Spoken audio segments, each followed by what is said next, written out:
After the divorce, the 40-year-old aunt became a heartthrob. After the planet was irradiated and polluted, Wang Zijin began to feel increasingly strange. Not only could she hear animals and plants talking, but she also realized she had become particularly infatuated with love, an unhealthy, abnormal obsession with love.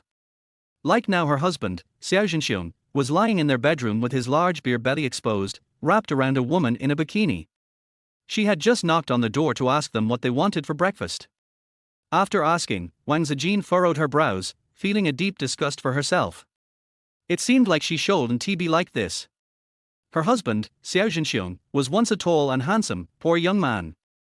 He had become a big CEO, relying on her wealth, and now he had grown fat like a pig.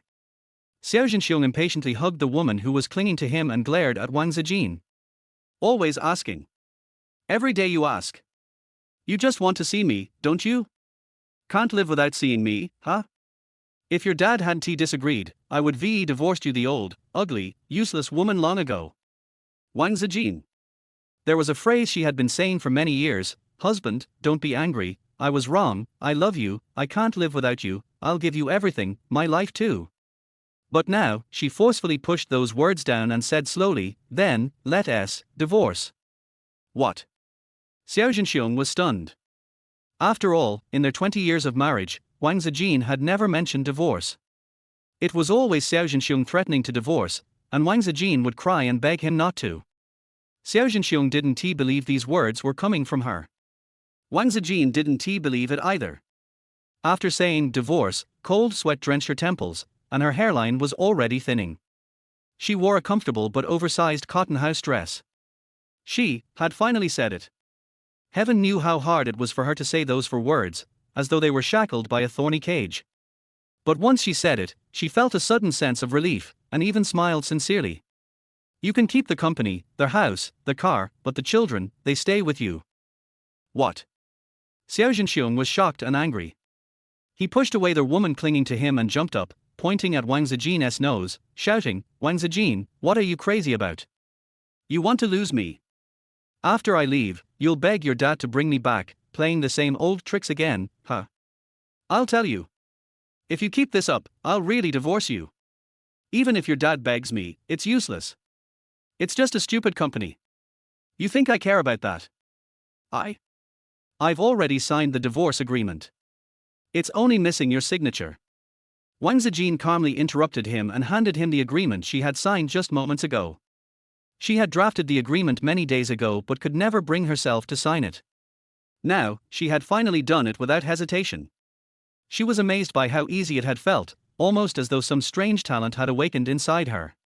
Could she join the National Special Ability Task Force being recruited? The planet was changing, animals, plants, and even humans were mutating, but humans were evolving much slower than the plants and animals. Outside the window, the pot of little orchids had just mentioned that a domesticated dog had mutated into a beast bigger than a house and had eaten many people. This city, Minute City, was no longer safe. She needed to leave. Wang Zijin's thoughts drifted, but Xiao Zhenxiong, after reading the divorce agreement, was so enraged that his fat seemed ready to explode. Wang Zijin. He angrily slammed his pen and tore the agreement into pieces. Grabbing her chin, he shouted, You've gone too far this time. If you pull this again, I'll never forgive you. This time, I'll let you go. But go make breakfast, I'm hungry. In the past, whenever he said he was hungry or thirsty, Wang Zijin would treat it like an honor, serving him with all her heart. Now, Wang Zijin simply frowned, displeased. What does it matter to me if you're hungry? If you don't sign, we'll go through legal means. I have plenty of evidence of your affairs and domestic violence during our marriage. Xiao Zhenxiong was so enraged that he nearly passed out. He squeezed Wang Zijin's neck harder. Ugly woman. Do you want to die? You really think I won't kill you?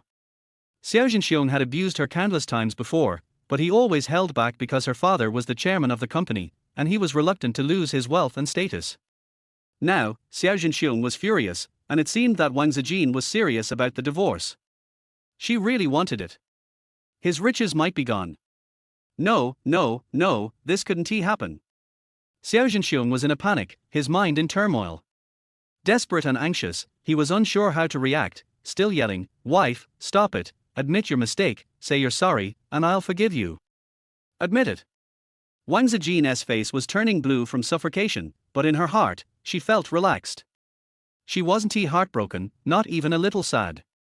Looking at Xiao Zhenxiong, she saw him as nothing more than an angry, bloated pig. This was great. This was how she should feel. This was normal. Wang Zijin smiled, closed her eyes, and silently called for her big orange cat. When she first adopted the fat orange cat, it had been so skinny. Now, it was as fat as her husband. She had spent a lifetime raising cats, using them for comfort. Over time, through their many communications, she had become quite skilled at summoning her lazy big orange cat. She commanded the fat orange cat, which immediately kicked its forepaws towards Xiao Zhenxiong's eyes. He had no choice but to release his grip on Wang Zijin's neck. Now free, Wang Zijin quickly grabbed the cat and ran toward the door. Xiao Zhenxiong, blinded by the cat's attack, tried to grab Wang Zijin, but he couldn't see her. Enraged, he kicked the woman beside him. The house was in chaos. After Wang Zijin ran out, she looked back in disgust, stroking the cat's head. "Little Orange, do you think I did the right thing?" The fat orange cat licked its paws and meowed twice. To Wang Zijin, it was speaking in words she could understand. "You should have divorced him long ago. If that big black dog had treated me like this, I would have bitten him to death. I should have bitten Xiao Zhenxiong earlier. He dared to bully my master. Bite him to death." Wang Zijin comforted the cat by rubbing its head. "All right, actually, I was wrong too. I don't even know what's going on with me, Little Orange. Do you think I'll turn into a big monster? If that happens, you have to bite me to death, okay? My master is not a monster. My master is a little fairy. She'll never become a big monster. Master, hug me." Little Orange rubbed its face against Wang Zijin's, making her giggle as it tickled her. She sighed, amazed at how Little Orange could always cheer her up. Just earlier, Xiao Zhenxiong had called her old and ugly. At that moment, she suddenly turned her head and looked at the laurel tree she had planted at the entrance of her house 20 years ago. The thick trunk and lush green leaves almost completely concealed the man in black standing near its roots. If not for the laurel tree reminding her, she might not have noticed him. The laurel tree said, "Master, he has been watching you for a long time.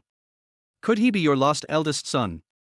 Wang Zijin's eldest son had been stolen right after birth, and she had never stopped looking for him. She had even asked the laurel tree to keep an eye out. Hearing this, she walked over with excitement, carefully examining the tall man at least 1.9 meters. He wore a black mask and hood, with only his narrowed eyes visible, his long lashes trembling slightly. As he lifted his thin eyelids, his black eyes, like ice, spoke coldly, "I'm not your son." Chapter 2, He Might Even Kill You. After marrying Xiao Zhenxiong, Wang Zijin was required to become a housewife and rarely went out. But that didn't mean she didn't keep up with current affairs. On the contrary, she was particularly attentive, especially to reports about mutations caused by radiation pollution. Because she herself had mutated. She knew many people who had awakened special abilities. Some could spew fire, others could casually lift buildings, etc. But Wang Zijin had never seen a power like hers, and there was no one around her who had abilities either. She felt like an anomaly, and for a time, she even thought she was going insane and didn't dare tell anyone. But when she saw this man, she was excited, feeling a strange sense of kinship, as though she had found someone like her. Without thinking, she moved a little closer to him. "Can you hear the bay laurel tree talking too? My name is Wang Zijin, what's yours? Can you talk to me?" The man frowned slightly, his sharp brows drawing together. His eyes were still cold, but he answered her. "I'm from Special Task Force Team 1, Chen." His deep voice suddenly paused as he pressed his Bluetooth earpiece, straightened his broad shoulders, and stood up. "Received, I'll be there in 10 minutes. Hold on as best you can, stay safe." He spoke quickly, then moved with incredible speed, his long legs carrying him like a flash of light, disappearing in the blink of an eye, 10 meters away. Wang Zijin was stunned. Was this the wind ability they had talked about in the reports? But wasn't he able to communicate with plants and animals like her? Does he have two abilities? Special Task Force Team 1, that was the strongest mutant team. If she could join the Special Task Force, which team would she be in? "Wang Zijin. You dare to run, huh? Don't come back. Don't think you'll ever see me again. Don't think you'll ever see those kids of yours. Dear, my eyes are hurt, it hurts so much. Take me to the hospital. Didn't you say you love me the most? Didn't you say you'd even raise my lover and give them blood transfusions to help them get a kidney? What's wrong with you? Wang Zijin. You think your father will let you kick me out of the company? Your father won't agree, and neither will your stepmother. Wait and see. Xiao Zhenxiong's voice continued to shout in anguish from inside the house, not pausing for a second. Wang Zijin now realized that the man she had once loved so much she would have given her life for was really full of himself. Who gave him this confidence? It was her. Wang Zijin couldn't bear to look back at her past and walked out of the marriage home she had once sworn never to leave. She didn't bring anything with her, except for a cat. When she walked back to the Wang family's old house, it was already noon. Her father, Wang Jianfeng, her stepmother, and her younger sister were having a pleasant meal together. When they saw Wang Zijin returning alone, her clothes wrinkled and wearing a shabby nightgown, her father Wang Jianfeng opened his mouth immediately and said, "Did Xiao Zhenxiong bully you again? You deserve it. When I die, he might even kill you." These words had been said to Wang Zijin countless times before, but she had always argued back. Now, Wang Zijin agreed with him. She had nearly been killed by Xiao Zhenxiong.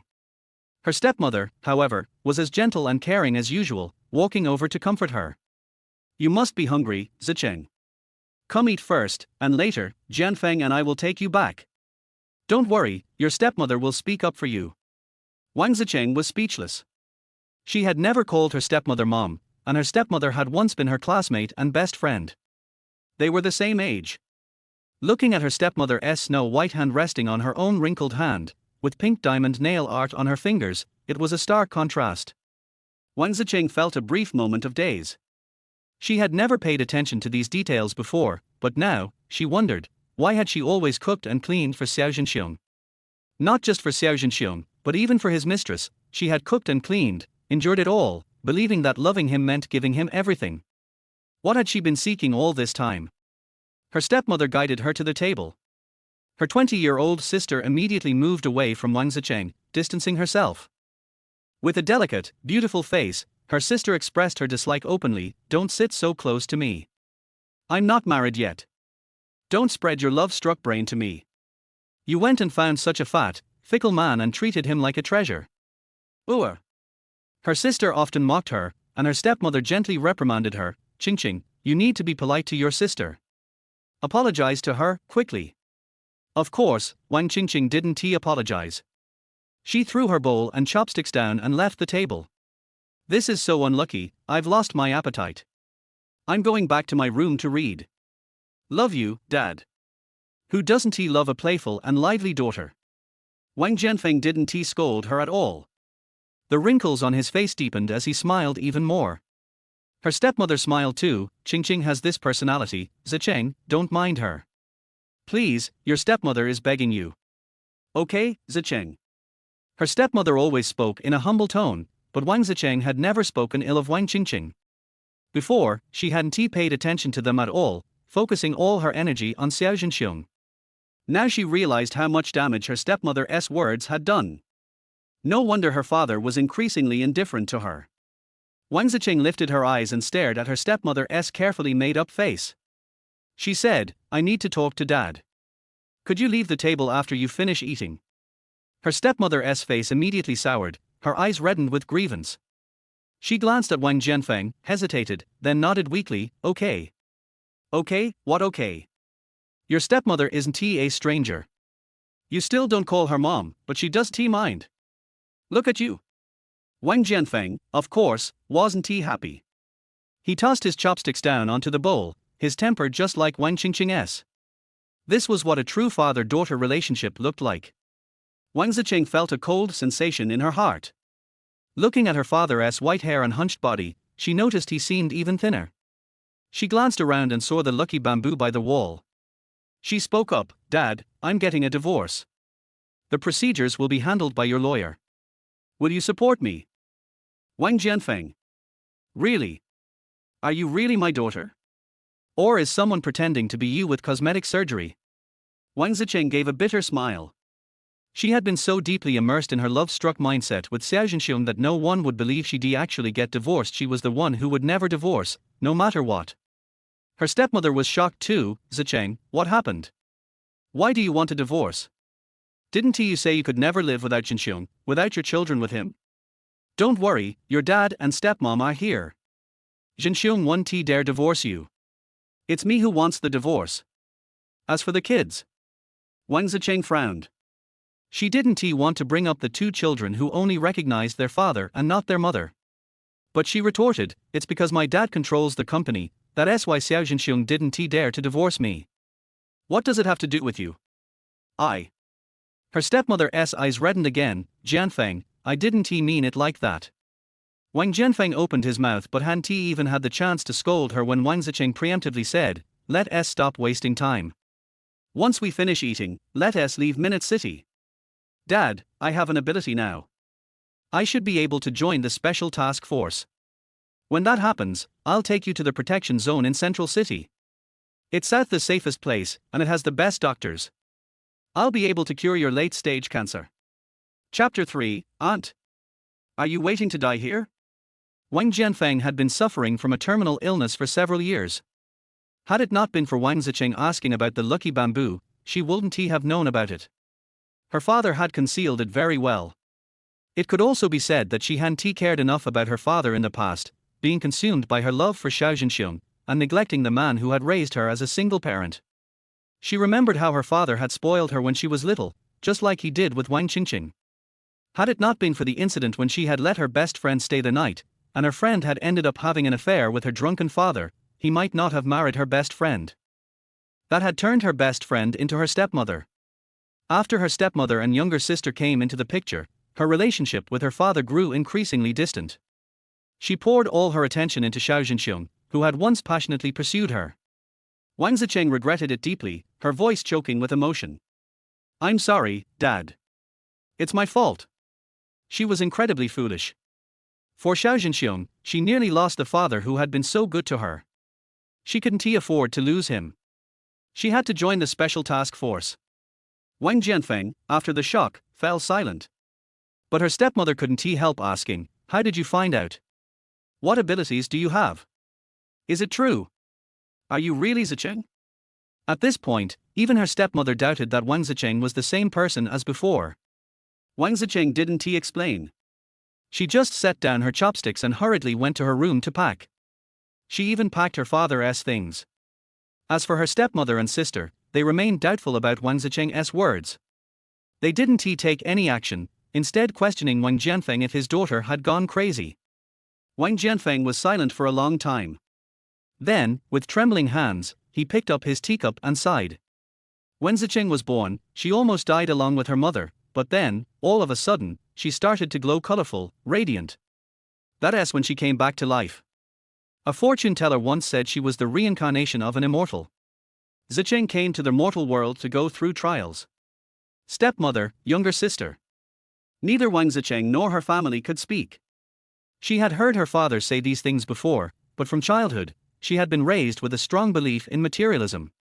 She didn't believe in gods or spirits, even though she could hear the voices of plants and animals. That was just due to the mutations. Under Wang Jianfeng's command, the whole family got into a Maybach heading toward the airport. Her stepmother and sister looked unwilling. Jianfeng, are we really just leaving like this? What about the company? What about the house? And Zhenxiong, our grandson, are we really leaving without them? What if? What if what? Mommy, do you believe in Zicheng's crazy talk too? Let us just treat it like a vacation. Anyway, Daddy, you owe me the latest sports car and a set of pink diamond jewelry. Har, I'll give you whatever you want, sweet daughter. Wang Jianfeng was sandwiched between the two women, indulgently smiling at them. After saying this, he finally remembered his oldest daughter sitting in the front, clearing his throat. What about Zicheng? Zicheng, what do you want? Wang Zicheng lowered her eyes in silence, feeling like an outsider. She didn't blame her father, she knew it was her own fault. She let her love for Xiao Zhenxiong erode the affection her father once showered on her. Her father was willing to leave with her, maybe because he trusted her, or perhaps it was because he worried about his second wife and his precious daughter, Qingqing's safety. The airport wasn't far, but they were stuck in traffic for a long time. After what seemed like an eternity, they received news that the Special Task Force was clearing out mutated beings. The Special Task Force. Wang Zijin thought about the person she had met under the laurel tree. Was he part of the team? She glanced outside, where there was a sea of cars ahead, and in the distance, smoke was billowing into the sky, stretching across the horizon. An uneasy feeling stirred in her chest. When she got out of the car to get some fresh air, she asked a bird perched on a tree by the side of the road. The bird had just flown over from that direction and could also be said to have been summoned by Wang Zijin in her mind to deliver the news. It's too dangerous. This place is too dangerous. After the big dog monster was killed, many trees started eating people again. They've eaten so many. It's terrifying. Wang Zijin frowned. Just as the little orange had found out, many plants and animals were behaving oddly. Minute City was on the verge of collapse. She thought for a moment, then instructed her father to stay in the car and not to wander around. She also asked the little orange to keep watch here while she went ahead on her own. If the mutated beings couldn't be eliminated, they wouldn't be able to leave Minute City. They would have no choice but to wait for death. Riding the bicycle she had pulled out of the trunk, she struggled to make her way forward, feeling winded and exhausted. She finally arrived at a large apartment complex near the airport, where there was a large flow of people. It seemed that they had anticipated a large-scale mutation outbreak, and as a result, many people had died. Blood stained the collapsed ruins everywhere. Wang Zijin stopped outside the wreckage, unable to go any further. She could already hear the chaotic screams and cries for help from inside. There were mutated trees screaming and growling, their voices mixed with rustling sounds. The trees were talking. Damned humans! They killed our mother. We'll eat them. We'll avenge our mother. It hurts. They set fire to me. My leg is gone. Damned humans. I'll eat you. Raw. Raw. Raw. Delicious. Too little. I want more. Eat. Wang Zijin shuddered in fear as she listened, but suddenly, a hoarse and deafening voice shouted right next to her. Aunt! Are you waiting to die here? Get out of here. You can't go in. You'll die. The man was shouting through a large white megaphone. His face was hard to see due to his scruffy beard, but from his broad, powerful build, he seemed to be younger than her. Wang Zijin was so startled she took several steps back. Lacking social interaction, she felt a little social anxiety. After hesitating for 2 seconds, she bravely stepped forward and timidly said, I can understand them. The man, holding his earpiece with one hand, yelled in frustration, 3 have died. 3. The mutated trees keep multiplying, we can't kill them all. Your reinforcements haven't arrived yet, just wait for me to collect the bodies. Oh, forget the bodies. I'm going to get eaten. Do you think I'm a cool team leader like you? I can't wait. Help. You think I can just pick up an ability user at random? Just as he was about to continue, he heard a soft and fearful voice from a woman nearby. The woman sounded scared, and rightfully so. Who wouldn't he be scared? He was scared too. The man impatiently turned around, shouting through the megaphone, I told you to leave, aunt, can't you hear me? Are you deaf? Get out. Wang Zijin was pushed by him. Tired and lacking physical fitness, she stumbled forward and fell. The man was stunned for a second, then hurriedly went to help her up. Aunt, are you okay? I just gave you a little push. Quickly get out. I need to go back and fight the monsters. Don't cause trouble. Wait, what did you just say? Say that again. His last sentence was clearly not meant for Wang Zijin, but he stared at her in shock. What? A woman who looks like she is 50 and has no strength, you think she could help me? Chapter 4, Do More Square Dancing in the Future. Wang Zijin wanted to refute that she was actually only 40 years old this year and her birthday was still more than 2 months away. But she didn't, and continued to quickly say what she hadn't finished before. I can understand what the mutants are saying, I can communicate with them, let me in. The bearded man still looked incredulous. Do you really have that super abnormal and rare ability to communicate with plants and animals? Can you really just grab one with your hands? But auntie, it's really dangerous in there. You might die. You can still regret it now. No regrets. Wang Zijin said decisively, even though she was so scared that she bit her pale lips.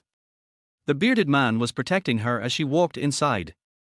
The further inside she went, the more screams she heard. This time, she heard not only the sounds of animals and plants, but also human voices. The screams of humans were so miserable, painful, and desperate. Wang Zijin became more and more frightened. She might really die. But if she doesn't go in, will she avoid death? Even if she survives, what about her father's terminal cancer? Wang Zijin stumbled, but kept up with the bearded man's pace, and at the same time, delivered useful information to him as the bearded man said. The bearded man gave a brief explanation, saying that animals and plants are just like humans, not all of them will mutate, and the abilities of mutation are also different. They classified the mutants into different levels of strength, in the order of A, B, C, and D. The most common one was level D, which could be dealt with directly with guns and cannons. But those above level D will cause magnetic field interference, and nuclear bombers and the like cannot get close, and all signals will be blocked. Only those who have awakened their special powers can enter, or the mutants themselves can actively allow humans to enter and become their food. The mutated tree here is of Class C. He is now taking Wang Zijin in, which is the first case. It was finally confirmed that Wang Zijin was indeed a person with supernatural powers. But Wang Zijin was a little confused. She did not feel the magnetic field interference that the bearded man mentioned, and her hearing did not seem to be obstructed. She had been relaying the sounds she heard to the bearded man all the way until she reached the mutant's attack range. The words she spoke could clarify the source of the mutated tree. The bearded man was particularly shocked. No, you are stronger. You are stronger than those two. But if you talk nonsense and trick me, you are dead, auntie. Wang Zijin pursed her lips and shook her head, her eyes still fixed in fear on a man with a flat head who was pierced through the waist by a swinging branch. The man with the flat head screamed in agony, his face covered in blood and tears. He cried and struggled hard, but his face was visibly shriveled. His flesh and blood were being devoured by the tree. Wang Zijin had seen the tragic scenes in the news, but none of them shocked and terrified her as much as she saw them in person. Blood splattered all over Wang Zijin's face. The hot blood of those who fought bravely against the mutants to protect humanity. The bearded man next to her had already rushed out, and together with the girl with pigtails who jumped over from a big tree on the other side, they took a lot of effort to rescue their companion who was almost eaten. The girl with pigtails swung her hand and a ball of blazing fire appeared, which drove away their bloody branch, even though her face was covered with tears from fear. Captain! Captain, why are you back? Have the reinforcements arrived? Where are the reinforcements? We can't hold on any longer. We can't protect the people inside. What should we do, Captain? Their team is Team 33, which is the team with the weakest superpowers, and they basically do the cleanup work. This time we came to Minute City, it was to clean up the debris after Team 1 eliminated the B-level mutant dog, collect specimens, and check the surrounding mutation situation. The mutants spread through reproduction, so there is a high possibility that some of them will be missed, but they didn't expect that several mutant trees would be missed. Sea level. Even if they were deployed as a team, they could only control 1 or 2 trees at most, and now the casualties are extremely serious. But they didn't dare to retreat. If they took a step back, the residents trapped inside by the mutated tree would be eaten by the mutated tree. They were looking forward to reinforcements and hoping that Team 1, which had moved to other areas, would come back quickly, but they really couldn't hold on any longer. The girl with pigtails was young after all. She cried bitterly as she looked at her dying teammate, but she did not stop attacking and continued to hold the defense line. The bearded man handed the wounded man to her and ordered loudly, "Don't cry. Evacuate him immediately. Contact the gardeners to bring in the mother tree of the mutant tree. Go." Although the girl with pigtails was confused, she was very professional and didn't ask any questions. She ran outside hurriedly carrying the wounded man with great effort. When she passed by Wang Zijin, she responsibly shouted, "Auntie, run. It's dangerous here." Wang Zijin couldn't run away. She had been so frightened that her legs went weak since she came in. Fortunately, the place where Big Beard had placed her was relatively safe. She heard the bearded man's arrangements and realized that these trees transplanted from the garden had mistaken their mother. Although I don't know why they mistook the mutated dog for their mother, they were seeking revenge, which is why they attacked humans so crazily. If Big Beard asked Pigtail to move the mother tree over, it would indeed have an impact on these mutated trees and give them a chance to rescue people. But it was too time-consuming, they were still suffering casualties, and there was no guarantee that reinforcements would arrive. Wang Zijin thought about it seriously, and then negotiated with the mutated trees in his heart, telling them that they had recognized the wrong mother and that their mother was coming. But the mutant tree didn't listen to her at all. It called her a liar and threatened to eat her. The bloody branch flew towards her with a whoosh sound, and Wang Zijin could even see the dense thorns on it. It's like a gaping bloody mouth. Wang Zijin was so frightened that his blood froze, while the bearded man in the distance was jumping up and down with 2 guns in his left and right hands, attacking the mutated tree. He kept an eye on the interpreter he brought in to ensure her safety. Seeing this, he immediately aimed at her and shouted, "Get down! Auntie, get down quickly!" Before he could say a word, or even aim, he saw a flock of blackbirds flying over from somewhere, rushing straight towards the branch and pecking at it. In the blink of an eye, all the thorns on the branches were pecked off by the birds. The branch trembled, then shrank back with a whoosh. The flock of birds also dispersed, leaving only Wang Zijin standing there stiffly and trembling. The bearded man didn't have time to think about what was going on with the flock of birds. He quickly ran over and grabbed Wang Zijin's arm. "Auntie, your mission is accomplished. Get out now." Wang Zijin was very frightened. Although she summoned animals and plants for help in her heart, she was not sure that any animals or plants would come to save her. The mutants are very powerful, and both animals and plants are afraid of them. She can hear their frightened sounds. But they came to help her anyway.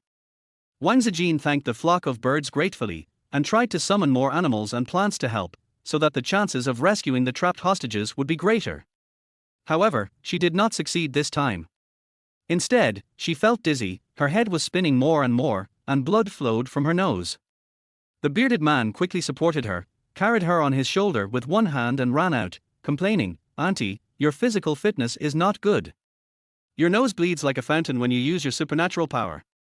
Go do more square dancing in the future." Wang Zijin felt dizzy and his consciousness was gradually blurring. As he walked backwards and saw a bumpy vision, he vaguely saw a black shadow rushing towards the mutated tree at the speed of light. In his hand, he held a long sword wrapped in black cloth. With one clean swing, the tree broke in 2. Chapter 5, Still Divorcing Your Cheating Husband. "Master! Master, wake up! Master, if you don't wake up, your kind will leave." Wang Zijin was woken up by Xiao Zhenxiong. She opened her eyes groggily and found herself lying in a narrow RV, sleeping on a small bed with cartoon patterns. Little Orange lay on Wang Zijin's shoulder, rubbing his fat head against hers, a big, heavy lump. Wang Zijin was helpless. No wonder he felt as if there was a mountain pressing down on him in his dream just now, and it took him a long time to move the mountain like Yugong. "What time is it? My dad and the others. Little Orange. How is the mutant tree? Have those people been rescued? And those little birds?" Wang Zijin thought of the group of birds that saved her and that the bloody battle was not over yet, so she anxiously got up from the bed. The person outside heard the noise and ran in quickly. It was the girl with the pigtails. "Auntie, you finally woke up. Don't worry, we have rescued everyone, we have also destroyed the mutated tree, and we have saved Minute City." The girl with pigtails had a round face full of joy. She said, "Team 1 is amazing. They killed those mutant trees just like cutting vegetables." Bang! All the mutant trees fell down. "We in Team 33 are useless except for getting military ranks and benefits." Sigh. The girl with pigtails was emo again. Before Wang Zijin had the chance to comfort her, she hugged Wang Zijin excitedly and kept praising him excitedly. "Auntie, you are so amazing. The captain said you have the ability to communicate with animals and plants. This is a super rare and super useful ability. There are no more than 10 of them on our entire planet, and there are only 2 in our country. Auntie, you have brought honor to our country. You are awesome. Wang Zijin, thank you." Wang Zijin blushed at the praise, even though she herself didn't understand what her own usefulness was. Is it precious because it is rare? Little Orange was so angry that his hair stood on end. Flatterer. I met someone who is trying to steal my job. Master, look at me, look at me. Don't look at the flatterer. Wang Zijin rubbed Xiao Zhenxiong's head and said embarrassedly, "I didn't help at all, and I fainted and caused you trouble." Har har har. Auntie, your physical fitness is indeed poor, but your supernatural powers are not bad, they are very strong. The bearded man came in from outside with a big laugh. He still looked like that sloppy, rough man, with his face unwashed and stained with blood, but when he smiled his teeth were dazzlingly bright. A very cheerful and sunny man. Auntie, you are very strong. He gave a thumbs up, his thick eyebrows and big eyes sparkling. The investigation results said that the reason why the mutant tree mutated is that there are mutant dog puppies buried under the tree. Those trees absorbed the genes of the puppies and mistook the mutant dog for their mother. There is also an infection chain between mutant plants. This has never been seen before. This is a major discovery. If Team 1 hadn't arrived so quickly, you would have been awarded the first-class merit.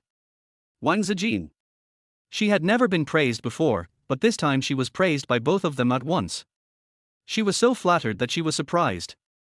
The bearded man patted her shoulder and said solemnly, "Auntie, would you like to join my 33rd team? Not only will you get paid, but I can also take you to exercise. Old people should exercise more." Wang Zijin, thank you. However, Wang Zijin's goal is to join the special forces. So, under the excited encouragement of the girl with the braided hair, she nodded seriously and said, "Okay, then can I bring my family?" Captain Liu. It's bad. Chen Ji is seriously injured. The doctor said he is dying. Chen Ji wants to see you. Someone reported from outside. The bearded man's face suddenly turned dark, and he turned around and left in a hurry. The girl with pigtails also ran out crying sadly. Wang Zijin stayed where he was, holding little Orange in his arms, muttering, "Chen Ji. Chen." Her face turned pale and she quickly chased after them with little Orange in her arms, following them into another larger RV not far away. The car was full of medical equipment. The doctor in the white coat had blood on his hands. He said tiredly and desperately, "I tried my best, but I can't save Chen Ji, Laolu." The man in the white coat was crying, and the bearded man patted his shoulder with red eyes and walked inside with heavy steps.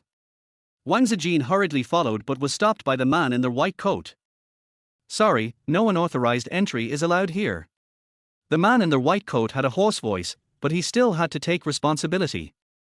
Wang Zijin opened her mouth and wanted to explain something, but she had no idea how to explain it. She and her fellow were not familiar with each other at all. But she was still very sad when she thought about the loss of her kind. Her eyes were red when she carried the cat out. "Why are you crying?" Suddenly, a young man's voice came from the side, a little cold and a little familiar. Wang Zijin suddenly raised her head and met the man's deep black eyes outside the mask. It was like a mysterious abyss covered with ice that could suck her in. Wang Zijin inexplicably felt dangerous, but this was someone of her kind. Her kind is not dead and is still standing here. Wang Zijin felt embarrassed, rubbed his eyes and whispered, "I thought the Chen Ji and there was you. Isn't your name Chen Ji?" The man stared at her scrutinizingly and said, "My name is Chen Jin."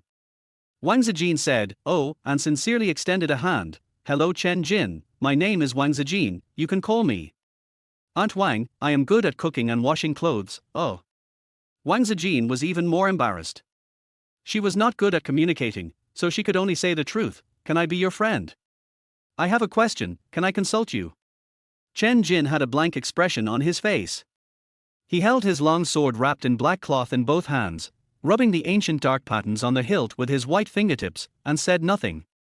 Wang Zijin looked at the sword and thought of the moment before he fell into a coma.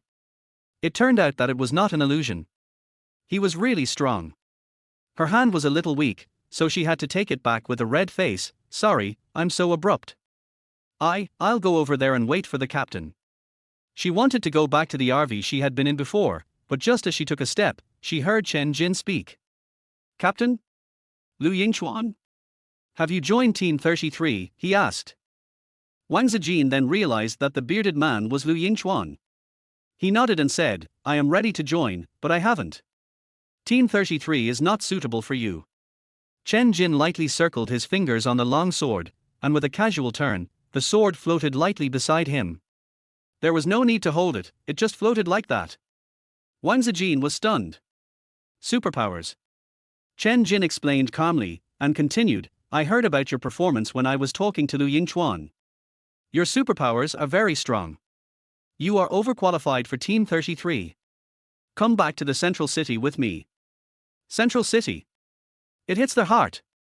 Wang Zijin was immediately moved, but she had already promised Liu Yingchuan, and she was not a person who did not keep her word. So she shook her head and refused, with a very good reason: I'm old and in poor health. I can't run around and work hard with you young people. Heh. Chen Jin suddenly laughed, very short, very cold, and full of sarcasm. Wang Zijin looked at him in confusion, but saw that he still had a cold expression on his face. At least the eyes above the mask were very cold. Wang Zijin, he also lowered his eyes to look at her, and said coldly, think about it again, the salary of Team 1 is higher than that of Team 33, and I can also take you to exercise. As for your family. He leaned forward slightly and stared at Wang Zijin more closely. Why don't you divorce your cheating husband and keep him for the new year? Chapter 6, Old Cow and Young Grass. Wang Zijin was shocked. She didn't expect that Chen Jin knew all the conditions she had discussed with Lu Yingchuan. And, did he hear everything that time under the laurel tree? Family disgrace should not be made public, and Wang Zijin was embarrassed again. She opened her mouth and wanted to say that she was already getting a divorce, but Chen Jin was about to leave after receiving an emergency mission communication. Take this and you can report directly to Team 1 in the central city. Chen Jin took off an ancient dark silver ring from his finger and handed it to Wang Zijin. Wang Zijin was stunned and waved his hands hurriedly. No, I won't go. Don't be so quick to refuse. Chen Jin stuffed it into her hand and turned away.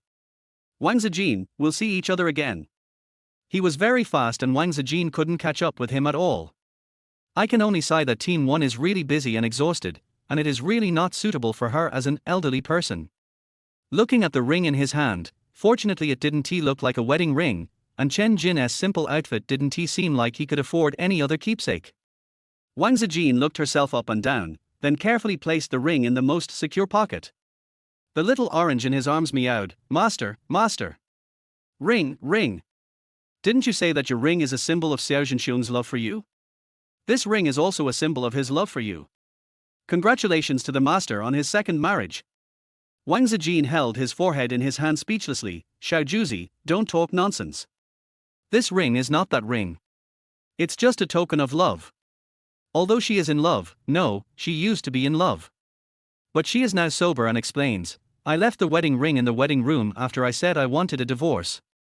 Xiao Zhenxiong doesn't love me, and Chen Jin is even less likely to love me. To Chen Jin, I am like an old cow and young grass. Young grass doesn't want to be eaten by an old cow. Do you understand? The little orange licked his paw in confusion, then nodded. Chen Jin is the old cow. Wang Zijin, I am the old cow. Wang Zijin was tired and suddenly remembered something important. She asked, you said that when my dad and the others were waiting for me, Zhu Moli called Xiao Zhenxiong. Zhu Moli is the stepmother. Little orange nodded. Yes. Zhu Moli asked Xiao Zhenxiong to come to the airport together. Xiao Zhenxiong asked what to do with the child. Zhu Moli said not to worry about it, he would be back after traveling for a while, and then your father came over, and she hung up the phone. Later, Xiao Zhenxiong really came alone, but he didn't leave because he was sent home by the police. So I sneaked out to look for my master. Wang Zijin touched Xiao Zhu's head that was rubbing against him, and wondered thoughtfully, is Zhu Moli too concerned about Xiao Zhenxiong and the two children? Also, Xiao Zhenxiong told her that even if her father agreed to their divorce, Zhu Moli would not agree. Why? She was thinking about her own things until Lu Yingchuan and the others came out of the RV. It was already dark. Auntie, sorry for keeping you waiting. Lu Yingchuan's eyes were still bloodshot and his voice was hoarse. He coughed before speaking again. Auntie, you've seen it too. In this line of work, casualties are inevitable. Although your abilities are valuable, you can choose not to join. Wang Zijin's eyes widened, and he became a little anxious. Captain Lu, do you want to go back on your word? You have already invited me, and you can't go back on your word. Lu Yingchuan, har har har. Lu Yingchuan was amused by her. His tired, tense and overly sad body leaned against the RV and laughed for a long time, then he relaxed. Okay. He sighed, speaking much faster, then you are now a new member of Team 33. We will leave Minute City tonight, so go get ready and leave together. He drove Wang Zijin himself and sent her back to the Wang family's old house. On their way, he submitted Wang Zijin's application to take her father and his family to the central city. Wang Zijin felt relieved and happily pushed open the door of the villa. At first glance, she saw the person she least wanted to see. Xiao Zhenxiong is here. Xiao Zhenxiong was standing next to the fountain. His fat body cast a large shadow on the light, and a piece of his skirt could be vaguely seen from his arms. Pink. Zhu Moni and Wang Qingqing both like pink, so they both wore pink dresses today. Wang Zijin frowned and said to Lu Yingchuan beside him, "Captain Lu, I can go in and get my luggage by myself. You just wait for me outside, okay?" Lu Yingchuan also saw the two people kissing, and turned his face away. "Okay, then you." "Dad. That ugly woman is back." "Hey, you brought a man back." "Dad, that ugly woman is going to cheat on you. Beat her up." Two voices, one male and one female, full of disdain and malice, came from the school-uniformed boys who were picking flowers and making wreaths on the other side of the fountain. Wang Zijin has two children, sister Xiao Shui is 17 years old and brother Xiao Lei is 14 years old. They just stood beside Xiao Zhenxiong and watched him hug other women and kiss them. Not only did he not stop it, he also tipped off Xiao Zhenxiong, mocked their mother, and instigated their father to beat their mother. What kind of family is this? It completely shattered Lu Yingchuan's three views. He looked at Wang Zijin beside him worriedly, but found that although Wang Zijin no longer had a smile on his face, he was not angry either, and his face was as calm as stagnant water. "Perhaps it's because I've become accustomed to this expression of despair." Wang Zijin said to him, "Captain, I'm sorry, you may have to wait for me for a while. I will do my best and will not delay the trip." Lu Yingchuan was silent for a moment. Before she could say anything, she heard their dad mentioned by her children again and started cursing. "Wang Zijin, what do you mean? Are you crazy enough to bring a wild man to show off in front of me just to keep me? You are so ugly, and you think you can find a wild man? You can tell he was bought with money. You dare to steal money from home, and you want your hands to be broken, right? And you? Spit out the money. Quickly. Don't think I won't beat you up just because you're tall and strong. I have a bunch of bodyguards, owl." Xiao Zhenxiong's finger was pointing at Lu Yingchuan's nose. Lu Yingchuan could no longer bear it, but he didn't bear it at all. He grabbed Xiao Zhenxiong's wrist directly, and there was a crisp sound of a bone being dislocated. The pain was so severe that Xiao Zhenxiong could only scream like a pig being slaughtered. "Dad! Let Dad go! Xiao Lei, wait a minute! Dad, hold on! My brother and I will help you call a bodyguard." The two siblings, one impulsive and the other calm, worked together to rescue their father. This was the kind of parent-child love that Wang Zijin had never enjoyed before. Although she felt that she had never treated her two children badly, she still showed special care and concern for them and always asked about their well-being. She was so meticulous that every pair of their socks was sewn by her own hands. But the two children never felt grateful to her. They even thought she was annoying, ugly, stupid, and that she stayed at home every day, like a frog in a well. Frankly said he wanted to change his mother. Therefore, they never objected to their father's life of debauchery, cheating on their fathers, bringing lovers home, and being intimate with them in front of them. They just want their father to kick out their annoying mother and find them a young, beautiful, smart and capable stepmother. Chapter 7. She's not the only one cuckolded. "Auntie Wang, why would you keep a husband like this for the new year without divorcing him?" Lu Yingchuan offered a piece of advice to this family whose worldviews had exploded. "I'm not meddling. I'm just concerned about my subordinates. The captain won't harm you." Wang Zijin smiled slightly to express his gratitude. She had only heard Chen Jin say something similar in the afternoon, and had no time to explain at the time. Now she explained seriously, "We are already getting a divorce, and we will receive the divorce certificate tomorrow at the latest." The materials she prepared were very sufficient, and no matter how much Xiao Zhenxiong disagreed with the divorce, they had to get divorced. Xiao Zhenxiong was about to scold again, but Lu Yingchuan increased his strength to stop him. He nodded with relief. "It's still possible to save them. Do you still want these two naughty kids?" "Who are you saying is the naughty kid?" "You are the naughty kid," the two children retorted in unison. Wang Zijin thought that this word was really appropriate and shook his head decisively. "No. Who cares if you want it?" Xiao Shui said with disgust, "You ugly woman. Not even half as pretty as your grandmother. If you weren't ugly and stupid, I wouldn't be laughed at by Wang Qingqing. Why don't you just die?" Wang Zijin said numbly and coldly, "So, you just want your little grandmother to be your new mother?" Xiao Shui widened her eyes in surprise.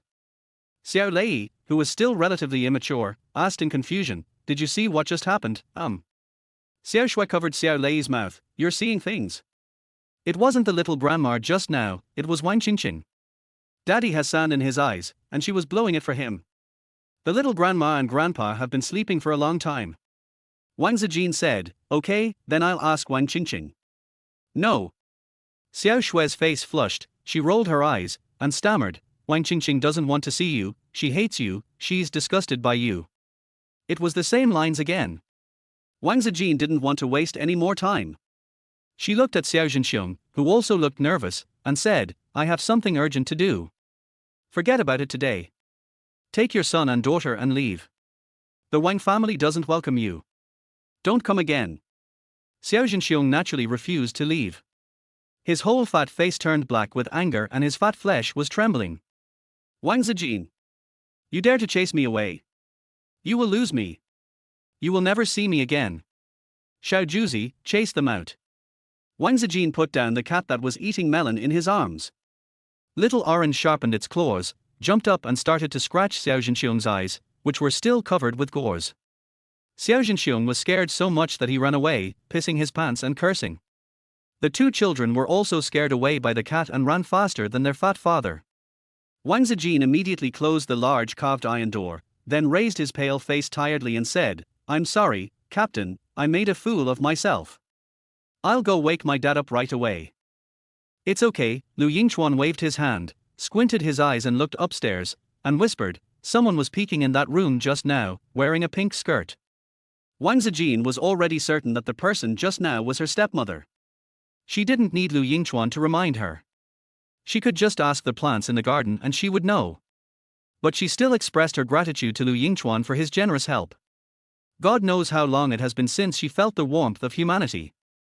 Her environment was so cold and harsh that she almost thought that her world was dark. It feels so good to see the light again. Wang Zijin went straight to the second floor and knocked on her father's bedroom door. The person who opened the door was Zhu Moli, with disheveled hair and a pink suspender nightgown. Zhu Moli rubbed her eyes, looking sleepy, and asked, Zijin. You're back? What happened? Your father finally fell asleep, don't wake him up.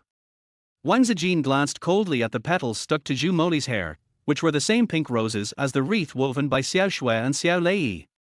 Although it has been confirmed that it was Zhu Moli, Wang Zijin still found it a little hard to accept. Zhu Moli was her stepmother. Not only she was cheated on, but also her father. If his father knew about this, he would definitely be very sad, but his father is in the advanced stage of cancer and cannot be stimulated anymore. This is also why Wang Zijin said, let's forget about it today. She cannot expose them now and has to wait. Wang Zijin took a deep breath and said, I'm here to pick up Dad from Minute City. You will stay here from now on. I will take care of Dad. What? You want me to stay? Zhu Moli was surprised, then quickly shook her head, her voice became louder, and she cried softly. No, you can't stop me and Jianfeng from being together just because you hate me. I want to be with Jianfeng, wherever we go. Please, Zijin, please don't break up Jianfeng and I. The crying was so loud that Wang Zijin felt his eardrums throbbing. Wang Jianfeng, who was sleeping on the bed, naturally opened his eyes with difficulty. It was very difficult.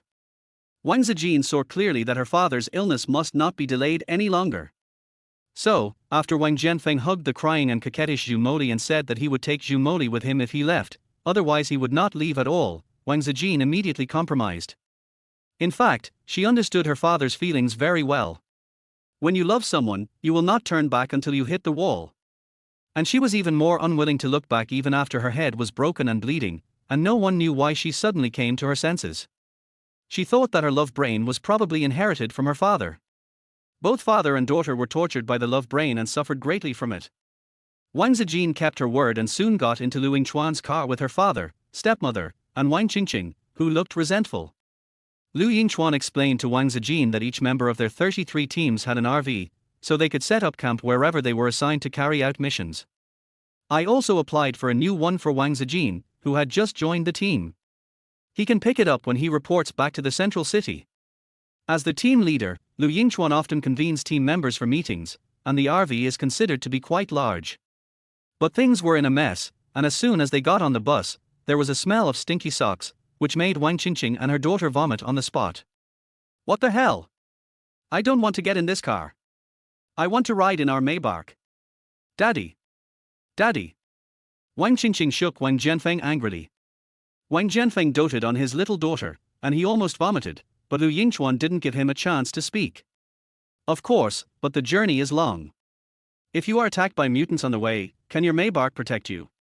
My car is specially made. You can't buy it even with 10 Maybachs. Lu Yingchuan pressed a button on the control console, and the car door slammed shut with a bang, followed by a blue light with a strong sense of technology. Welcome to the Special Team's special vehicle. I am the smart voice baby. I have activated the safety protection for you and the automatic emergency combat system. The baby will protect you throughout the journey. The R's voice is gentle and charming, and it has 3D surround sound, just like a beautiful woman speaking into your ear. Wang Zijin was so shocked that he trembled tinglingly and was a little confused. Is this true for all AIS, or just this car's? Could her car also make the same sound? But the confusion didn't last long, because with the introduction of AI, guns and cannons extended out of the RV, scaring Wang Qingqing and her daughter to scream again. Can you not scream? Originally, Wang Qingqing and her daughter had never seen real guns and artillery shells, and the muzzles of the guns were all pointed at them. Chapter 8. You feel much younger. Wang Zijin was also shocked, but the reason she was shocked was that she didn't understand why Lu Yingchuan pointed a gun at Wang Qingqing and her daughter. Lu Yingchuan seemed to have just discovered the problem and said in surprise, the direction is wrong, sorry. You Wang Qingqing jumped up and down in anger, you did it on purpose. You are helping Wang Zijin to take revenge on us. Are you blind? You like Wang Zijin's old and ugly face. Do you know that Wang Zijin is married? She even gave birth to 3 children. Even her husband thinks she is ugly. But it's true, you're ugly too. You're so ugly with that big beard on your face. And you use such a vulgar and disgusting AI voice. You look like a poor and ugly loser who can't get a wife. Only a poor, ugly loser would be interested in that ugly bastard Wang Zijin. You are just a blind. Wang Qingqing. Wang Zijin frowned and spoke in a cold tone, if you don't want to ride in this car, get off and ride in your Maybach. She was a little angry. Not only did he scold her, but he even dared to scold her boss. If her boss gets angry and fires her, what will happen to her father's illness? It was rare for Wang Zijin to be assertive, but Wang Qingqing had always looked down on her, so how could she listen to her? Wang Qingqing opened her mouth in disdain and was about to continue cursing, but her mother pulled her away and winked at her to stop. Zhu Moli was not as young and energetic as Wang Qingqing. She said softly, Qingqing didn't mean it. She was just too sad and too worried about her father's health. Zijin, you can understand, right? Please forgive Qingqing and don't kick us out of the car. Please. Wang Zijin was very familiar with her stepmother's routine, and sure enough, the next second, she heard Wang Jianfeng's angry voice. She dares. Wang Jianfeng hugged his wife and youngest daughter to comfort her, but glared at his eldest daughter Wang Zijin, unfilial daughter. If you want to kick them out of the car, kick me out as well. Wang Zijin sighed and said calmly, okay, if you make another noise, we will get off the car together and become food for the mutants. Wang Jianfeng et al. After all, they are afraid of death. Although this car is smelly and hard to sit in, it looks safe, much safer than their Maybach. It was as quiet as a chicken along their way, only Lu Yingchuan would occasionally say TSK and give Wang Zijin a thumbs up in appreciation. Auntie Wang, you're amazing. You're surrounded by so many weird relatives. How did you grow up and become so old? It's not easy. I admire you so much. Wang Zijin. He is really good at talking, she admires him very much. The RV looked bulky, but it was very fast, faster than a supercar, and it arrived at the temporary base of Team 33 in a short while. Several girls with pigtails were waiting there, but they were all in low spirits, just like when Wang Zijin left. Chen Ji, after all, could not be saved. Originally, half of Team 33 had been sacrificed in this mission, with 2 seriously injured and 1 dead. Now with Lu Yingchuan and Wang Zijin, there are only 5 people left. Lu Yingchuan asked them to transport the dead and injured teammates to his car, and he wanted to take his teammates home safely. As for Wang Zijin and others, he arranged them to stay in the RV of the other 3 teammates. The girl with pigtails took the initiative to pull Wang Zijin, asked her to go with her, and also agreed to let Wang Zijin bring Wang Jianfeng along. But Wang Jianfeng was unwilling to separate from Zhu Moli, and Wang Zijin had to give up after trying to persuade him. Their 4 cars drove towards the central city in the thick night. Too many tasks are waiting for them, leaving them no time to rest. Wang Zijin held the cat, nestled in the bed of the girl with pigtails, and stroked the cat's head together with the girl with pigtails. The girl with pigtails said her name was Feng Xiaojia. She was 18 years old, and also introduced several other teammates, including their captain Lu Yingchuan. Feng Xiaojia was so tired that he kept nodding his head as he spoke. He continued, "The captain is good in every way except his temper. If he hadn't fallen out with Team 1, he wouldn't have condescended to join our Team 33. What a pity." Speaking of Team 1, Wang Zijin wanted to ask about Chen Jin, but the next second she heard Feng Xiaojia's soft snoring, and she had fallen asleep leaning against her. Wang Zijin was stunned for a long time. It had been a long time since anyone had been so friendly with her. She felt warm in her heart. The more she looked at Feng Xiaojia, the more she wished she was her own daughter. Feng Xiaojia and Xiao Shui are obviously about the same age, so why are their personalities so different? When Xiao Shui and Xiao Lei were very young, they would hug her and say, "I love you mom" all the time, but now they have become ugly woman, die. When did these changes begin? Wang Zijin thought seriously about those chaotic memories, but all he could think of during that period of time was Xiao Zhenxiong, and everything else was very vague. It seemed as if everything was faded into black and white, leaving only Xiao Zhenxiong standing out, attracting all her attention. She didn't want to see Xiao Zhenxiong again, not even in her memory. She tried hard to block him out and think about other things, such as her future life and her father's illness. She thought anxiously and expectantly, and fell asleep in a daze. "I thought I would have nightmares like in previous years, but unexpectedly I slept until dawn." She hadn't had such a sound and full sleep for a long, long time. "I feel that my depression symptoms of many years have been alleviated with the divorce, including headaches, back pains, rhinitis and pharyngitis, which are no longer as severe." She even felt as if she could see her own veins, one by one, intricate, thick and turbid, slowly crawling. A bit ugly. Wang Zijin frowned and tried several times before finding out that it was not an illusion. Could this be another of her special abilities? But it seems to be of no use. Compared with other psychics, it is too useless. Wang Zijin searched for 2 days but couldn't find any attack power, and that night, they encountered the mutant again. The AI alarm sounded in the car. It was a very sweet and normal female voice. "Alert! D-level danger alert. The automatic emergency combat system has been activated. Error alarm. Human vital signs have been detected. The combat system has been suspended. Please operate manually." D-level mutants are indeed very common. Wang Zijin has witnessed 2 automatic combat modes on the road, but this time the mutant took hostages. Wang Zijin quickly got up, put on his clothes and shoes in no time, and arrived at the car door before Feng Xiaojia. Feng Xiaojia unlocked the car with facial recognition and said to Wang Zijin in a comforting tone, "Don't be afraid, Aunt Wang. This kind of D-class mutant is easy to deal with. Let's go rescue their hostages first, and you can get some beauty sleep in the car." She paused for a moment, and moved closer to look at Wang Zijin's face in shock. "Auntie Wang, I see you every day and you don't use any makeup or skin care products. How come you look so much younger and have fewer wrinkles?" Chapter 9. You're wearing makeup. Wang Zijin doesn't like looking in the mirror. She hasn't looked in the mirror for a long time and she almost forgot what she looks like. The reason is simple: I have been called ugly all the time, which made me feel inferior and timid. I dare not look in the mirror and I will avoid it when I see it. Now, she didn't want to look in the mirror because she heard the sound of the mutant. "Family. Family, come quickly. There are humans here. Delicious humans. Slurp. The mutants are calling their own kind. I don't know if there are more mutants. It's very dangerous here." Wang Zijin was anxious to see outside, and before she even opened the door, she seemed to vaguely see a huge crow standing on top of the group of cars. It was a very large crow, larger than their RV, with a crying baby in its mouth and a desperate mother with tears on her face under its claws. "Let my child go. Help. Save my child. Who will save my child?" Wang Zijin's heart sank as he watched. As soon as the car door opened, he staggered out, while talking to the mutated crow in his mind. "Don't hurt them. Wang Zijin didn't know what to say to save the baby who had been half swallowed.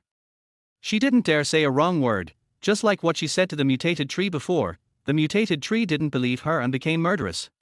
But we must act quickly, otherwise when other mutants come, we won't be able to save the mother and child. Wang Qingqing also bravely got off the car.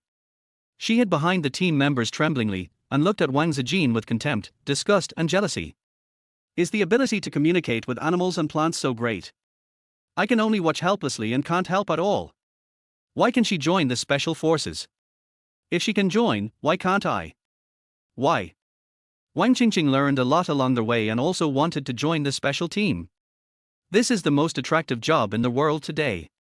It is safe and you are surrounded by colleagues with special abilities. But the captain Lu Yingchuan, whom she called a loser, ignored her, so she could only complain about the other members of the RV she was riding in. The team member was a hot-blooded young man who was very caring towards the beautiful Wang Qingqing and was still protecting her. Hearing this, he also echoed, yes, she is an old woman who can't do anything. How can she compare to the beautiful Qingqing? Don't worry, if you marry me, I will ensure that you can join the special forces and be a logistical recorder. Who wants to do logistics? Marry you. Wang Qingqing's eyes were filled with disdain. Although the other party was decent looking, his official position was too low and he was not worthy of her, a top rich lady with both talent and beauty. But now she still needs this man's protection, so she said delicately, I need to observe you more to see if you are good to me, so please behave well. The teammate got the advantage and was so excited that he was rubbing his hands together, which made Feng Xiaojia next to Wang Zijin retch quietly. How disgusting. Zhao Yang is so disgusting. It's already this late and is not thinking about saving people but flirting with girls. But, how can we save them? Feng Xiaojia was also very anxious when she saw the cruel scene. They didn't dare attack casually, for fear that the mutant crow would accidentally swallow the baby or trample the mother to death. Where is the captain? The captain is there. Let's go over there quickly. Feng Xiaojia pulled Wang Zijin and ran towards Lu Yingchuan. Lu Yingchuan observed the situation and ordered Zhao Yang, use your earth-related ability to get through underground. While I am distracting the mutants, find the right opportunity to rescue the hostages. You must ensure the safety of the hostages. Do you hear me? Lu Yingchuan spoke in a stern tone, and the smiling Zhao Yang no longer dared to laugh. He just obediently and timidly replied, yes. Wang Qingqing, who was standing behind Zhao Yang, was not happy and interrupted, why are you so fierce? What's so great about being a captain? You're ugly, poor, and smelly. Lu Yingchuan interrupted her directly, Zhao Yang, go over here immediately. When Zhao Yang received the order, his body immediately turned into fibers, softened like a pool of mud and sand, and burrowed into the ground. He also touched Wang Qingqing's ankle. Wang Qingqing screamed in shock and shame, stomping her high heels hard, Zhao Yang. You stinky hooligan. She flirted coquettishly, but when she looked at Lu Yingchuan, she turned contemptuous, what kind of rotten people are in your team? Each one is more disgusting than the other. No wonder you accepted a disgusting ugly bastard like Wang Zijin. Wang Qingqing stopped talking before she could finish her words, because Feng Xiaojia pulled Wang Zijin in front of her. The headlights of several RVs were on brightly, as bright as day. She could clearly see that Wang Zijin had changed, although it was a very subtle change. You? Wang Qingqing was a little confused. Wang Zijin, you put on makeup. Weird, I've never seen you put on makeup. Didn't you say that your husband doesn't like you to wear makeup, so you don't wear makeup? After she finished speaking, she seemed to remember something and looked at Lu Yingchuan sarcastically. Oh, hooking up with a wild man, you're so ugly without makeup. But no matter how much you put on, you're still so ugly. Wang Zijin lowered his eyes and ignored Wang Qingqing. However, Feng Xiaojia became angry and stood in front of Wang Zijin with an overflowing sense of justice. Why are you talking so harshly? What's so ugly about Aunt Wang? Why is the captain hooking up with a wild man again? You have no manners. Are you really Aunt Wang's sister? What kind of sister would scold her sister like that? Feng Xiaojia has learned about Wang Zijin's weird relatives from the team leader through the internal group of Team 33 these past 2 days. They are really weird. She couldn't stand it as an outsider. The two girls, who were not much different in age, were about to start a fight. Wang Zijin suddenly said calmly, Captain, let them all go back to the car to fight. The crows are coming, and there are mutated crows. Who are you trying to scare? You say there is, so there is? What are you showing off? You are ignorant. The army is patrolling and monitoring everywhere, how can there be so many mutant creatures? Wang Zijin said sarcastically. Indeed, there are troops patrolling and monitoring everywhere, and once any abnormal objects are discovered, they will contact special teams to deal with them. Including in the air, there are also drones and patrol aircraft. But there are always unexpected things. The mutated tree in Minute City is an example, and birds are the most difficult to monitor comprehensively. Without any hesitation, Lu Yingchuan asked Feng Xiaojie and others to return to the car to fight, while he took out 2 golden revolvers and continued to move forward. The hostages must be rescued first. Wang Zijin raised his head and called him, "Captain, you also go back to the car. I have called the wasps nearby for help. They will attract the crow's attention and give Zhao Yang a chance to rescue it." Lu Yingchuan was shocked. "You can summon? Oh, those birds last time were summoned by you? You have a nosebleed again. You have a nosebleed whenever you use this summoning ability." Wang Zijin was trying hard to wipe the blood from his nose, but it wouldn't stop. His head was also dizzy.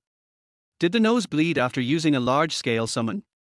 Her thin body shook, and a ring fell out of her pocket, landing on the ground with a crisp thump. Lu Yingchuan, who was walking quickly towards her to support her, suddenly froze. Chapter 10. Eat her. This is Chen Jin's ring. How come it's here with you? Lu Yingchuan looked at the ring in doubt, then looked at Wang Zijin, and asked directly, "Aunt Wang, did you steal Chen Jin's ring? Or did you pick it up?" Wang Zijin was supported by him, but she immediately bent down to pick up the ring. Hearing this, her fingers paused for a moment, then continued to pick it up softly. She was dizzy and tried several times to pick it up but failed. The swarm of wasps she summoned had already rushed towards the mutated crow on the roof of the car, stinging it and making it scream. Lu Yingchuan used the headset of the special communication channel to give orders to Zhao Yang, "Now. Catch the child first, then." Following the order, Zhao Yang crawled out of the ground to pick up the baby that was vomited out by the crow.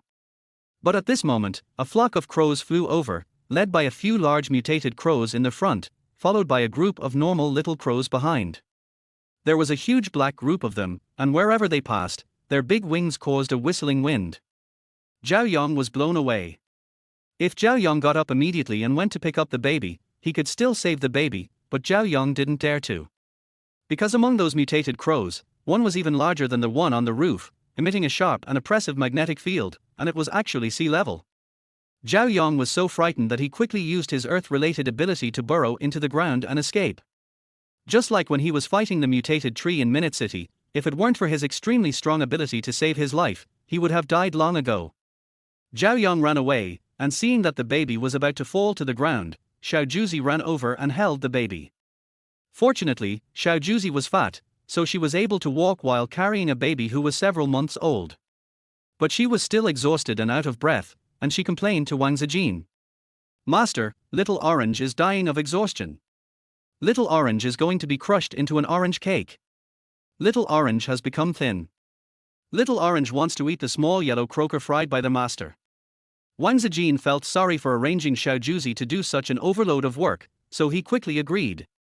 Lu Yingchuan, who was standing next to him, had no idea about Wang Zijin's arrangements. He was horrified and sweating as he watched this series of events.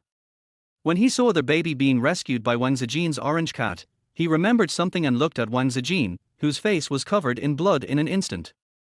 Wang Zijin's nosebleed became more severe, but this time she did not faint. She even forced herself to let Xiao Zhenxiong carry the baby to their side. Although their side is not very safe and guns are completely ineffective against sea-level mutants, the defensive effect is still very strong. Those mutated crows easily pecked at the surrounding cars, but they could not damage their team's special vehicles. Lu Yingchuan dragged Wang Zijin to hide behind the special car with an extremely ugly look on his face. He used their special internal communication phone to contact for rescue while stuffing Wang Zijin into the car. Wang Zijin's whole body was limp, and he could only be stuffed in. Unfortunately, he couldn't get in. Because the mutated crows had targeted the two of them who were outside the car, a large flock of them flew over and pecked at the back of Lu Yingchuan, who was standing farthest outside. "Captain!" Wang Zijin exclaimed, and quickly summoned the wasp that was still attacking the mutated crow in his mind, asking the wasp to come and rescue Lu Yingchuan. "There is no way. After the radiation pollution, the number of animals and plants has decreased significantly.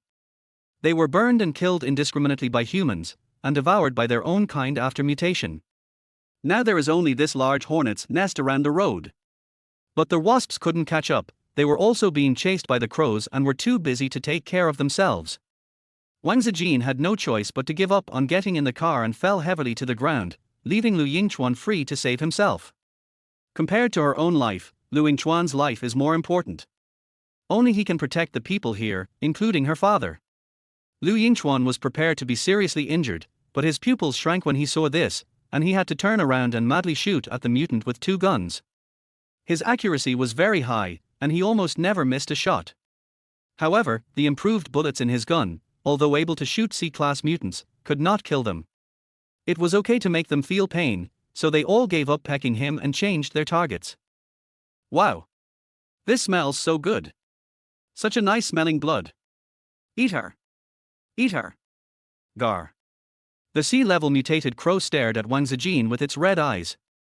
Wang Zijin could even hear the sound of it swallowing saliva.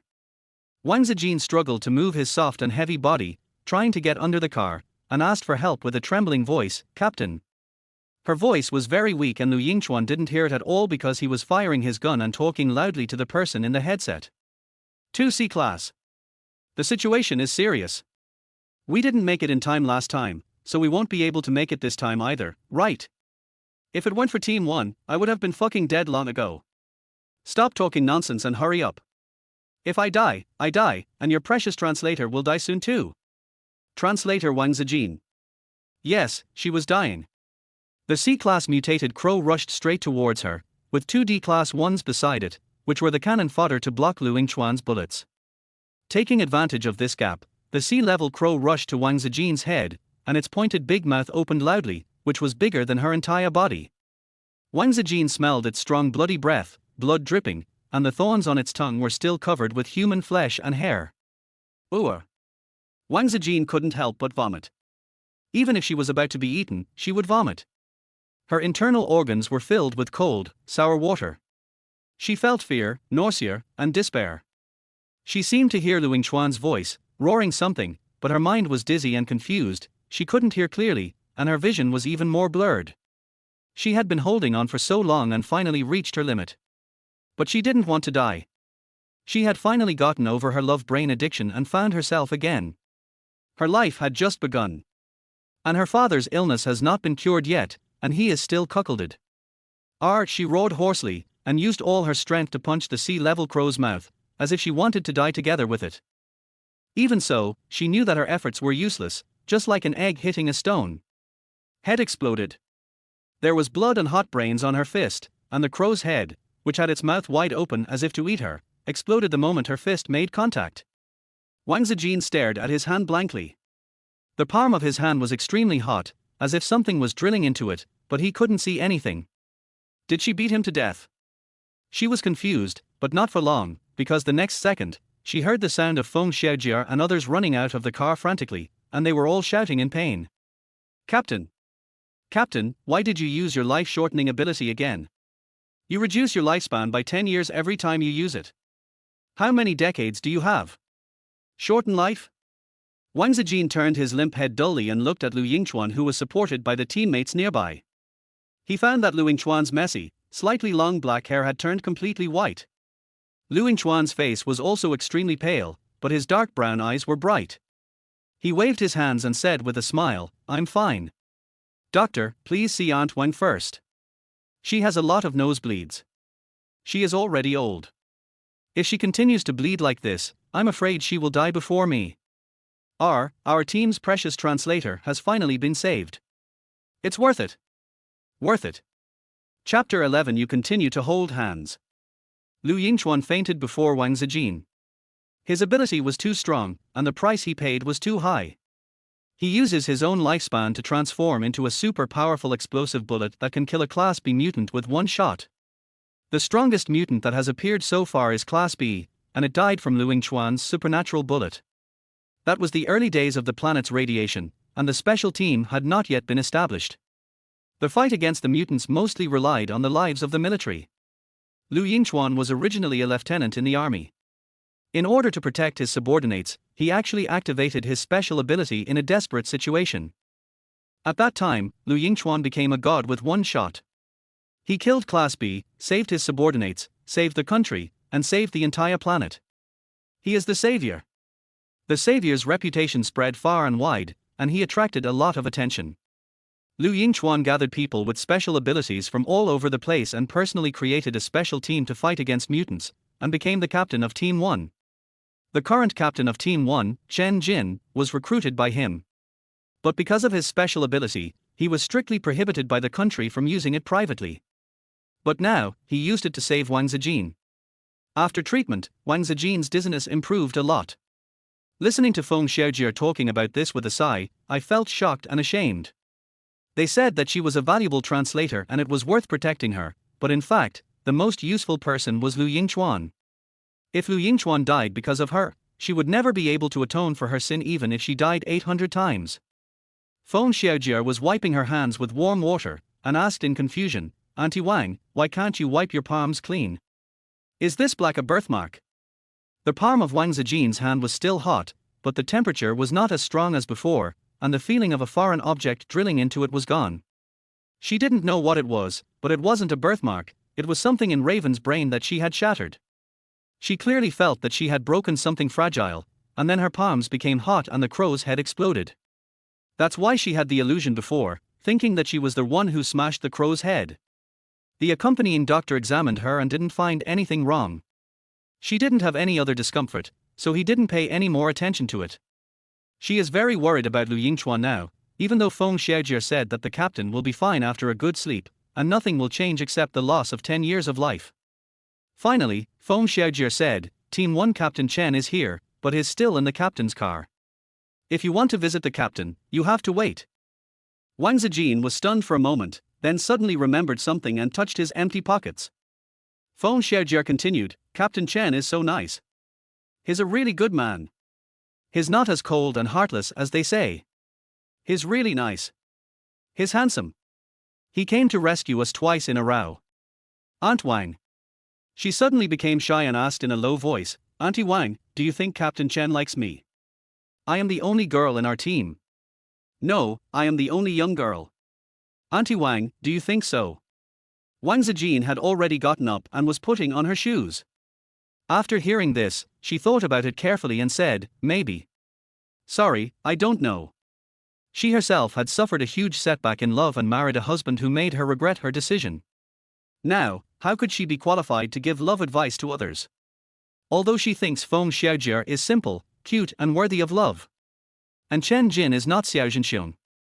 She was not an expert in love, so she got out of the car alone to look for the lost ring, but the car had already driven a long distance away. She tried to contact the surrounding animals and plants, asking them if they could help look for the ring. But after asking for a long time, no useful information was obtained.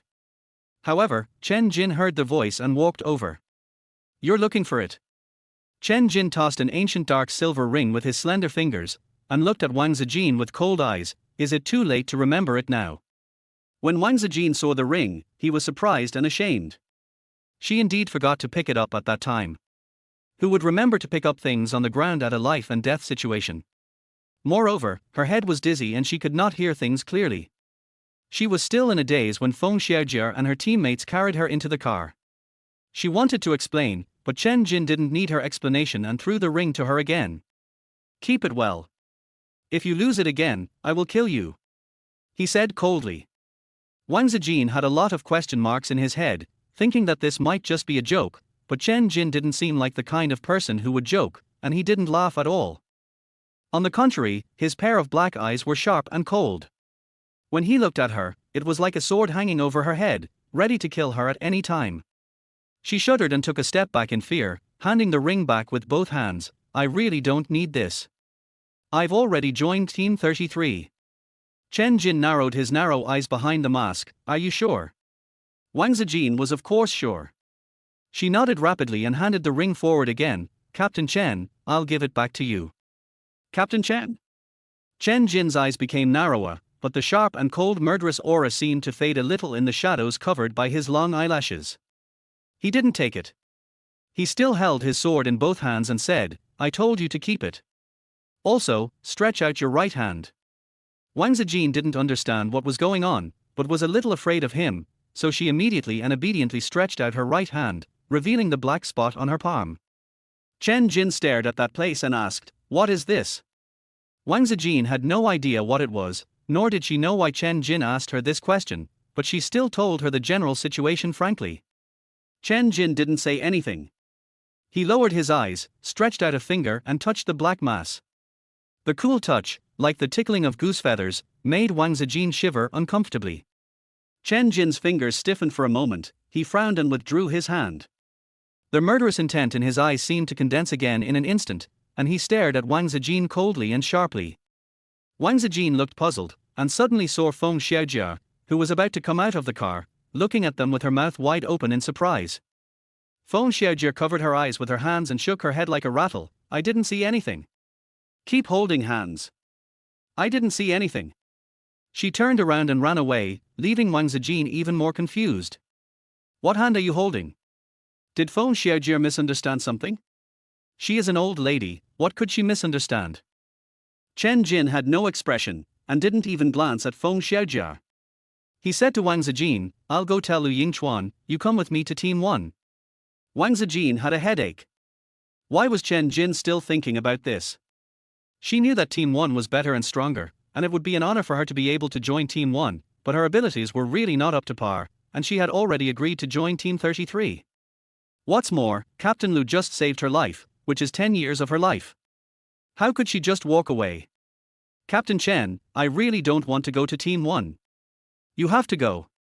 Chen Jin interrupted her coldly, his dark eyes locked on her. "You must stay with me, otherwise in the future, you will."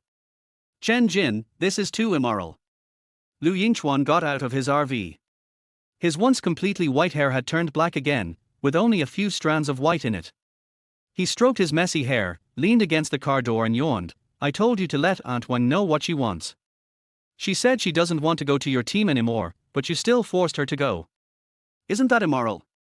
Are you bullying an elderly person?" Elderly Wang Zijin. Chapter 12. Say you're willing to follow me. Chen Jin said expressionlessly, "Wang Zijin, tell me you are willing to go with me." Wang Zijin, "I? Auntie Wang, say you don't want to go with him." Lu Yingchuan answered for Wang Zijin before he could, looking at Chen Jin provocatively. "Auntie Wang, you just like our Team 33. Team 1 can be as strong as they want, but it has nothing to do with Auntie Wang from the retirement team." Wang Zijin. She really wasn't here to live in her old age. It was true that she had her own purpose, but it was also true that she wanted to do her part to protect her homeland. The best that can be done. But the two men didn't give her a chance to confess. After a killing look, Lu Yingchuan laughed. "A Jin, don't you have the ability to communicate with animals and plants? Even if we need someone else, Team 2 still has one." Chen Jin looked at him coldly. "I have my reasons for accepting Wang Zijin. But you, she followed your 33rd team and her life was on the line twice. How many times can you use your special ability to save her?" Lu Yingchuan said, "This is an accident. Accidents don't happen all the time. If you let Aunt Wang, an elderly person, run around with your team, isn't she in greater danger? You can't protect her all the time, right?" He patted Chen Jin's shoulder, and his smiling tone turned serious. "Our Jin, Aunt Wang is a good person. If you stay in the nursing home, at least you can enjoy your old age more comfortably." Wang Zijin. "Okay, although the truth is there, Captain Lu is doing this for her own good. Besides, Captain Lu just saved her life, 10 years of her life." Wang Zijin was particularly grateful. He looked at Lu Yingchuan with red eyes, and it seemed that there was only Lu Yingchuan in his eyes. Chen Jin lifted his thin eyelids, withdrew his gaze from Wang Zijin, turned around and left in silence. He just said coldly, "Whatever you want." Seeing that he was leaving immediately, Lu Yingchuan waved enthusiastically. "Have lunch before you leave. We have a new chef, Aunt Wang. Aunt Wang's dishes are so delicious. I promise I won't make you vomit again." He didn't call out to Chen Jin, but turned to look at Wang Zijin with burning eyes. "Auntie Wang, what are we having for lunch? I loved the spicy pig's trotters you made last time. Can you make it again?" Wang Zijin nodded vigorously. "Yes. Captain, just order whatever you want to eat, I will make it." Now, she was actually grateful for her 20 years of life as a housewife. Xiao Zhenxiong didn't let her go out to do anything, so she stayed at home idle and learned cooking to perfection. Finally, she had a compensation plan to repay the captain. On the rest of the journey, they encountered no more mutants and reached the central city smoothly, just in time for the next morning. Wang Zijin had to send Wang Jianfeng to the central hospital of the nature reserve first. After getting off the car, she went to support Wang Jianfeng. This was the first time she had seen them in the past few days. Stepmother Zhu Moli was sharp-eyed and noticed the change on Wang Zijin's face at once. She asked in shock, "Zijin, you put on makeup too? Didn't you say that Zhenxiong didn't like you wearing makeup, so you never wore makeup?" As expected of mother and daughter, their lines were almost the same, and Wang Zijin didn't want to pay any attention to them at all. Wang Qingqing also came over and said, she just wanted to hook up with that captain. Wang Zijin has already fallen in love with someone else. Mommy, you don't know, she often treats her wild man with special care, even more attentively than she treats Xiao Zhenxiong. What a shameless ugly bastard. Wang Zijin thought to herself, how could she be as attentive as she was when she served Xiao Zhenxiong? She wanted to serve Xiao Zhenxiong, but was driven away by Xiao Zhenxiong holding his lover. But she didn't want to explain, nor did she explain that the changes on her face were actually due to changes inside her body. Her sticky and turbid veins were actually becoming clearer little by little, and the change was particularly drastic after she killed the mutated crow. Starting from her burning palm, it expanded little by little, and became clear little by little. Her palms are no longer hot or black, and most of the pain from her physical illnesses is gone. Her skin is also becoming tenderer and whiter, little by little, as if she had turned on a beauty filter. In other words, it's like the effect of Zhu Moli wearing exquisite nude makeup, or even more delicate than Zhu Moli with makeup. She saw these changes when Feng Xiaojie showed her in the mirror. She was shocked at the time, and she explained it to Feng Xiaojie and also saw a doctor. The doctor said this was probably the effect of her superpowers, and her new powers would make her younger and healthier. Feng Xiaojie was so envious of this special ability. Now, Feng Xiaojie took Wang Zijin's arm and stuck out her tongue at the weird mother and daughter who looked sour. I don't know who is the ugliest one. Go look in the mirror, auntie and sister. You can't even compare to Antoine by a finger. Just wait and see. Who are you calling big sister? How dare you call me big sister? Wang Qingqing was furious and was about to tear Feng Xiaojie apart. But Feng Xiaojie was a user with fire abilities, and a ball of fire scared Wang Qingqing so much that she screamed and hid behind Zhao Yang, whimpering and begging for protection. Zhu Moli also hid in Wang Jianfeng's arms, crying, Jianfeng, quickly ask Zijin to stop, ask Zijin not to let her teammates hurt Qingqing, Qingqing is her sister, she can't be so cruel. Wang Jianfeng scolded Wang Zijin again. Wang Zijin took the lead and helped him walk inside. Go in first. I have to go to work in the team later to earn medical qualifications for you, Dad. Wang Jianfeng. Zijin, you have to be careful and stay safe. Daddy is old now, and you don't need to risk your life for him. You are also my precious daughter. You were so smart and well behaved when you were a child. Hey. Wang Zijin was also very sad. No matter how much her father favored her stepmother and sister, he was still the best to her. After seeing Wang Jianfeng off, Wang Zijin went to the office of Team 33, and Wang Qingqing also went there. Wang Qingqing was brought by Zhao Yang, and in the end she had to start from logistics. Wang Qingqing's face looked extremely ugly. Wang Zijin was accompanied by Feng Xiaojie. They went from the 5th floor below the garage to the 1st floor by elevator. The 1st floor was the office area of Team 33. The arrangement of the special teams is in reverse. The higher the team number, the lower the floor. Team 1 is on the 34th floor. Each team consists of about 10 people. Team 33 has suffered heavy casualties, and 5 new teammates have joined from the substitute team on the negative 1st floor. They were all waiting in Lu Yingchuan's office. When they saw Wang Qingqing and Wang Zijin come in, they all looked at them. Wang Qingqing was young and beautiful, and she habitually put Wang Zijin above her and walked in front of him, like a proud princess with a nanny. Among the new team members, a yellow-haired guy immediately ran over attentively, and under Wang Qingqing's contentious and proud gaze, he ran behind her. Auntie Wang, hello, you are the Auntie Wang that Xiaojie mentioned, right? A rare person with the ability to communicate with animals and plants, please take good care of us in the future, Auntie Wang, our safety depends on Auntie Wang. The yellow-haired man flattered her smoothly, and the other new teammates followed suit. There was also a man in a white shirt who looked very gentle and handsome with glasses, who said, "Auntie Wang is younger than I thought, and she is very beautiful." "Yes, yes, yes." The team members immediately echoed, flattering her, "Auntie Wang has an extraordinary temperament. She must have been a top beauty when she was young. Auntie Wang's husband must be very outstanding too, right?" Chapter 13: The handsome guy who struck her heart. Wang Zijin was completely shocked. She was flattered, at a loss, and incoherent. I'm not, thank you everyone, my husband, I'm divorced, Wang Zijin. Are you afraid that others don't know that you are divorced? Are you afraid that these men won't pursue you? Wang Qingqing glared at Wang Zijin angrily. Her beautiful face, which was carefully made up, was distorted with anger. She angrily said, "You blind people. How can Wang Zijin be considered beautiful? She is obviously ugly. She has given birth to 3 children. I am the beauty. Can't you see it?" The new teammates burst into laughter. Huang Mao said directly, "So what if you are beauty? Can beauty be eaten? What kind of society is this? This is the end of the world. The end of the world requires superpowers. What superpowers do you have, beautiful girl?" Wang Qingqing, who has no special abilities. Why doesn't she have any superpowers? The man in the white shirt adjusted his glasses and laughed softly. Didn't Xiaojia say that? She has Zhao Yong completely bewitched.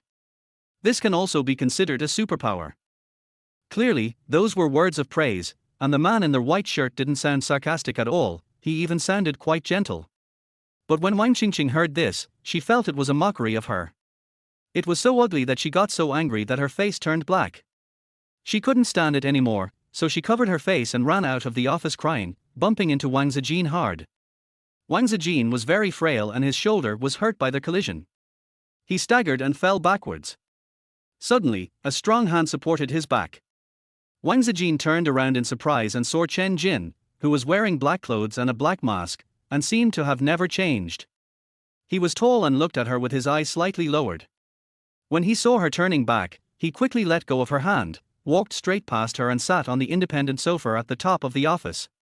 And behind Chen Jin, there was another person following. The man was tall and strong, wearing a formal black military uniform with golden accessories on his chest and shoulders, which was particularly gorgeous and dazzling. Wang Zijin felt that they looked familiar, but was not quite sure until his new teammates all stood up and saluted the 2 newcomers. "Hello, Captain Chen." "Hello, Captain Lu," they shouted in unison. Wang Zijin's guess was confirmed, but he still looked at the so-called Captain Lu with suspicion. This handsome face with a smooth white complexion and hair neatly combed back, is it really Lu Yingchuan? If it weren't for Lu Yingchuan's muscular physique, deep brown eyes, and handsome and sunny smile, she really wouldn't have dared to believe it. Not only her, Wang Qingqing was so shocked that she could fit a duck egg in her mouth. She was about to leave, but when she saw the 2 men come in, she couldn't move. Captain Chen was wearing a mask so she couldn't see what he looked like, but as soon as Captain Lu came in, she was blinded by the glare of golden light. The gorgeous military uniform and handsome looks make him even more handsome than the campus idol she had ever fallen in love with.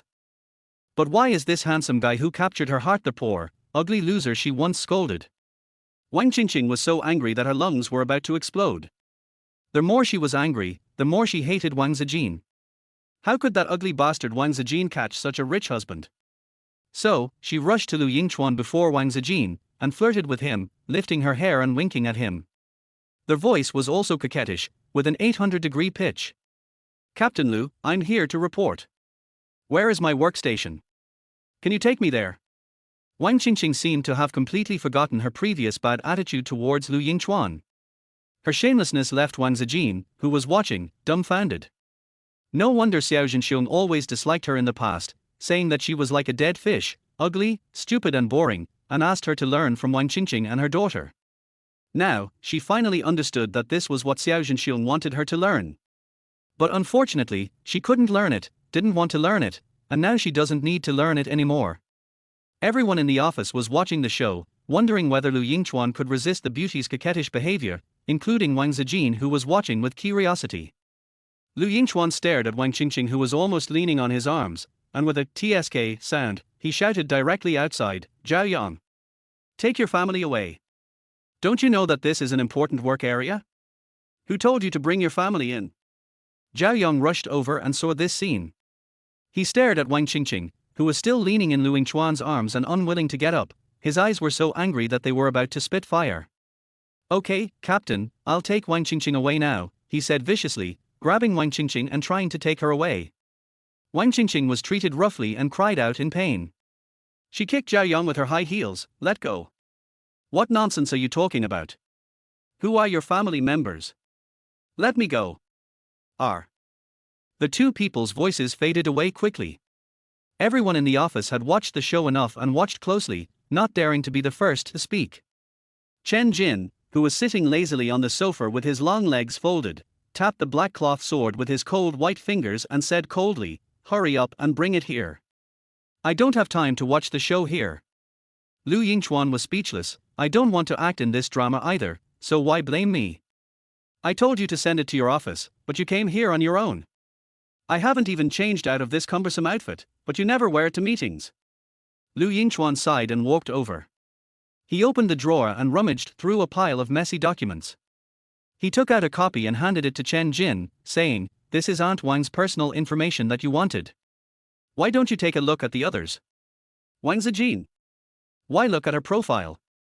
No, why only look at her profile?" The other teammates were also confused, but Chen Jin didn't give an answer. He took the information and got up and left, saying only, "Everyone else is fine." Wang Zijin. After Chen Jin left, the other teammates looked at Wang Zijin in confusion. Wang Mao muttered, "Auntie Wang is fine. What could be wrong with Auntie Wang?" With a slap, Lu Yingchuan slapped him on the head. "What does this have to do with you? Wang Mao, take Aunt Wang to get familiar with the working environment, and leave the rest to Feng Xiaojia." Wang Mao rubbed his head with tears in his eyes. "Captain, my name is Li Fei, not Wang Mao." Lu Yingchuan said, "Oh," and waved his hand. "Go ahead, Wang Mao." Li Fei. Li Fei is a chatterbox with a sweet tongue. He takes Wang Zijin around the huge first floor of Team 33, as leisurely as if he were strolling in a back garden. "Auntie Wang, don't worry. You are Xiaojia's friend, which means you are Li Fei's friend. We young people get along well with each other. We all respect the old and love the young. If you are like Wang Qingqing, we will help you fight one by one." Wang Zijin thanked him gratefully. Feng Xiaojia came over and interrupted. "Li Fei, you're right. You're a loyal boy. I really watched you grow up." When Li Fei saw Feng Xiaojia, his eyes lit up. "Xiaojia. Didn't I watch you grow up? Of course, of course. Let's have dinner together later, it's my treat. Aunt Wang can come too." Wang Zijin felt that she was not suitable to be a light bulb and wanted to refuse, but she had to, because Lu Yingchuan spoke in the group. He said he would treat the team to dinner tonight and at Wang Zijin. "Auntie Wang, I'll leave the chef position to you. We'll all help you." Wang Zijin took the special mobile phone he had just received for the team, listened to their voice message in the group, and agreed without thinking. The next second, another voice message came into the group. "You do whatever he tells you to do. Do you like him? Chapter 14 She abused me." The group exploded. Although this is an independent group of Team 33, there are also a few outsiders in it, such as the management of the headquarters and the person who just sent a sudden voice message. The name displayed is Chen Jin. Feng Xiaojia screamed on the spot and said excitedly, "Captain Chen actually sent a voice message. This is his first voice message. Aunt Wang. Captain Chen definitely likes you. He's jealous."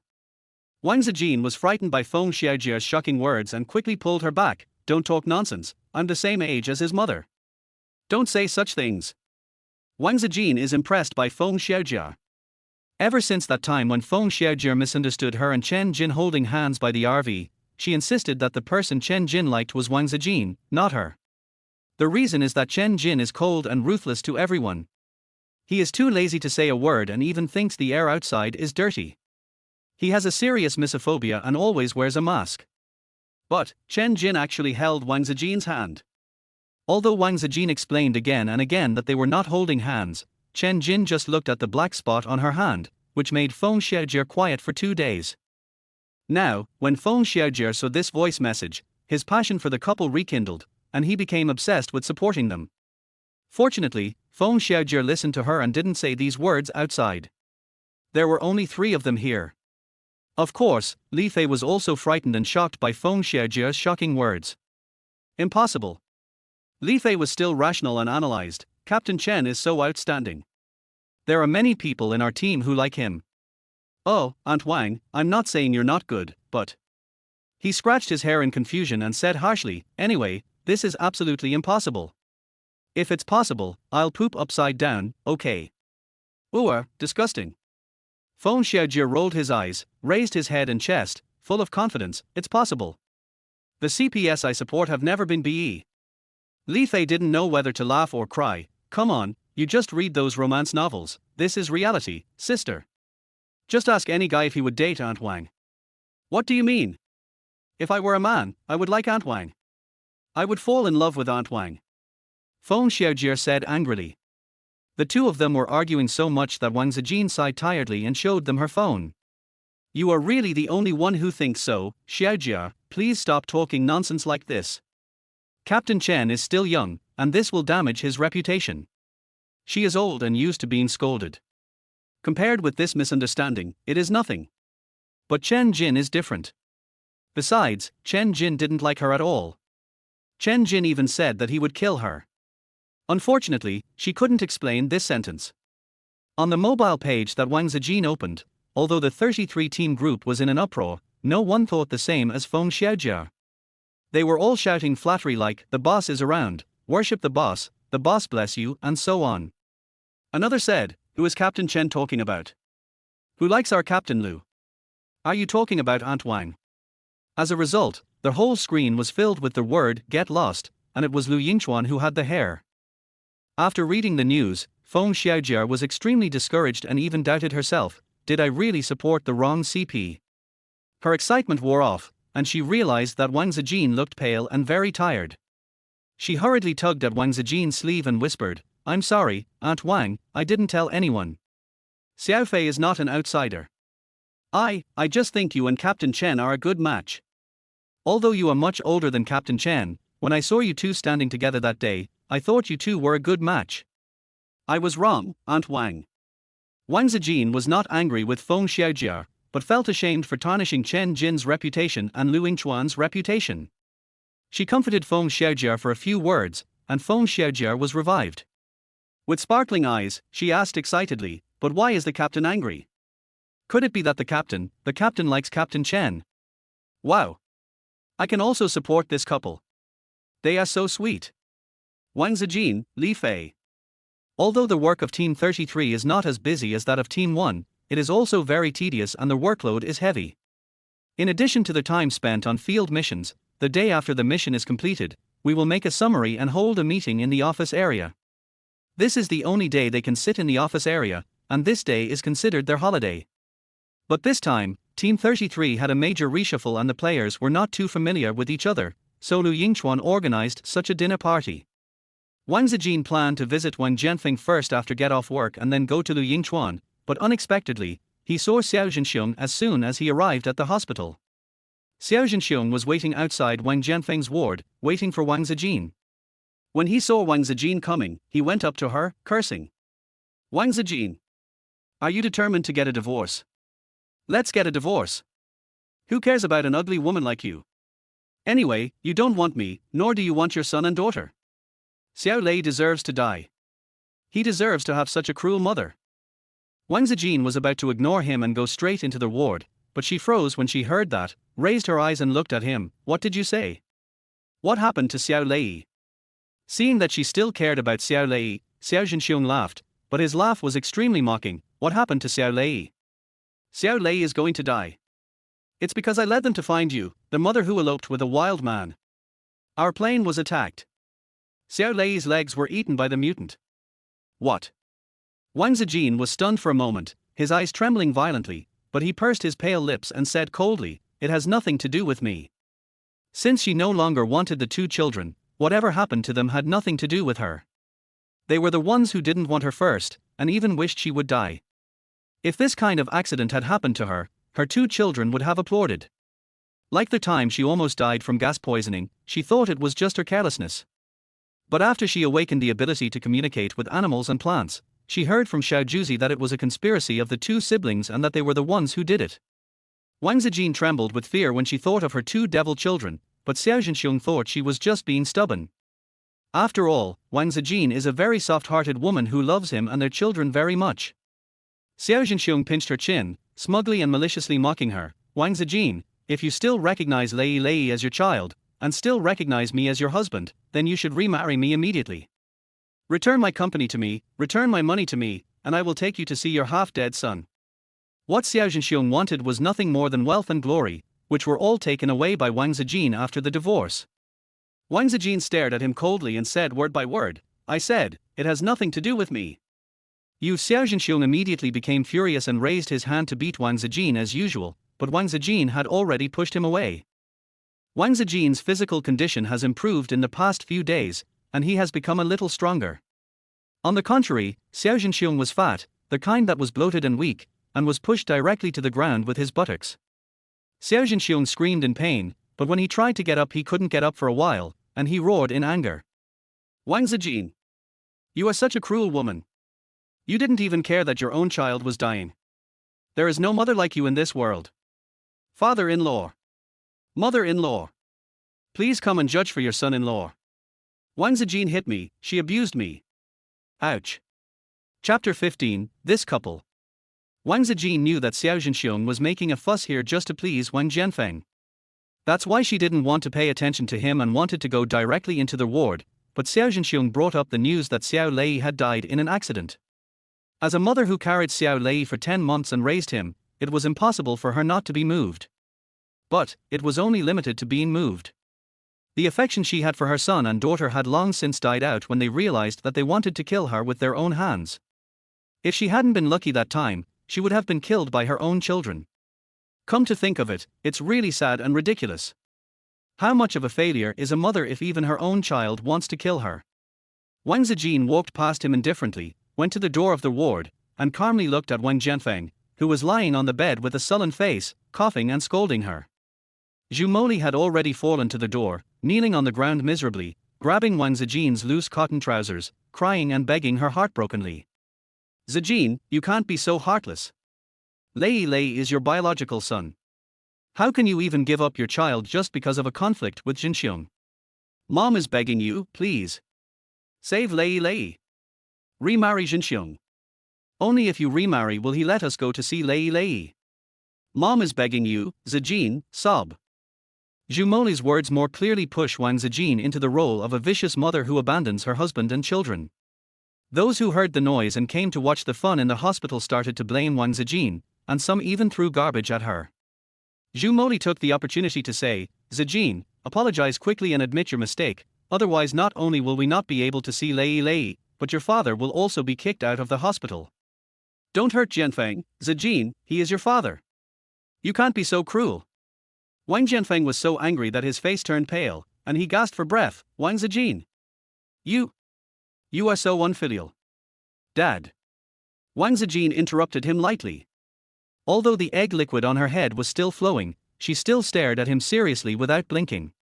Dad, I know I have done a lot of wrong things, which has caused you to be disappointed in me. I am no longer your most beloved daughter. But Dad, don't you believe in your daughter's conscience at all? You don't want to believe that it was Xiao Zhenxiong who was forcing me, and it was Zhu Moli who was slandering me.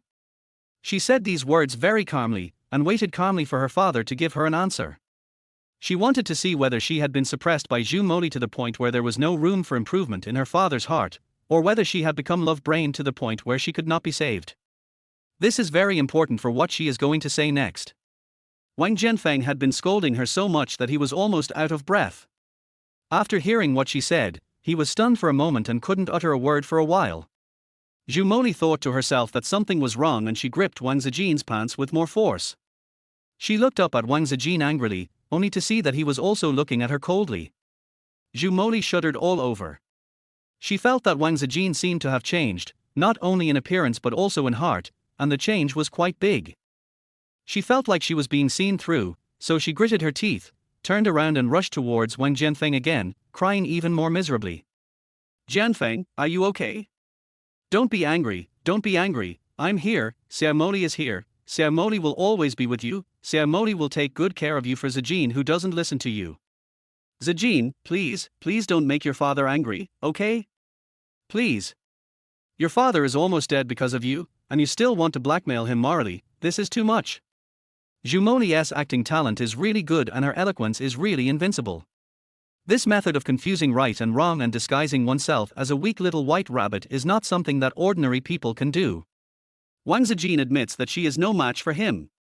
But Wang Zijin was not angry, and said calmly, I have evidence that you and my ex-husband Xiao Zhenxiong had an affair during marriage, and you coveted my family's wealth when you were in school, deliberately approached me, became my best friend, and let your boyfriend Xiao Zhenxiong seduce me. You conspired to rob my Wang family of everything. Wang Zijin did not reveal the truth to Wang Jianfeng after knowing all this that day. Firstly, he was worried that Wang Jianfeng's condition would worsen, and secondly, he had no substantial evidence. She said at the time that Wang Jianfeng might not believe her, and might even be bewitched by Zhu Moli's gossip and become so angry that he would not come here with her for treatment. It's different now, this is the best hospital in the country, and his father is being treated. Moreover, she had evidence, so she took out a document from her bag and handed it directly to Wang Jianfeng. In that document, there was a recording of a phone call between Zhu Moli and Xiao Zhenxiong. Zhu Moli told Xiao Zhenxiong about the plan they had when they were young and asked him to continue implementing it at any cost. There are also 2 paternity tests, one for Wang Qingqing and Wang Jianfeng, and the other for Wang Qingqing and Xiao Zhenxiong. She asked the accompanying doctor of Team 33 to test the infection while they were on the road. If Xiao Zhenxiong had not come to Wang's house to scold her that night, she would not have been able to obtain Xiao Zhenxiong's hair. It could be said that this was evidence that came right to her doorstep. Wang Zijin looked at her father's shocked and pale face and sighed in her heart. She knew best how painful it was to feel this way. But she couldn't let her father be kept in the dark his whole life just because she felt uncomfortable, and let the Avilders continue to run rampant and suck blood from her father. She asked the doctor to monitor her father's physical condition, and then looked at Zhu Moli and Xiao Zhenxiong who had been barking since she handed over the evidence. The 2 men scolded her until their faces turned red, but their faces were obviously panicked, and they even wanted to pull her and beat her. Wang Zijin looked at them indifferently without taking any action. She just called a group of birds in her heart to fly over and peck them, making them scream and roll around in the arms. Zhenxiong! Save me! Save me! Are my face! Zhenxiong, block it for me! Didn't you say you love me the most and will love me forever? Come here if it hurts so much. Come and block it. These damn birds. Are you crazy? Damn birds. Why are they only pecking at the 2 of us? The 2 men had no time to act when the disaster was imminent. Listening to their conversation, the onlookers were all confused by the reversal. They were ashamed of their previous insults to Wang Zijin, so they insulted the cheating couple in a disguised way and threw garbage at them. Even the birds can't stand it anymore. Peck them. Peck this couple to death. But Wang Zijin didn't want the birds to peck them to death. She was a law-abiding citizen and she would not kill anyone. She was just acting in self-defense, letting the birds help her avoid the risk of getting beaten and preventing them from getting up and hitting her again. So, she quickly let the birds go. The 2 adulterers, whose bodies and faces were covered with blood from being pecked, were wrestling in an ugly manner, and were trying to strangle each other. It's all your fault. It's all your bad idea. Now I have lost my wealth and am about to be pecked to death by birds. This was what Xiao Zhenxiong shouted. Zhu Moli also yelled, you are useless. You are poor bastard with no future. If I don't suggest doing this, when can we become rich? It's obvious that Wang Zijin is just a naive love-brained girl. You can't even control her and let her escape from our control. You are a waste. Chapter 16. Are you caring about me? The 2 men thought they were dead, so they fought each other particularly fiercely at the last moment. The people present were listening to the opera with great excitement, and they hit them even harder, forcing the 2 of them to flee in panic. Wang Zijin then looked at Wang Jianfeng, who was so angry that he almost fainted, and said guiltily, I'm sorry, Dad, I was blind and made the wrong friend. She is a love-brained person. I was in love before marriage, or rather, I have been in love since childhood. How should I put it? She just really wants to fall in love, and she is the type who will easily fall in love with whoever treats her well. It was because Zhu Moli discovered her entry point that she approached her and introduced her boyfriend Xiao Zhenxiong to her, making Wang Zijin fall in love with Xiao Zhenxiong. Wang Zijin was a love-sick person to begin with, so she couldn't stand the deliberate seduction, not to mention that Xiao Zhenxiong was tall, handsome and pretended to be a warm man at that time. She was so obsessed that she lost herself and did whatever he told her to do. She even wanted to steal the household registration booklet and get the marriage certificate secretly. Wang Jianfeng, who had always opposed her being with Xiao Zhenxiong, became furious, locked her up, and gave Xiao Zhenxiong a severe lesson. Xiao Zhenxiong's seduction plan failed, so Zhu Moli did it herself. Zhu Moli took the opportunity to visit Wang Zijin and said that it was her birthday and she wanted to celebrate with Wang Zijin, and got Wang Jianfeng drunk. That's why when Wang Jianfeng woke up the next day, he was holding the naked Zhu Moli, and Zhu Moli was in tears and threatened to commit suicide, so Wang Jianfeng was forced to get married again. Wang Zijin is now slowly recalling what happened and is able to piece together all the details. In the past 20 years, all she had in her mind was Xiao Zhenxiong. Everything else could be ignored, and nothing was more important than Xiao Zhenxiong. She is really very love-brained and very stupid. But, it's also very weird. Is there any normal person who would be as abnormal as her in love? Now that she has come to her senses, everything is normal? She couldn't tell what was wrong, but she felt like everything was wrong with her. It was so weird. Wang Jianfeng did not blame Wang Zijin, but he was really hurt in his heart, and he also felt guilty for bullying Zhu Moli, whom he protected. He said, "I am not a competent father. I promised your mother that I would take good care of you, but in the end, Dad believed Zhu Moli and treated you badly. It's Dad's fault." Wang Jianfeng burst into tears. He seemed to have suddenly become older at that moment. If the doctor had not been examining him next to him, he would have probably not survived. After a busy period, by the time Wang Jianfeng was out of danger and fell asleep, it was already dark outside.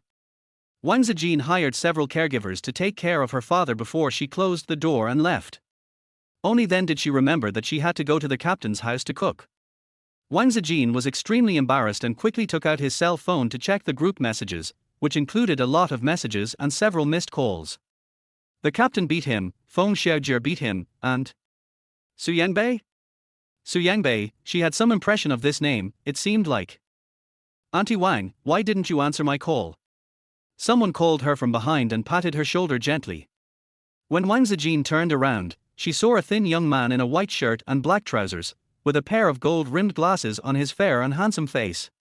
He appears to be very gentle and bookish, and his gentle appearance easily makes people feel close to him. But when Wang Zijin saw him, she inexplicably thought of Xiao Zhenxiong when he was pursuing her. He was also gentle as a warm breeze, which made her fall in love with him quickly. So, she was bitten by a snake once and became afraid of ropes for 10 years, and subconsciously took 2 steps back. But it doesn't feel inappropriate, because she is not a young girl anymore, she is an old aunt. So, she smiled awkwardly and asked, "Su Yangbei, is that you?" "Hello, I wasn't paying attention to my phone just now, sorry, are you here to visit the patient as well?" Su Yangbei raised his eyebrows, and the corners of his lips curled up slightly. "I'm not visiting a sick person. I'm an orphan. I was sick myself. I happened to see the lively scene over there at Aunt Wang's place, so I came over to say hello." His smile deepened, and he said meaningfully, "I originally called you, Aunt Wang, to help you, but Aunt Wang doesn't need it. Aunt Wang's supernatural power is really amazing." Wang Zijin. She had been flattered by Li Fei all day, and now she felt a little embarrassed when being praised again. "That's all I can do. I can't compare to you guys. You have ice ability, right?" She had already recalled Li Fei's introduction to her, mentioning the names and abilities of each teammate, including, of course, Su Yangbei in front of her. They were transferred up from the substitute team, but the substitute team does not refer to those with very poor abilities. Rather, they are the substitutes if there is a vacancy in Team 1 to Team 33. Ice-related abilities like Su Yangbei's are very powerful. Su Yangbei has been a substitute for many teams, but he could not stay in each team for long. Because even though he had awakened his ice ability, he wasn't very good at fighting. Not only did he often fail, he also accidentally hurt his teammates many times. Therefore, no team wanted him later, until Team 33 was short of people on a large scale, and he took the initiative to apply to be transferred to Team 33.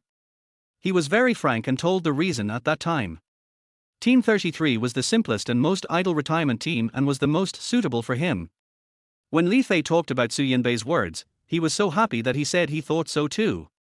Then, Feng Xiaojie punched and kicked him, and said, "If Team 33 really just wanted to eat and wait for death, would so many people in their team have died?" Feng Xiaojie was crying at that time. Wang Zijin was also moved when she thought about it. She felt that Su Yanbei's words were indeed inappropriate. So, she said to Su Yangbei seriously, Team 33's work is also quite dangerous. If we want to survive, we must work hard to make ourselves stronger, at least not hold them back. This is what I think. What about you, Su Yangbei? Su Yangbei had already followed her to the hospital gate. Hearing this, he glanced at Wang Zijin in surprise. Auntie Wang, are you concerned about me? No one has ever cared about my life or death. I'm really touched. You're so good to me, Auntie Wang. Wang Zijin. Did he misunderstand something? Wang Zijin explained awkwardly, I am just giving you advice as a colleague. Of course, I am also an elder, so it is my duty to care about you juniors. I am a newcomer at work, so I will help you in life if I can. What kind of life? Su Yangbei tilted his head and blinked his peach blossom eyes with bright red teardrop moles. Wang Zijin was a little confused and had no intention of doing anything wrong, but Su Yanbei's action was so provocative that the girls around them screamed. Su Yangbei is already very handsome, and he always smiles and speaks gently, which adds a layer of beauty filter to him. The kind that is more eye-catching and more likable. Passers-by were looking at him sideways, especially the young girls, who were obviously shy, and the brave ones were running towards him. Chapter 17, Dating Aunt Wang. Su Yangbei seemed frightened. He leaned closer to Wang Zijin and looked at him for help. Auntie Wang, can you help me? Can you help me block the peach blossoms? He looked pitiful. Wang Zijin suddenly thought of Zhu Moli. She had been accustomed to Zhu Moli's dramatic tricks over the years, so she felt awkward no matter how she looked at Su Yangbei now. But as a colleague, I will help if I can, and it's not a difficult thing to do. So, Wang Zijin walked out with his head held high and chest puffed out, standing in front like a protective child. Don't be afraid, son. Mom will tell them that you already have a wife, and your daughter-in-law is waiting for us to come back home. Wang Zijin said loudly. The girls who came close. Su Yangbei. The girls dispersed, and Wang Zijin's nervous nerves finally relaxed. She covered her heart that was beating wildly because of lying. She is not good at lying at all, although this is just to help others, it can be considered a white lie. She took a deep breath and comforted Su Yangbei behind her. It's okay, they are gone. Su Yangbei. Su Yangbei was speechless at Wang Zijin's unique help. He looked at Wang Zijin's back as he got into the car first, and waved to him to catch up. You know what, this really looks like his mother. Mom? He. It was already past 8 o'clock in the evening when Wang Zijin and Su Yangbei arrived at Lu Yingchuan's apartment. But they hadn't started eating yet, and a group of grown men and a girl named Feng Xiaojie were busy in Lu Yingchuan's kitchen. Since there are too many dishes to prepare, and none of them have much cooking experience, it would be difficult to prepare a big meal. That's why Lu Yingchuan had Ed Wang Zijin in the group. They could only rely on Wang Zijin. If Wang Zijin stood them up, they would have to do it themselves to have enough food and clothing. Now that Wang Zijin has arrived, they feel like they have seen a savior and are about to cry. Auntie Wang, you're finally here. You're finally here. We all missed you so much. Li Fei howled the loudest and spoke the sweetest. Feng Xiaojie was not to be outdone. She ran over and hugged Wang Zijin. Auntie Wang, you're finally here. They bullied me, saying that I have to know how to cook because I'm a girl, and they forced me to do it. My hands were burned by the fire. Woo. Wang Zijin, don't you have fire-type abilities? Why are you so careless? Did you apply the medicine? Wang Zijin held Feng Xiaojie's fingers with concern and looked at them. Su Yangbei, who was standing behind her, saw this and laughed out loud. He said inexplicably, it's a bit difficult to grab. What? Wang Zijin didn't quite hear his soft and vague words. But Su Yangbei didn't say anything else, because Wang Zijin had been pulled away from him by Feng Xiaojie, and he whispered in Wang Zijin's ear. Auntie Wang, why are you with Su Yangbei? Don't be fooled by his appearance. He is well known for being a scumbag and a jerk. I can't even count the number of girlfriends he has had with my hands. Don't be fooled by him. Wang Zijin was shocked. Really? Then he asked me to help him block it. No, how could I be deceived? Wang Zijin was speechless. She was called an ugly woman all the time, so why would she be afraid of being cheated by others? Xiao Zhenxiong cheated her and took her property, but Su Yangbei wouldn't do that, right? The housing for their special team is allocated by the state. Each person has an apartment in this building, and the salary is also quite high. After all, their job is to defend the country, and it is a life-threatening job. Wang Zijin thought about it carefully, so even if she found out that Su Yangbei was a bit of a green tea person, as long as it didn't harm others or herself, she would still be happy to help as a colleague. Now that I think about it, it seems that he is the only one who is harmed. Feng Xiaojie said, "He's a liar. Aunt Wang, don't be fooled by him. He can't compare to our Captain Chen in any way. Captain Chen is much better than him." Wang Zijin. How come this was chosen? Wang Zijin's face was filled with embarrassment. Although Feng Xiaojie's voice was not loud, Su Yangbei was not far away. If she heard it, she would not be the only one who would be embarrassed. Wang Zijin quickly changed the subject. What other dishes have not been cooked yet? Let me see. Captain. That hairtail fish only needs to be fried, no need to deep fry it. Let me do it, let me do it. Wang Zijin rescued all of them, and methodically cooked dishes that a large group of them could not cook. Compared with the few pitch-black dishes they cooked, these dishes were simply divine. While eating the dishes, the teammates kept praising Wang Zijin for her good cooking skills. They said that Team 33 would have a good time in the future as they would rely on Aunt Wang for cooking and other things. Wang Zijin didn't mind helping them cook. It was much happier than cooking for Xiao Zhenxiong, and it seemed that this was the only way she could help Team 33. At this time, Su Yangbei suddenly said, "From now on, whoever marries Aunt Wang will be so happy." After he sighed, he turned his head and blinked at Wang Zijin. "Auntie Wang, look at me, do I have a chance?" Everyone knows that Wang Zijin is divorced, and everyone also knows that Wang Zijin is currently single. But Wang Zijin's age was there, so everyone thought Su Yangbei was just joking. Li Fei even followed suit. "Auntie Wang, look at me, do I have a chance?" "Auntie Wang, look at me too. My child wants to eat Auntie Wang's cooking every day in the future." More and more people started to make noises, so Lu Yingchuan stopped them by scolding them with a smile. "Shut up. You have no respect for yourselves. Our team finally has Aunt Wang who can cook. If she is scared away by you, you will suffer in the future." Everyone laughed and apologized to Wang Zijin, saying that it was just a joke. The corners of Wang Zijin's mouth twitched in embarrassment. She didn't like joking. On the contrary, she was so socially anxious that she wished she could find a hole in the ground to crawl into. Fortunately, the captain stopped the fuss, otherwise she would really get up and run away. But the silence lasted less than a second before Su Yangbei sighed and said, "Why are you guys making such a fuss? I'm serious, Aunt Wang, can you please consider me?" Everyone. This time it wasn't a joke. Everyone was silent. They looked at Su Yangbei as if he were a mutant, including Wang Zijin herself. Feng Xiaojie immediately slammed the table in anger and stood up. "I knew that you, Su Yangbei, coveted Aunt Wang. The way you look at Aunt Wang is like your mouth is watering when you see the food on the table. But don't even think about it. You change girlfriends as fast as you change clothes. Don't come to harm our Aunt Wang. You are not worthy of my Aunt Wang." Everyone. Ahem.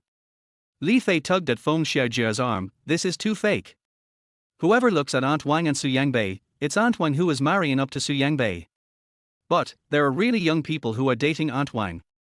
Li Fei thought of the poisonous oath he made about shitting upside down, and his face suddenly turned pale. He murmured, "It's fake, it must be fake. Su Yangbei just likes to play. This time he even played with Aunt Wang. What a heavy taste." Chapter 18. I'll protect you with my life. Su Yangbei, who has a strong taste for food, looked at Wang Zijin with deep affection, as if he had seen true love.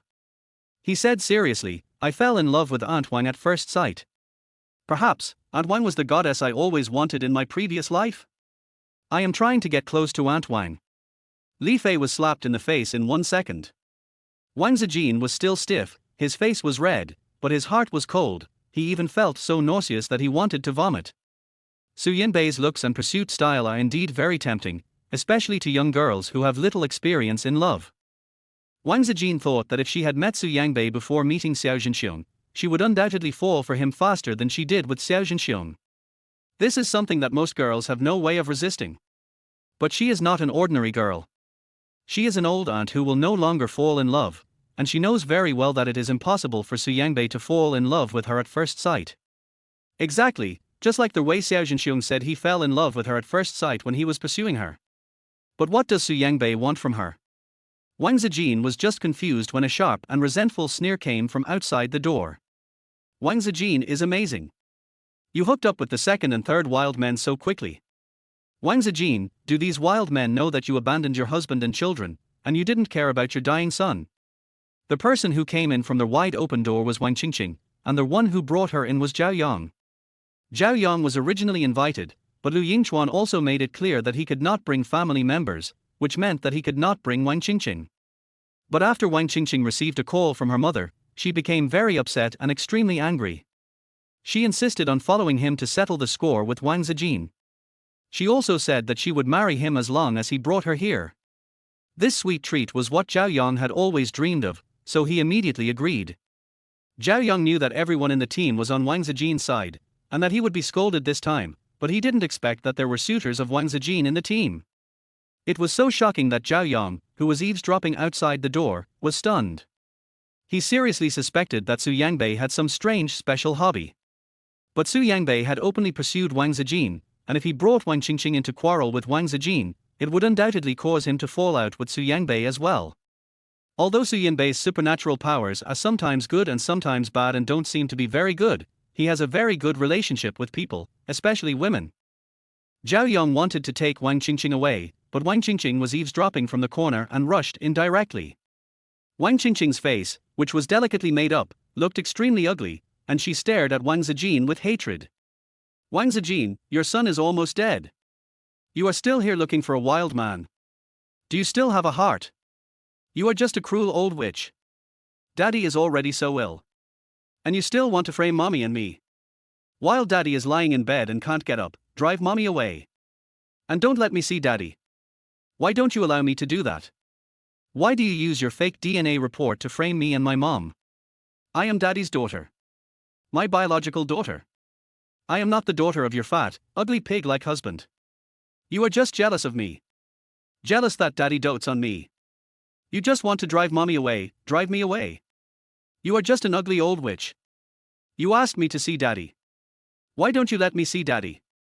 Wang Qingqing was like crazy. After cursing, she rushed over and grabbed Wang Zijin's hair, holding a fruit knife in her hand with premeditation. Wang Zijin was secretly shocked and was about to avoid it, but she saw a thin figure quickly blocking her way. With a sizzling sound, Wang Qingqing's fruit knife directly cut the face of the person in front of her, leaving a long blood stain, and the blood instantly blurred half of the face. Wang Zijin's heart trembled with fear.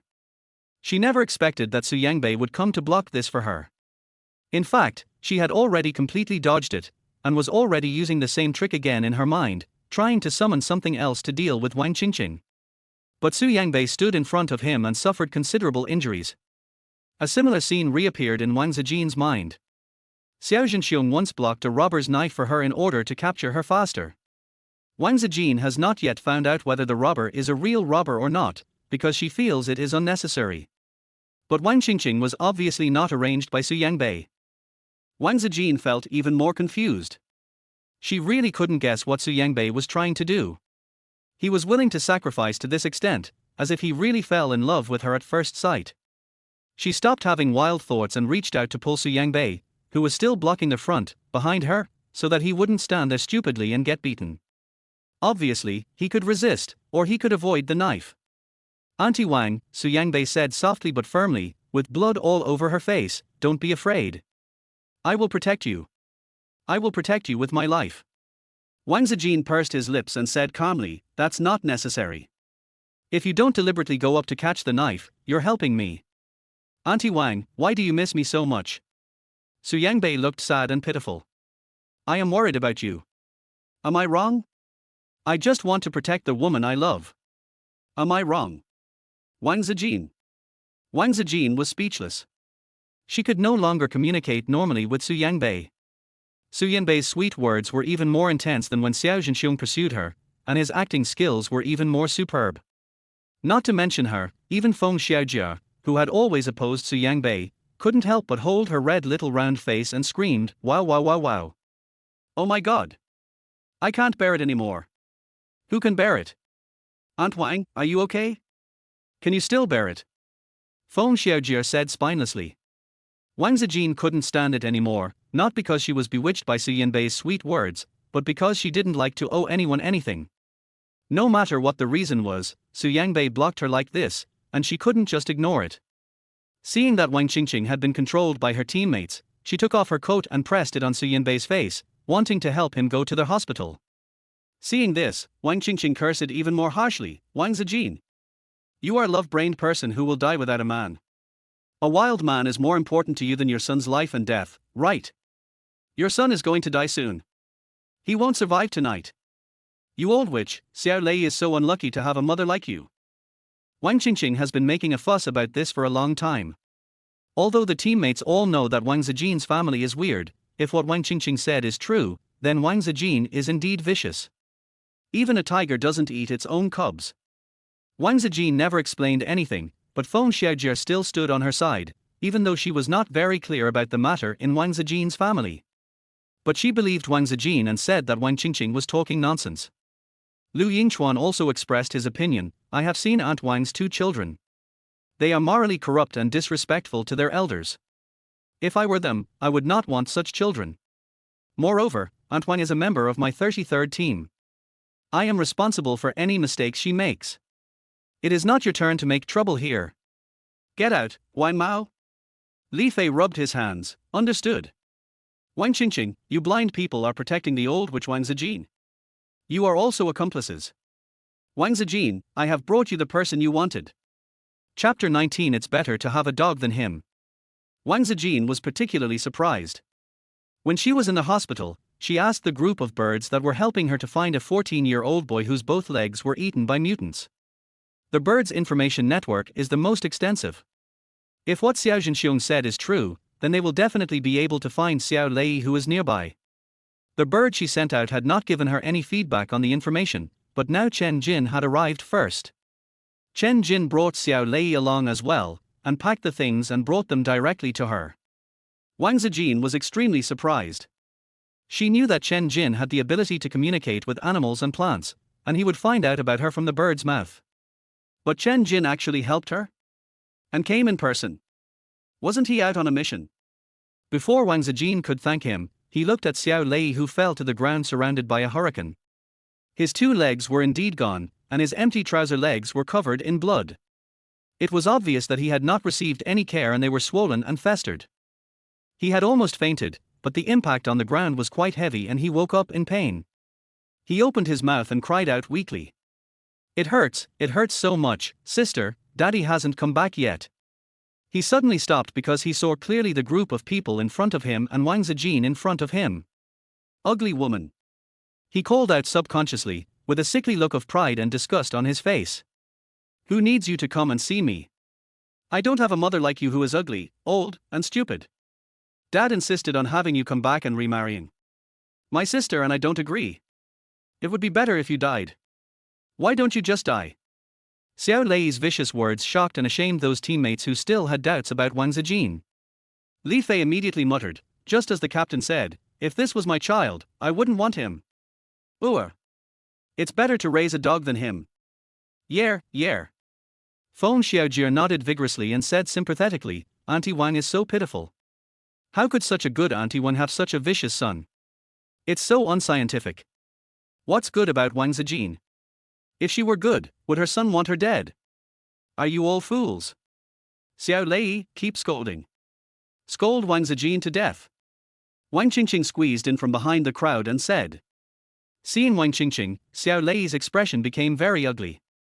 Go to hell too. Don't you hate my father and my sister? Don't you say that you find us dirty just by looking at us? Go to hell. Wang Qingqing, you're the one who's going to die.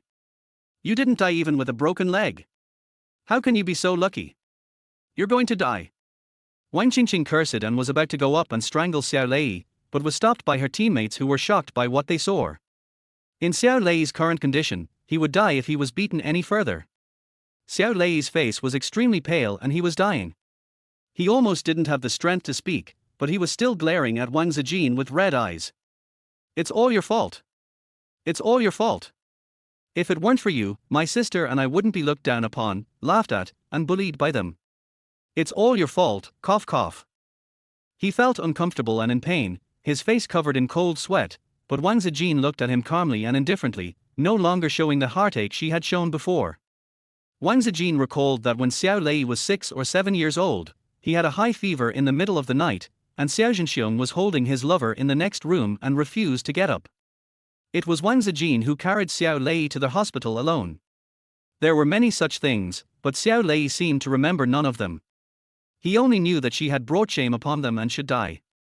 She didn't want to be ignorant, but it was Xiao Zhenxiong who didn't allow her to go out, put on makeup, learn to drive, or attend parent-teacher meetings at school.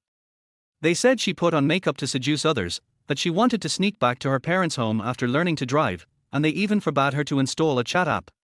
She just couldn't understand how her imprisoned lifestyle had brought shame to Xiao Shui and Xiao Lei. Was it so shameful that they wanted to kill him? So, no matter how harshly Xiao Lei cursed, she still pursed her trembling white lips and said, "I only have one question, how did I embarrass you to the point that you wanted to kill me with gas?" Xiao Lei was shocked. "How did you know?" I. Don't you know what shameful thing you did?" Wang Qingqing interrupted hastily, "You are so love-minded, the whole school knows it." "Xiaojia, don't let her speak, thank you," Wang Zijin said to Feng Xiaojia. Feng Xiaojia said, "Oh," and nudged Li Fei with her elbow. Li Fei immediately raised his hand, snapped his fingers, and said, "Shut up." As expected, Wang Qingqing closed her mouth, and no matter how hard she tried to open it, she wouldn't open it. Wang Qingqing was so scared that she felt like she had seen a ghost. Wang Qingqing still didn't understand Team 33, and she didn't know much about psychics either. She didn't know that Li Fei had a control-type psychic ability and could control a single opponent for 3 minutes. But it is only effective against humans whose abilities are inferior to his, or D-class mutants, which is why he was assigned to their Team 33. Wang Qingqing shut up, and Wang Zijin looked at Xiao Lei and said, "Go on." Xiao Lei. Xiao Lei was also scared as if he had seen a ghost, but he was more envious and looked at Li Fei as if he were a god. People with superpowers are superior to ordinary people, and it is said that his mother is also a superpower. He didn't see anything special about his mother. At most, she was very ugly, very stupid, and very annoying. But now that her mother stood together with a superpower like Li Fei, he was sure that her mother was indeed a superpower and was no longer useless. Upon closer inspection, her mother seemed to be better looking and her personality seemed to have changed. "In the past, I was always weak and vulnerable, a coward and incompetent who allowed myself to be beaten and scolded without complaint. Now, her mother's tone is still very gentle, but also very cold, and she still doesn't feel sorry for his legs." Xiao Lei was furious and hateful, his eyes were red. "You posted the photos of Dad cheating on you at the school gate. They all laughed at my sister and me. They bullied us, and my sister almost jumped off the building to commit suicide." Of course Wang Zijin had never done such a thing, but she was not very surprised by the answer because Xiao Zhenxiong had beaten her for this reason before. However, Xiao Zhenxiong did not say that the photos were posted at school, and after seeing that Wang Zijin was beaten badly, he did not admit it, so he dropped the matter the next day. It seems that Xiao Zhenxiong has found a real murderer. Wang Zijin glanced at Wang Qingqing who had kept silent, and said, "You don't know about Xiao Zhenxiong and your mother, so it's impossible for you to secretly take these photos. It was your mother who did it, right? She wants to take revenge on Xiao Zhenxiong's lover, and she also wants to make Xiao Shui, Xiao Lei, and Xiao Zhenxiong hate me. What a good trick." Wang Qingqing's pupils shrank and she kept shaking her head, but Wang Zijin played the video of Xiao Zhenxiong and Zhu Moli fighting in the hospital in front of Wang Qingqing. Xiao Zhenxiong and Zhu Moli said a lot of things that should and shouldn't be said, and their relationship was exposed nakedly. Wang Qingqing widened her eyes in disbelief. Her mother had clearly said that it was Wang Zijin who framed her. However, this video is ironclad evidence. Wang Zijin ignored her and looked at Xiao Lei. "I didn't do it. You can choose not to believe me, but I don't like to take the blame. Xiao Lei, from now on, I will sever my mother-son relationship with you and Xiao Shui. From now on, I will not care whether you are good or bad, alive or dead." Chapter 20, Falling in love with someone else so quickly. Wang Zijin has always been wondering when and what she did wrong to make Xiao Shui and Xiao Lei hate her so much. Now, the knot that had been bothering her has finally been untied. It was indeed because she was useless and incompetent and failed to protect her children. Then, the children, who were already disgusted by her incompetence, hated her even more and planned to kill her. Was it her fault or the children's? It didn't matter anymore. Now, she wasn't their mother anymore. But she was not the kind of person who would just watch someone in need die, so she applied for treatment at the hospital in her own name. Even if it was a stranger, she would help. However, she no longer asked whether the hospital could cure Xiao Lei's leg, and let Xiao Zhenxiong take responsibility for his own child. Xiao Lei was taken away by Li Fei. He was still in a daze, unable to recover from the realization that this was just a misunderstanding. Seeing that Wang Zijin didn't send him to the hospital and just left him to an outsider, he couldn't stand it anymore and shouted, "Ugly, aren't you going to send me to the hospital? I don't want to see my dad, don't ask him to come." Xiao Lei is already 14 years old and is no longer a child. How could he not see that Xiao Zhenxiong does not value him? In the past, he and Xiao Shui depended on Xiao Zhenxiong only because Xiao Zhenxiong had power and money, while their mother was useless. On the plane, Xiao Zhenxiong pushed him and Xiao Shui out to block the mutant. In order to protect Xiao Shui, his 2 legs were bitten off alive. He was in excruciating pain, but Xiao Zhenxiong refused to take him to the hospital. She even said excitedly, "That ugly woman Wang Zijin must be so heartbroken now. She will definitely agree to remarry. If she doesn't agree, I will make sure she never sees her son again." Xiao Zhenxiong left him and ran away, regardless of his crying and begging, or Xiao Shui's attempts to stop him, and he even beat Xiao Shui up. Xiao Lei was afraid of Xiao Zhenxiong and hated him. Now that Wang Zijin has explained the misunderstanding, Xiao Lei is even more reluctant to return to Xiao Zhenxiong. When being carried away by Li Fei, he anxiously called her Mom. Wang Zijin hasn't heard the word Mom for a long time. But she doesn't need it anymore. She is no longer his mother. Doing this far is already the most she can do. At this time, she remembered to thank Chen Jin, but when she woke to Chen Jin and hadn't opened her mouth, Su Yangbei, who was sitting on the chair pressing on his wound, suddenly cried out in pain. "Auntie Wang, it hurts so much. Is my face going to be disfigured? If I become ugly, will you still like me? Please don't dislike me, okay? Auntie Wang, okay." Wang Zijin was speechless for 2 seconds and was about to answer when Chen Jin spoke. "Wang Zijin, don't you like Lu Yingchuan? Why have you fallen in love with someone else so quickly?"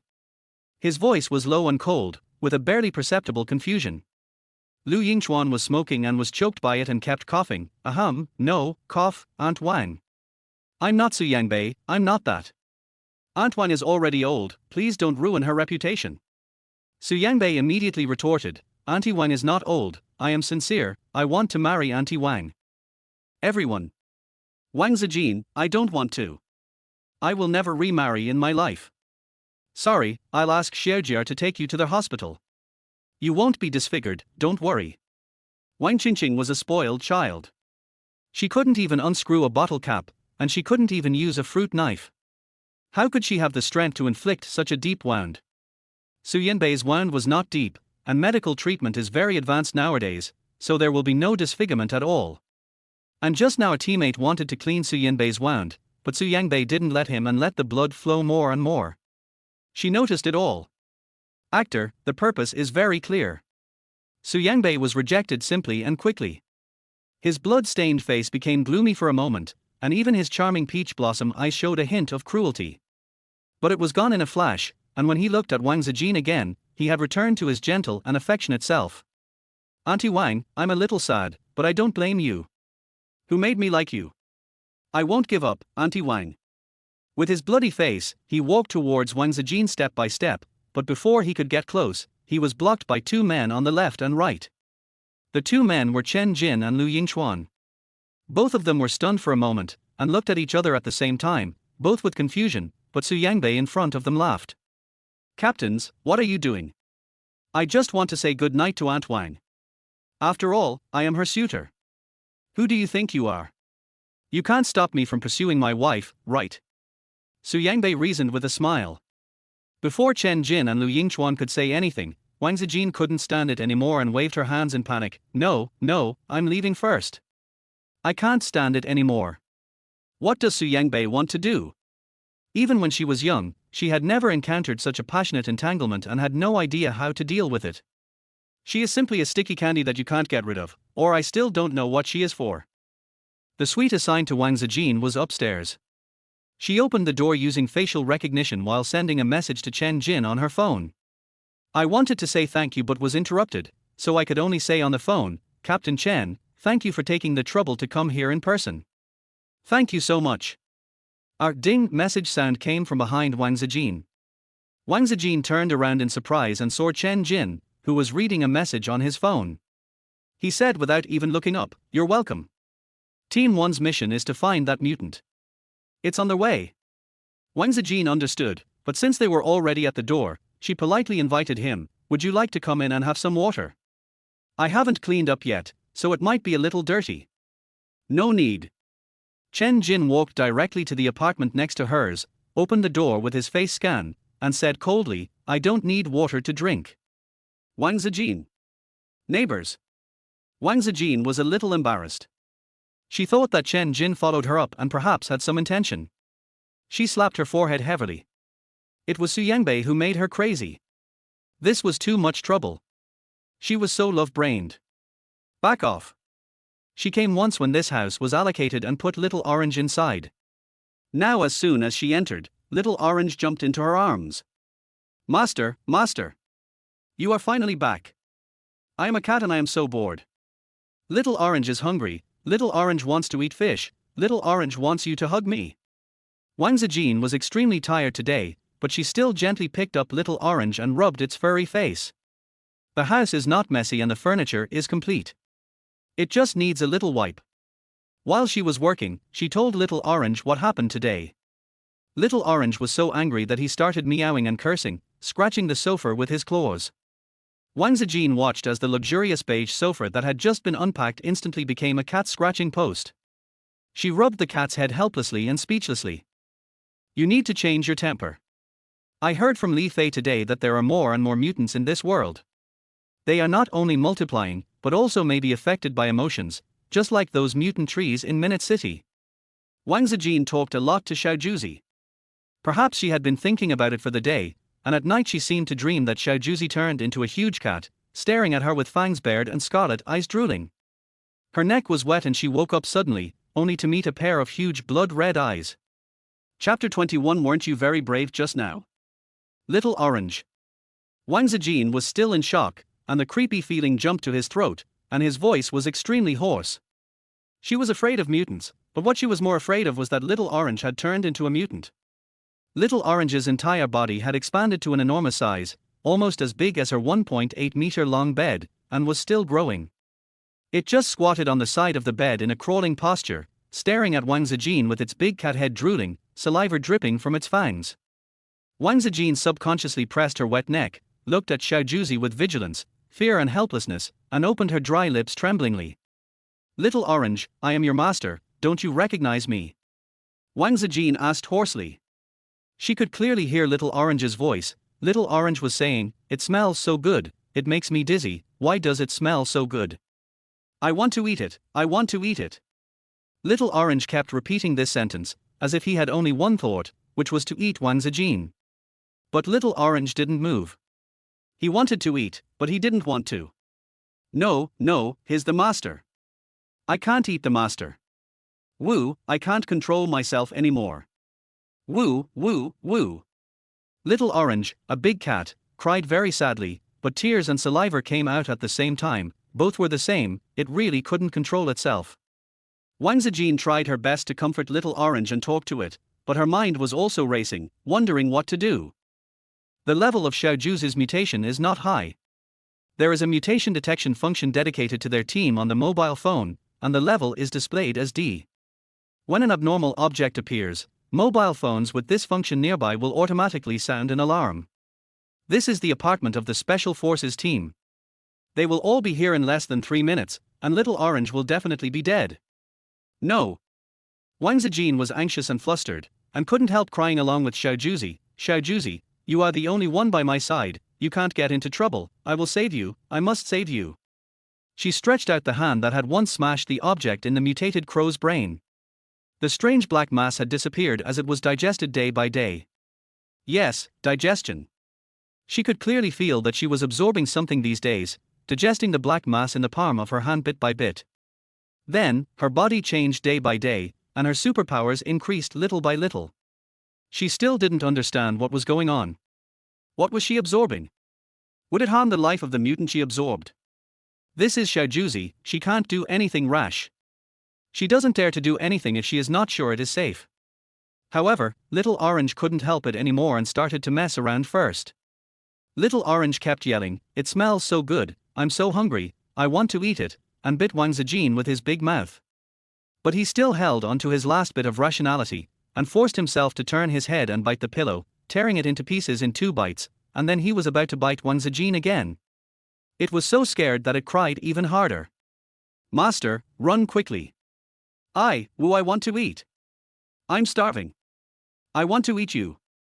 The mutant has grown so much bigger after the mutation, it would be strange if it wasn't hungry, so it started to hunt humans and devour its own kind. But after they mutated, their basic consciousness still existed. It was too abnormal for someone like Xiao Zhenxiong who was completely unable to control himself. Could it be that her meat is really that delicious? The mutant crow also said that she smelled good, and so did Little Orange. Wang Zijin's mind was in a mess, and he threw out everything he could to resist. In the end, he was forced to the floor-to-ceiling window by Xiao Zhenxiong. Of course she couldn't get out through the floor-to-ceiling window. If she jumped she would die, and she wouldn't be able to save her Little Orange at all. Seeing that Little Orange was about to pounce on her again, she gritted her teeth and clenched her fists immediately, but when she touched the cat's head, she placed her palm on the cat's brow. She was completely risking everything. She was even afraid of blowing the cat's head off with one punch, more than she was afraid of being swallowed by the Little Orange. Xiao Zhenxiong was her spiritual pillar. It was Xiao Zhenxiong who accompanied her and kept her warm throughout the dark abyss for so many years. Wang Zijin placed all his hopes in his palms. He was so nervous that he held his breath, waiting for hope or death. As soon as the palm of my hand touched the cat's head, it was as if attracted by something. I pressed it against the center of the cat's eyebrows, and then something in my palm seemed to be drilling into it like crazy. But this time, it didn't feel as hot as last time, and the thing that went in didn't seem as ferocious. She didn't pay attention to these things, but only stared at the Little Orange that slowly collapsed like a deflated ball when it was touched by her palm. The Little Orange, which had almost expanded to the size of her entire bedroom, was shrinking little by little until it returned to its normal size before the mutation. Wang Zijin's heart was pounding so hard that she caught Xiao Zhenxiong with trepidation and touched Xiao Zhenxiong's nose with trembling fingers. Little Orange's eyes have returned to normal, and they were just opening and closing, and he meowed weakly and fragilely. "Master, I am trapped." Little Orange smacked his saliva-dripping lips and fell asleep right away, as if he was extremely tired and sleepy. Wang Zijin was still in shock. She stared blankly at Xiao Zhenxiong who was curled up on her legs, tears still gathering in the corners of her eyes.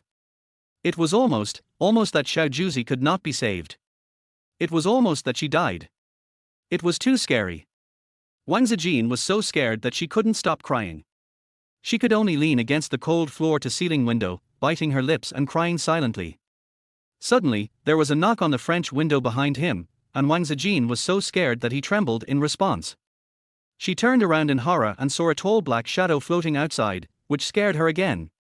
She shivered and shrank back in panic, only to see the dark shadow approaching the window, revealing a pale face wearing a mask, and his black eyes looked at her coldly.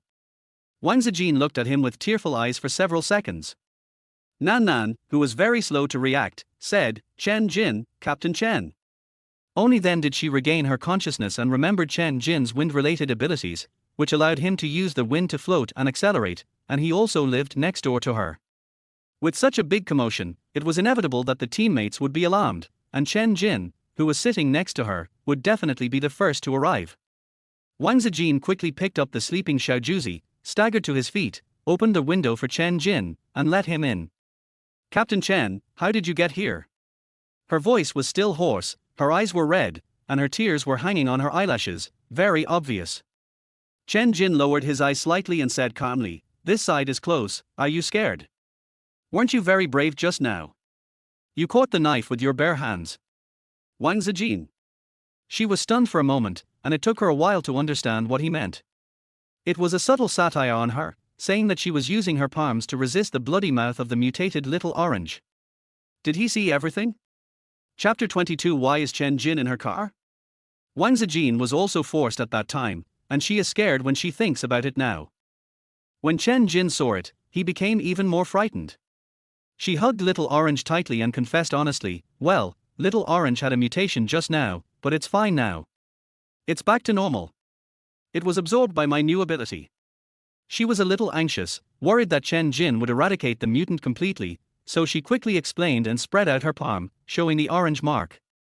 Do you remember the C-rank mutant crow? My palms turned black, and I felt that I absorbed the mutant crow's mutant ability and transformed it into my own ability. My abilities have all been enhanced. If I absorbed it but didn't mutate, then I can absorb more mutants without harming the lives of the mutants, and I can also make myself stronger. Wang Zijin analyzed her thoughts to Chen Jin. The more she analyzed, the happier she became. She said excitedly, my ability seems to be really powerful. Captain Chen, I can help you deal with the mutants. She smiled happily, thinking that she could eliminate the mutant without bloodshed. Wouldn't that be much better than the brutal and bloody fight now? But he saw that Chen Jin didn't seem happy at all. Not only were his dark eyes cold, but they also seemed to be narrowed, and a slightly dangerous murderous aura was gathering. Wang Zijin was too familiar with him like this, and stepped back in fear. Captain Chen, you. I didn't lose the ring. She was afraid that Chen Jin would not believe her, so she took out the dark silver ring tied with a red rope from around her neck, which also had an emerald green jade ring from old times on it. This is something my mother left for me.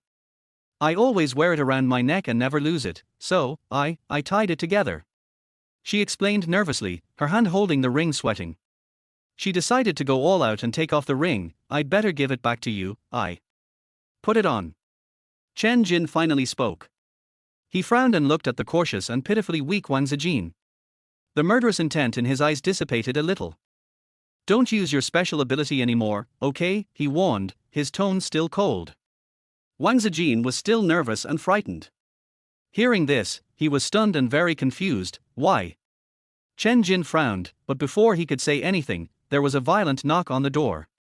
It was Lu Yingchuan. Auntie Wang. Auntie Wang, are you okay? I came here when I saw the red dot of the mutant. It was right next to you. How come it suddenly disappeared? Did you kill the mutant? Auntie Wang, open the door. Lu Yingchuan knocked for a while, and then, probably worried that Wang Zijin was in danger, he resorted to violently breaking down the door. Bang, bang, bang, bang, the furniture in the room was shaking. If the door had not been of good quality, it would have been broken by such great force. Wang Zijin was frightened, but also felt like a savior had come. God knew how scary Chen Jin was just now, much scarier than the mutated little orange. She almost ran to open the door, panting and saying, I'm fine, I killed the mutant. Behind him, Chen Jin slowly walked out of the dark corner and interrupted Wang Zijin's words. Wang Zijin was stunned again and looked at Chen Jin in confusion, not understanding why he lied. He didn't look like a liar. He is a person who disdains to lie. His strength is there, so there is no need for him to lie. But why did he say that? And why did he want to kill her? Maybe it's just an illusion, but Chen Jin, it's really weird. There was no doubt that what Chen Jin said would not be doubted. Lu Yingchuan and his teammates who had arrived from outside all breathed a sigh of relief. Luckily, Captain Chen is here, otherwise Aunt Wang would be in danger. Aunt Wang has not participated in any training and is not equipped with a gun. D-level mutants are also very dangerous. Yes, thank you Captain Chen for saving Aunt Wang from our team, otherwise we would have no food to eat in the future. Eat, eat, eat. All you know is eating. Although I can't live without the food Aunt Wang cooks, har har har har. The teammates were relaxed and joked around. Finally, Lu Yingchuan asked, where's the mutant? I still have to write a report. I'm so tired. Wang Zijin tightened her arms around Xiao Zhenxiong and subconsciously looked at Chen Jin. As expected, Chen Jin answered for her naturally. It turned into ashes and was blown away by the wind. It was just a cat. Cat. Lu Yingchuan looked at the fat orange cat sleeping soundly in Wang Zijin's arms and had no doubt that it was this cat that had just mutated. He nodded and laughed again. Are you worried that Aunt Wang would get hurt, so you turned the mutant into ashes? It's not that hard for you to deal with C-level mutants. Are you worried about Aunt Wang? Wang Zijin was embarrassed. Captain. You just want to eat the food cooked by Aunt Wang. I knew it. The spicy pig's trotters that I hid as a midnight snack were all eaten up by you. Lu Yingchuan said the second half of the sentence angrily. Wang Zijin. Chen Jin's cold eyes froze for a moment, and then he said expressionlessly, "I didn't eat it secretly. I ate it in front of you." Lu Yingchuan chuckled and went over to hug Chen Jin's neck. The two talked like good friends and then walked away. Wang Zijin sent away the remaining teammates who came to visit her one by one, refused their offer to help clean up the house, and rolled up her sleeves to clean up by herself. The little orange who caused all this was still sleeping soundly. Wang Zijin rubbed its cat's head with amusement, and felt heartbroken when he thought about how Little Orange almost died. Why did Little Orange mutate? Could it be that Xiaoju's mood caused the change? However, Xiaoju's mood seemed normal. Why? Chen Jin didn't let her tell him about Xiaojuzi, and it was not convenient for her to take Xiaojuzi to see a doctor. She kept trying to figure it out, and as a result, she had 2 big dark circles under her eyes the next day. Feng Xiaojie sent Su Yangbei to the hospital last night, and then went out with Li Fei to drink and eat barbecue, so she missed what happened to Wang Zijin last night. She was so tired that she kept yawning. When she saw Wang Zijin, who came to the company earlier than her, she quickly chased him, took Wang Zijin's arm, and asked him about what happened last night. Wang Zijin followed Chen Jin's lie and asked tentatively, "Xiaojie, do you know that there are many strange changes in domestic cats? What causes them?" Feng Xiaojie shook her head. "I've never encountered such a thing. The last time we investigated the mutated dog in Minute City, the owner was not at home. You said this kind of situation is almost non-existent." Wang Zijin was even more confused. Why did the little orange suddenly change? "We've accepted the mission. The itinerary has been sent to everyone. Pack up and get ready to go." Lu Yingchuan called the team members to action as soon as he arrived. He also called out Wang Zijin, "Auntie Wang, your car has arrived. You can slowly familiarize yourself with the company and we can work together on the next mission." When they were having dinner last night, Lu Yingchuan told Wang Zijin to stay in the company to get familiar with the situation. Wang Zijin thought it was feasible at the time. Only if they were familiar with each other would they not be a drag on them. He still feels so now. Anyway, Chen Jin had reminded her not to use her seemingly powerful new ability. Chen Jin would not stop her from using it for no reason, so she had better listen to his advice.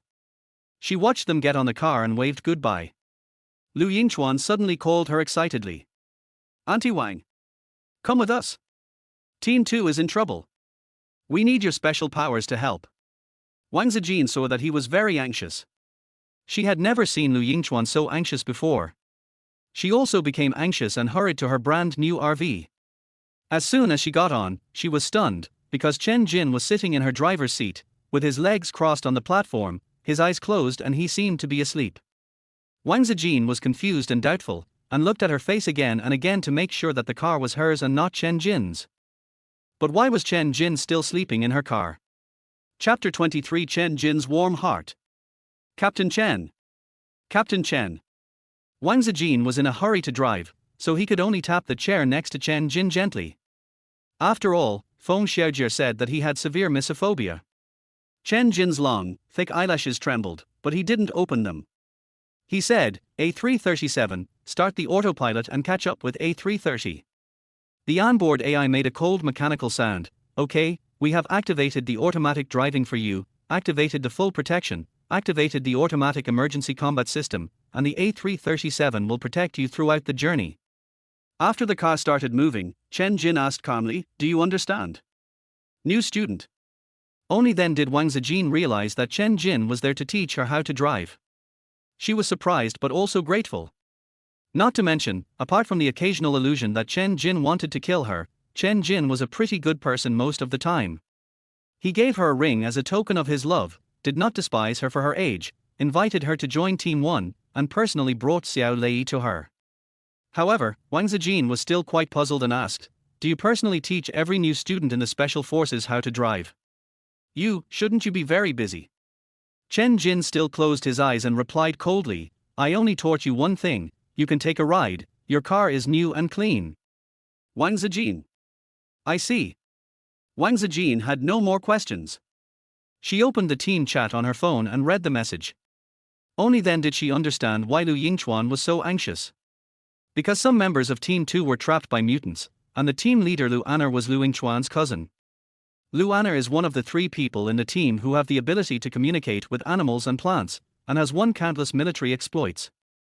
She is also extremely beautiful, so many people in the team like her and call her Goddess Anna. It is worth mentioning that Lu Anna once dated Su Yangbei, and Su Yangbei was also brought into the special team by Lu Anna. But they broke up soon, and Su Yangbei dated one girl after another and became famous for being fickle and promiscuous. All this gossip was from the private chats Feng Xiaojie sent to her, and the girl chattered non-stop. Finally, she said to Wang Zijin, "Aunt Wang, you said that scumbag Su Yangbei is pestering you. Is it because you are old enough and there is a big difference between you and Lu Anna? Is he deliberately using you to anger Lu Anna?" Wang Zijin felt that it was very possible and that this reason was indeed tenable. It was most likely this reason. These young people are really messing around. There is a generation gap. Generation gap. Wang Zijin, where is the ring? Chen Jin had arrived in front of her without knowing when, and looked at her expressionlessly. Wang Zijin was listening to Feng Xiaojie's voice call, even though the volume was very low, but when she saw Chen Jin, she still hid behind him guiltily. It took her a moment to come to her senses, and she slowly reached out to grab the red rope around her neck. Some of the faded red ropes show how old they are, which shows how much she values and cherishes her mother's relics. Put it together like this. Chen Jin frowned and said, "That's all. I just want to remind you to always wear the ring," and he glanced at Wang Zijin's hand that still had an orange mark on it and said, "You can't absorb any more mutants, otherwise, you will die." Wang Zijin, is it similar to the side effects of the captain's ability? Chen Jin was silent for a moment, and his deep voice seemed to become even deeper, more serious than his. Wang Zijin. It's a bit scary. If Chen Jin didn't seem like the type to joke, she would have suspected that Chen Jin was exaggerating. She didn't notice any disadvantages, but rather a lot of advantages. She could even hear the captain's loud voice in the car in front, arguing fiercely on the phone with Team 2. He said that if anything happened to Lu Anna, the entire Team 2 would not be enough to bury her. And Lu Yingchuan was asking, has Chen Jin not arrived yet? When Wang Zijin heard this, he was stunned for a moment, and looked up in surprise at Chen Jin, who was pressing the earphone button. Does Lu Yingchuan know that Chen Jin is in her car? She thought that it was Lu Yingchuan who instructed Chen Jin to teach her how to drive, but that wasn't the case.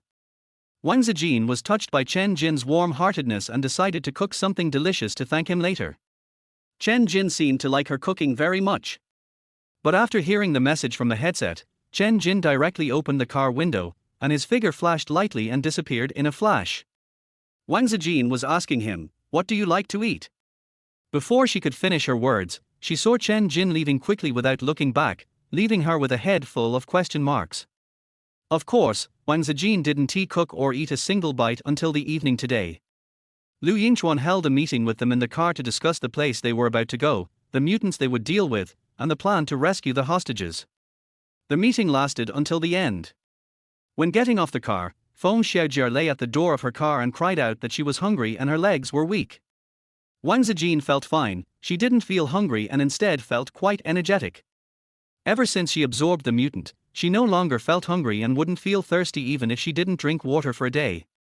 Her body was simply magical now. It's also very strange. This new ability is indeed strange. The mission location of Team 2 is a remote island. The mutant is a kind of fish in the sea, which has bred a group of mutant fish. Species flying in the sky and swimming in the water are difficult to detect and their location is difficult to capture. It was Lu Anna's credit that we were able to find this group of mutated fish this time. She was on a mission with Team 2, and in a nearby fishing village, she accidentally heard the voice of a mutant in the sea, saying that it would eat everyone in the fishing village. The mutated plants they eliminated had destroyed half of the village, so Lu Anna immediately asked all the villagers to evacuate. The villagers have lived here for a long time and are reluctant to leave, so it took a lot of effort to persuade them. But in the end they were unable to evacuate because the mutated fish came too quickly. There were not only the D-level mutated fish that Lu Anna heard of, but also several C-level ones. Team 2 is full of experts with special powers, so dealing with C-level fish is no problem, but there are too many C-level mutant fish that can survive on land. In order to protect the villagers, Lu Anna stepped out to communicate with the mutated fish and divert their attention. Let teammates with fast speed take the opportunity to leave and get help. The news was narrated in detail by the members of Team 2 who came out to ask for help. The young man's eyes were red and he looked very worried, but there was also a gleam of hope in his eyes. Captain Chen has been in there for quite a while. With him here, Captain Anna will definitely be rescued. Captain Anna is such a beautiful and kind person. If something happens to her, I will commit suicide to be buried with her, said the young man with great ambition. Lu Yingchuan slapped him and cursed, "Get lost. Don't curse Anna, she will be fine." Although Team 2 said that Chen Jin had already gone in, Lu Yingchuan still didn't take a moment to rest and asked the members of Team 33 to go in with him. As they strode forward, they shouted to Wang Zijin, who was a little behind them and couldn't keep up with their speed, "Auntie Wang, just tell me the message. We have worked together before. Wang Mao, just follow Auntie Wang. Protect Auntie Wang." Li Fei's ability was relatively weak, so he could only walk to Wang Zijin's side dejectedly and complained, "If Brother Su hadn't been discharged from the hospital, I wouldn't have been responsible for protecting Aunt Wang. I'm so useless, so embarrassing." Chapter 24 Oh Beauty. Wang Zijin felt that she was also quite useless. Lu Anna also has the ability to communicate between animals and plants, but she can stand on her own and be a team leader, and has made great achievements. As for her, she needed the protection of her teammates on the battlefield and couldn't even walk to keep up with their pace. How useless. The two losers stumbled behind, not as agile as the other teammates.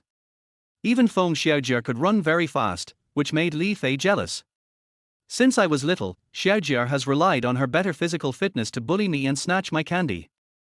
I'm an adult now and I still can't beat her. I'm so angry."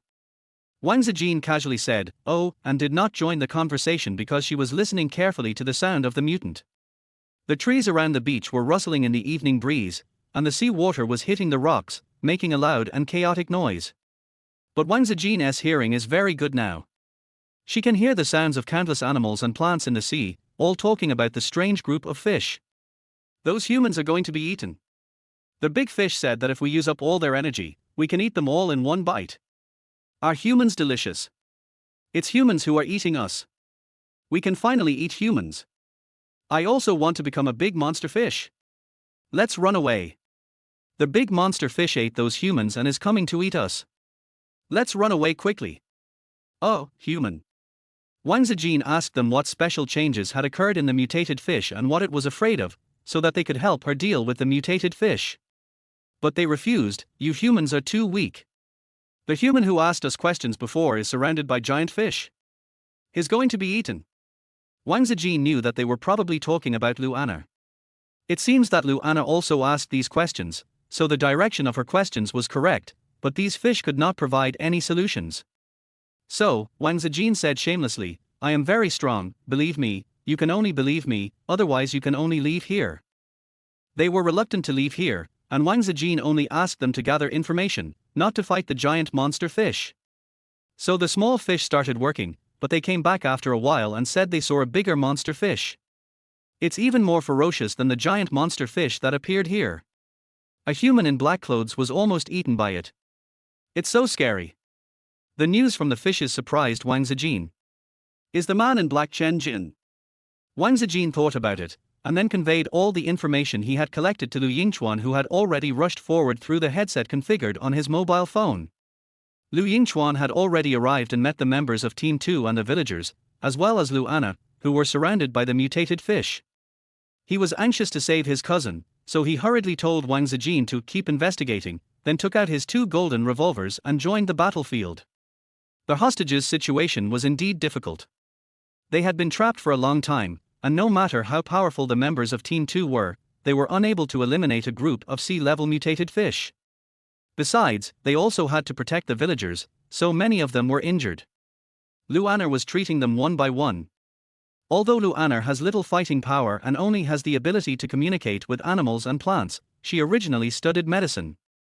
Therefore, there was no doctor in their team, and the doctor's position was vacated for the psychic, with Lu Anna working as a part-time doctor. Lu Anna's combat uniform was soaked, her long chestnut curly hair was wet and wrapped around her pale face, with bloodstains particularly noticeable. Lu Yingchuan felt distressed when he saw this and shouted, "Chen Jin! Where did you go to save people? Were they eaten by the mutated fish?" Lu Yingchuan's voice echoed in the headphones. Wang Zijin felt like her ears were about to explode and quickly took them off. Even without headphones, she could hear Lu Yingchuan's voice clearly, as well as a tired and cold woman's voice. Brother, you're finally here. I thought I'd never see you again. Are you talking to Captain Chen? Is Captain Chen here too? Wang Zijin listened to these sounds, and even his eyesight became particularly good, and he could vaguely see a large group of densely packed mutated fish.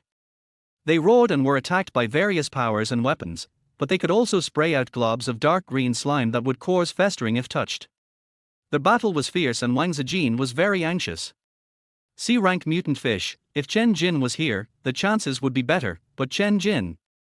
Wang Zijin followed the fish for a long distance, not towards the team members where the battle was fierce, but towards the bigger fish. She believed that her fighting ability was far inferior to Chen Jin's. Instead of her going to help, it would be better for Chen Jin to go to help, but the prerequisite is that Chen Jin is not eaten by the fish. The fish said it was not far away, so she soon saw an island floating on the sea and swaying. No, it's not an island, it's a monster fish. A huge monster fish. The fishes argued. Wang Zijin also realized that it was not an island, but a living creature. It opened its huge mouth wide and bit so hard that the sea water splashed 3 feet high. It seemed to have a strong magnetic field. The surrounding sea water was turbulent and the fish dared not approach it, saying tremblingly that they would die if they got close. Li Fei also squatted on the ground, holding his head and murmured in pain, I deserve to die, I am such a waste, my life is a waste of food, I deserve to die, I deserve to die. He muttered to himself and pinched his own neck so hard that he rolled on the ground and rolled his eyes. Wang Zijin was so shocked that she quickly pulled his hand away and said anxiously, Li Fei. Li Fei, what's wrong with you? You are not useless at all. You are much better than me. Li Fei. She had not received any physical training and her strength was still a little lacking, so she could not pry open Li Fei's hands that were trying to strangle her. But it was strange that she felt an inexplicable suction force on the palm of her hand again. Although it was very subtle, as soon as she put it on Li Fei's forehead, Li Fei woke up. He was gasping for breath in shock, his face pale with cold sweat, and he backed away as hard as he could, shouting hoarsely, mental attack. It's a mental attack. This is a Class B mutant. He wanted to inform Lu Yingchuan and the others immediately through his cell phone, but the Class B magnetic field was too strong and all he heard was a crackling sound that interfered with the sound. He put down his phone in frustration, covered his face in pain, and murmured, Auntie Wang, it's over, we're done, we can't escape, we're dead, I don't want to die, I haven't been in love, I haven't married Xiaojia, I haven't confessed my love to Xiaojia, woo. Li Fei, a grown man, was crying with tears and snot, while Wang Zijin was still focusing on the palm of his hand. What did she absorb just now? Li Fei, isn't he a mutant? Why can she also absorb the energy from Li Fei? No, not energy. Wang Zijin suddenly had an idea, but she didn't have the chance to think about it, because the B-level mutant as big as an island was pouncing on them like a hungry tiger. The water splashed, and the mutated fish screamed frantically, smells good. So good. Delicious. Oh, beauty. You are really suitable for reproducing my descendants. Chapter 25 will make her vanish into ashes. Wang Zijin was so scared that she was also stepping back. She didn't think the mutated fish was talking about her at all. First, she is not beautiful. Second, she is a human being, how could she reproduce with a fish? So, Wang Zijin just thought that there were some fish nearby that attracted the mutated fish, but why did the mutated fish rush straight towards her? Li Fei had already approached the mutated fish, and his eyes, ears, mouth and nose were all bleeding. However, Wang Zijin did not feel any discomfort except fear and nervousness. Wang Zijin touched his nose and found that the nosebleed had stopped. She quickly helped Li Fei up. Even though she knew she couldn't escape, she still wanted to run. At the same time, he secretly clenched his fists, ready to punch when he could no longer escape and was about to be eaten. Although Chen Jin said that she would die if she used this power, she would die too if she didn't use it, and even die earlier. But she didn't expect that when she saw the danger approaching and raised her fist to strike, a long sword wrapped in black cloth pierced straight into the mutant fish's forehead. Wang Zijin's face was splashed with blood by the mutated fish. Only then did he see a tall man in black combat uniform and black mask standing on the huge head of the mutated fish. Chen Jin rode the sea breeze and stood upright, even though the mutated fish twisted and turned in pain, wailing and trying to throw him off. It hurts so much. It hurts so much that this great king is dying. This damned human. Didn't I beat him to death? How come he is still alive? Die. Go to hell. I will eat you first, the human who ruined my happy event. The mutated fish started to move violently, and Wang Zijin quickly warned, Captain Chen, be careful. It wants to eat you. Chen Jin had already drawn his sword and glanced at her lightly as he stepped back. Wang Zijin then remembered that Chen Jin also had the ability to communicate with animals and plants, but she was so nervous that she forgot about it. Chen Jin retreated from the fish's head to its back. The long sword flew into his hand as he moved, and all the blood and dirt on the sword magically disappeared. He gripped the hilt of the sword with his slender fingers and flew back in the air again. The mutant fish swung its tail like a dragon and chased after him madly. Eat! Eat him! The damn human ran away. He got scared. Eat him! Eat him! Wang Zijin heard the mutated fish's wild cries and became even more worried about Chen Jin. The mutated fish said that Chen Jin was almost beaten to death by it, and if he chased it, he might really die. Wang Zijin hurriedly chased after him, but Li Fei held her ankle tightly. Auntie Wang, don't go. You will die. Captain Chen can't beat him, so it's useless for you to go. Li Fei kept in mind the important task of protecting Wang Zijin. Wang Zijin was about to ask him to let go when he suddenly saw another group of mutated fish, sea-level mutated fish, coming from the other side of the mutated fish. Chen Jin's position will make him be besieged from both sides, and the chance of his death will be even greater. Wang Zijin didn't have time to explain, so he used his special ability and said, let go. Back off. Of course Li Fei was unwilling to let go or retreat, but he just couldn't control himself. He let go of his hand all of a sudden and took a long step back. Li Fei was shocked, yet also felt familiar. Isn't this his control ability? How come Aunt Wang also has this ability? And can she control him in seconds? Is his ability inferior to Aunt Wang's? Li Fei's head was full of questions, but Wang Zijin wouldn't give him any answers, which shocked herself. She was just guessing that perhaps after absorbing the mutant, she would possess the mutant's superpowers, and the same was true for those with superpowers. She had wanted to try it before, but had no chance. Now she had caught the opportunity by chance, but had no time to experience it properly. She was busy rescuing Chen Jin. Chen Jin had long lost sight of anyone, so she could only chase the mutated fish that was as big as an island. The muddy beach caused her to fall several times. It's too difficult. Although she looks younger, her athletic ability is too poor. She gritted her teeth and put in a lot of effort before finally catching up with the tail of the B-level mutant fish. She saw Chen Jin, who had already killed more than half of the sea-level mutant fish. Chen Jin stood on the corpses of the sea-level mutant fish, and with a slash of his blood-stained sword, 3 sea-level mutant fish fell down in an instant. It was as easy as cutting vegetables, but the B-level was much stronger, and he could only cut a little flesh with the sword. The B-level mutant fish screamed in pain and pounced even more fiercely. Damned human! You can't escape. Die! It opened its mouth wide and spurted out several streams of dense and thick dark green mucus, like a torrential rain that made it impossible to avoid. Fortunately, Chen Jin has wind-related abilities and he quickly dodged the range of the slime, but there were still a bunch of sea-level mutant fish besieging him. When he swung his sword to kill the sea-level mutant fish, the B-level mutant fish swung its tail from behind, making it impossible for Chen Jin to avoid it. Chen Jin's sword is still stuck in the mutant fish, and that blow will definitely hit Chen Jin. Wang Zijin's heart was beating so fast that it reached his throat. He jumped up suddenly and his feet became light all of a sudden.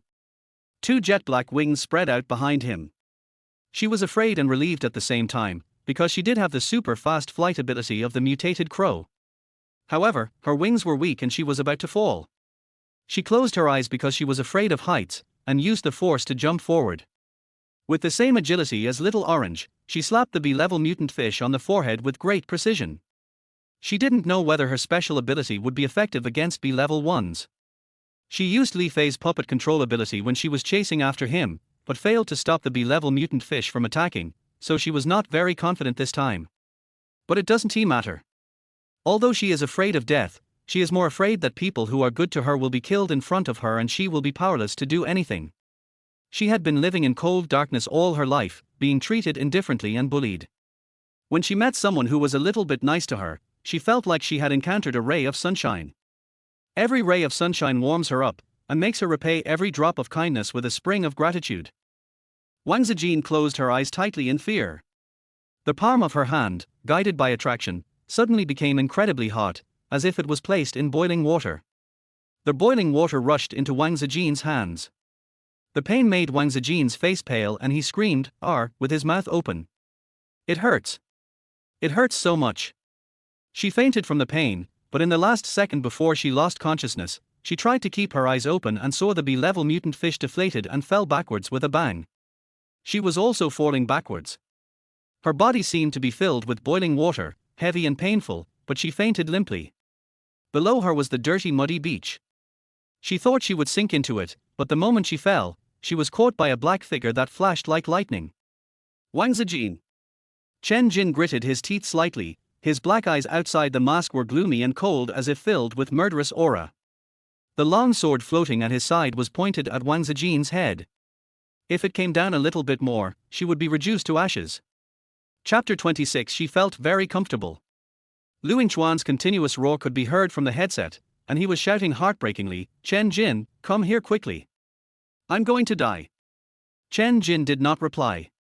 He just stared coldly at Wang Zijin, who had fainted in his arms in the air, with the blade of the sword against Wang Zijin's forehead for several seconds. Time seemed to have stopped. The water waves were flying on the sea surface where the magnetic field had not dissipated. Even the water droplets were suspended in the air like a bead curtain, motionless. Just a few seconds later, Chen Jin sighed inaudibly, then holding Wang Zijin in his arms, he lightly jumped onto the beach, stepping on the water droplets. The muddy and swampy dirty beach was walked on by him as if it were flat ground, without a speck of dust on it. There was only Wang Zijin sleeping in his arms, his face covered in dirty blood and his clothes dirty and torn. Chen Jin frowned, took off his coat and wrapped her up, then held her up with one hand and continued walking forward. Without even turning his head, he raised his slender fingers and lightly tapped, and the floating water droplets behind him instantly crackled and hit the calm sea surface. The static space seemed to resume flowing in an instant. The water droplets sank into the sea, but huge waves rose up, and the mutated fish that had its superpowers sucked away and shrunken emerged from the sea. It screamed ferociously and turned into a pool of blood in the blink of an eye. Nearby, there were also several islands that protruded out of the water and exploded into powder. Those islands screamed in pain, but they were not islands, but schools of B-level mutant fish. Wang Zijin had spent all his energy to exchange one B-level mutant fish for another, but it was easily killed by a small water droplet, and a group of them were killed in an instant. But Wang Zijin didn't know all this. She had been unconscious for a long time, and had been in a state of boiling heat. The energy that she had previously been able to absorb seemed to be overloaded, flowing through and swelling her veins. She felt like her tendons were about to explode, and she tried hard to absorb it. Although the absorption was slow and painful, she never stopped. In a trance, she seemed to hear someone talking, "You are so afraid of death, yet you are risking your life to save others. You are different." She was probably dreaming, because the man said something vague and then wiped her face little by little with a wet handkerchief. When the slightly cool fingertips touched her, she felt extremely comfortable. Her whole body was burning with heat, and she eagerly pursued that slight coolness, rubbing it again and again, wanting more and more. But Jian Weiliang soon disappeared. No matter how hard she tried, she couldn't find him. She could only endure the burning pain and the uncomfortable torment by herself. When she finally climbed out of the boiling water and opened her eyes blearily, she didn't know which evening it was. She found herself lying on a clean white hospital bed, with an injection of nutritional supplements hanging on her body. On the accompanying chair beside the bed was a pure black combat jacket. It's quite big and looks familiar. Wang Zijin stared at the dark bloodstains remaining on his clothes, thinking of the battle that had not been completely resolved before he fainted. His eyelids twitched, and he quickly sat up and put on his shoes. "My head is still dizzy, my fingers are a little soft, and I feel a little." Wang Zijin looked at her own white and slender fingers with the light peach color on her fingertips. She almost didn't realize that it was her own hand. She was stunned for several seconds before she remembered to touch her face, but the noisy noise outside was too loud, and it was the same sound that she was familiar with and hated. "Here we go again."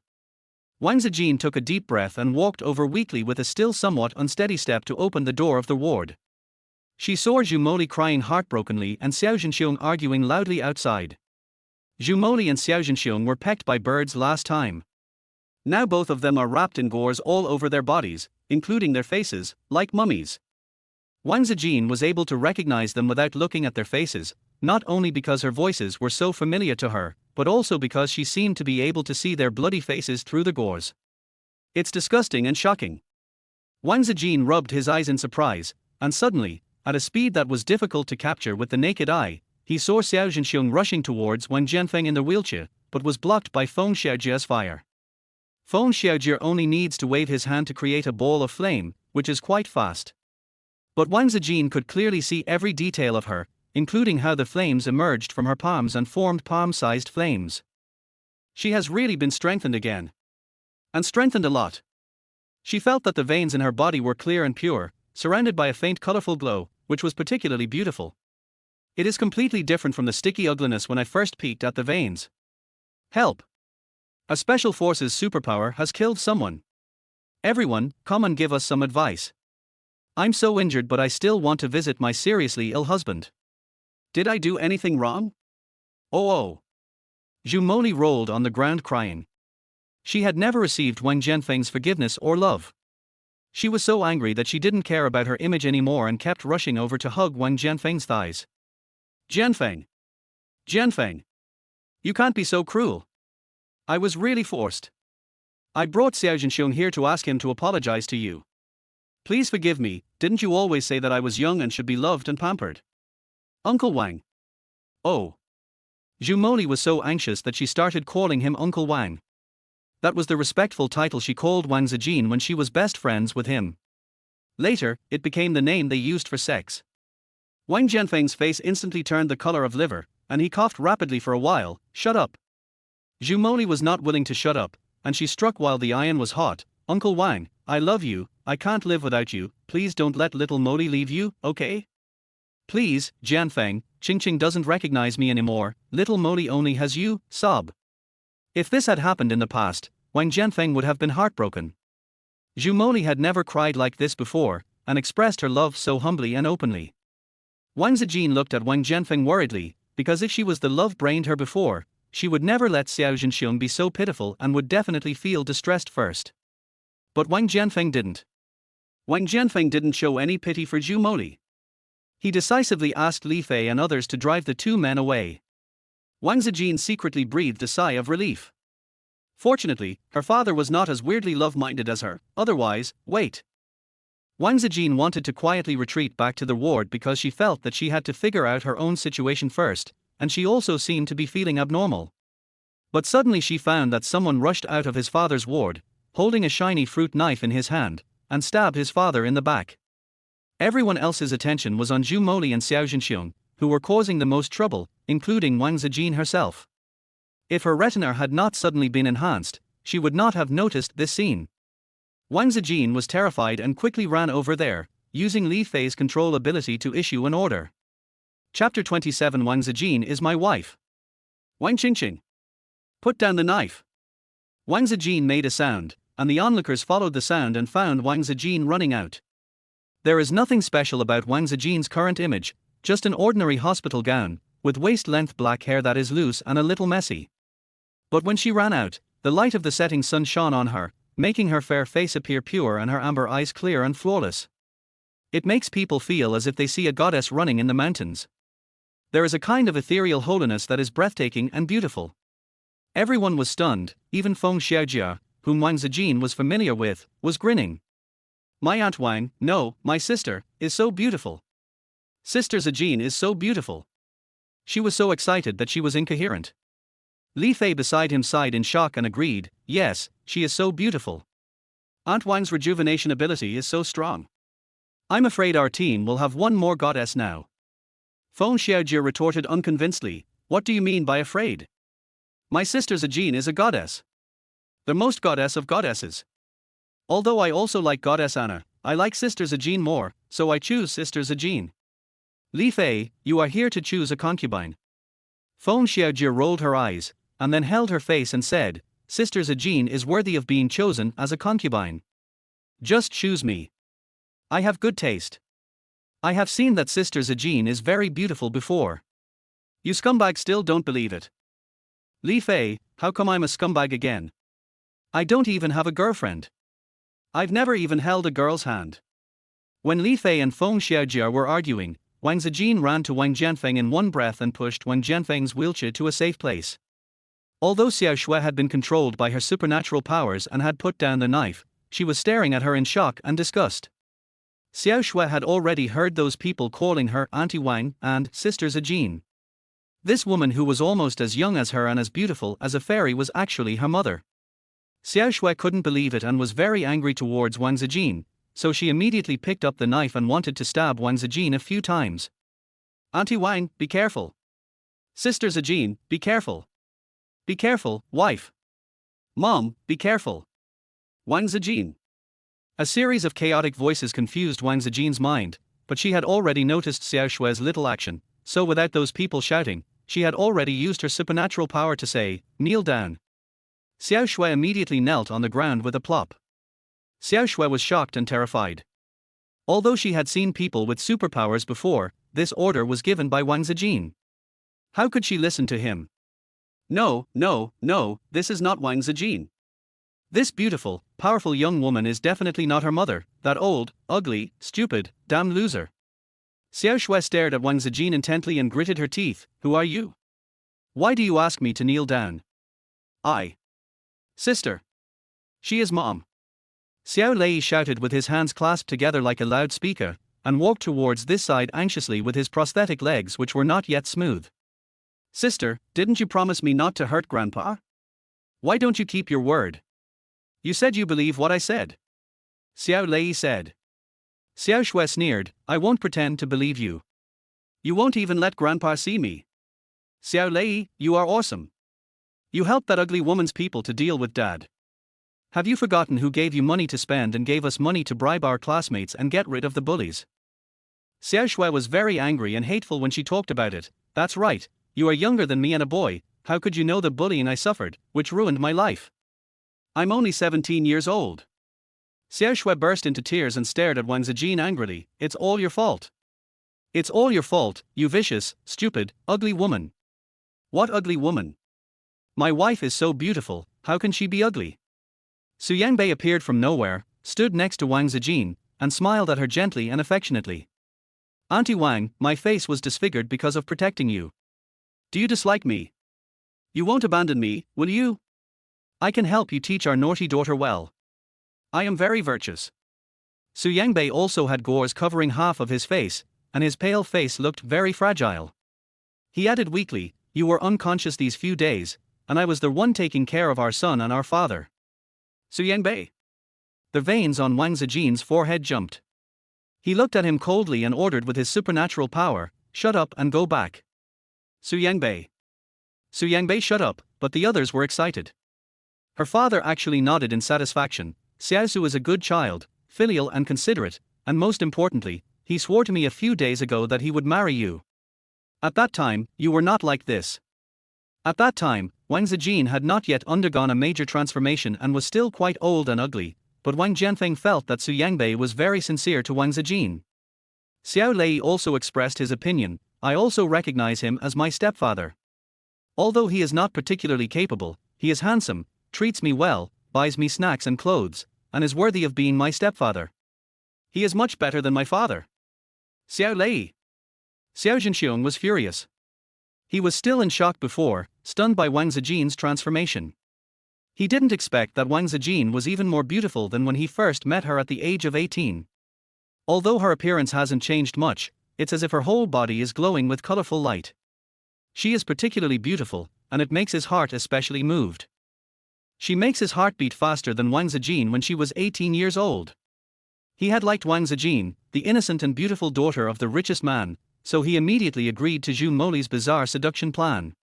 But after he succeeded in catching her, the novelty wore off, and he found Wang Zijin's blind love for him annoying, and the more he looked at her, the more annoyed he became.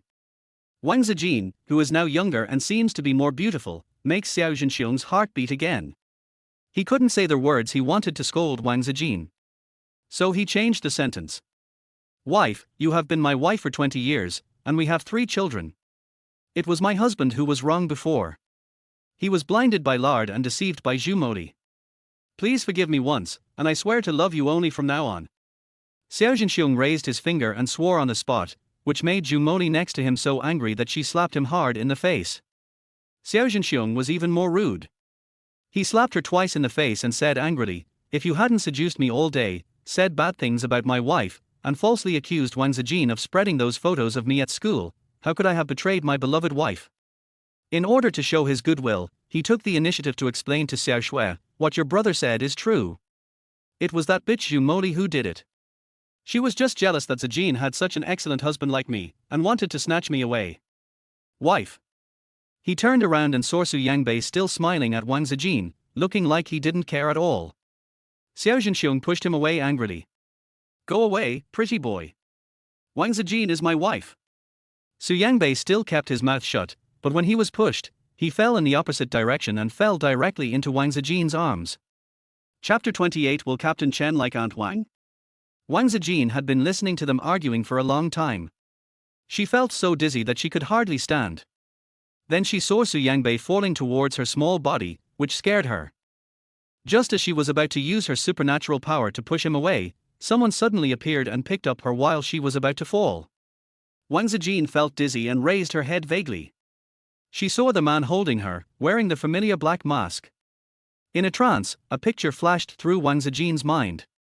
It seemed that he was holding her in his arms and walking on the muddy and dirty beach. She seemed to have some impression of this, but she thought it was probably a dream. After all, she had already fainted.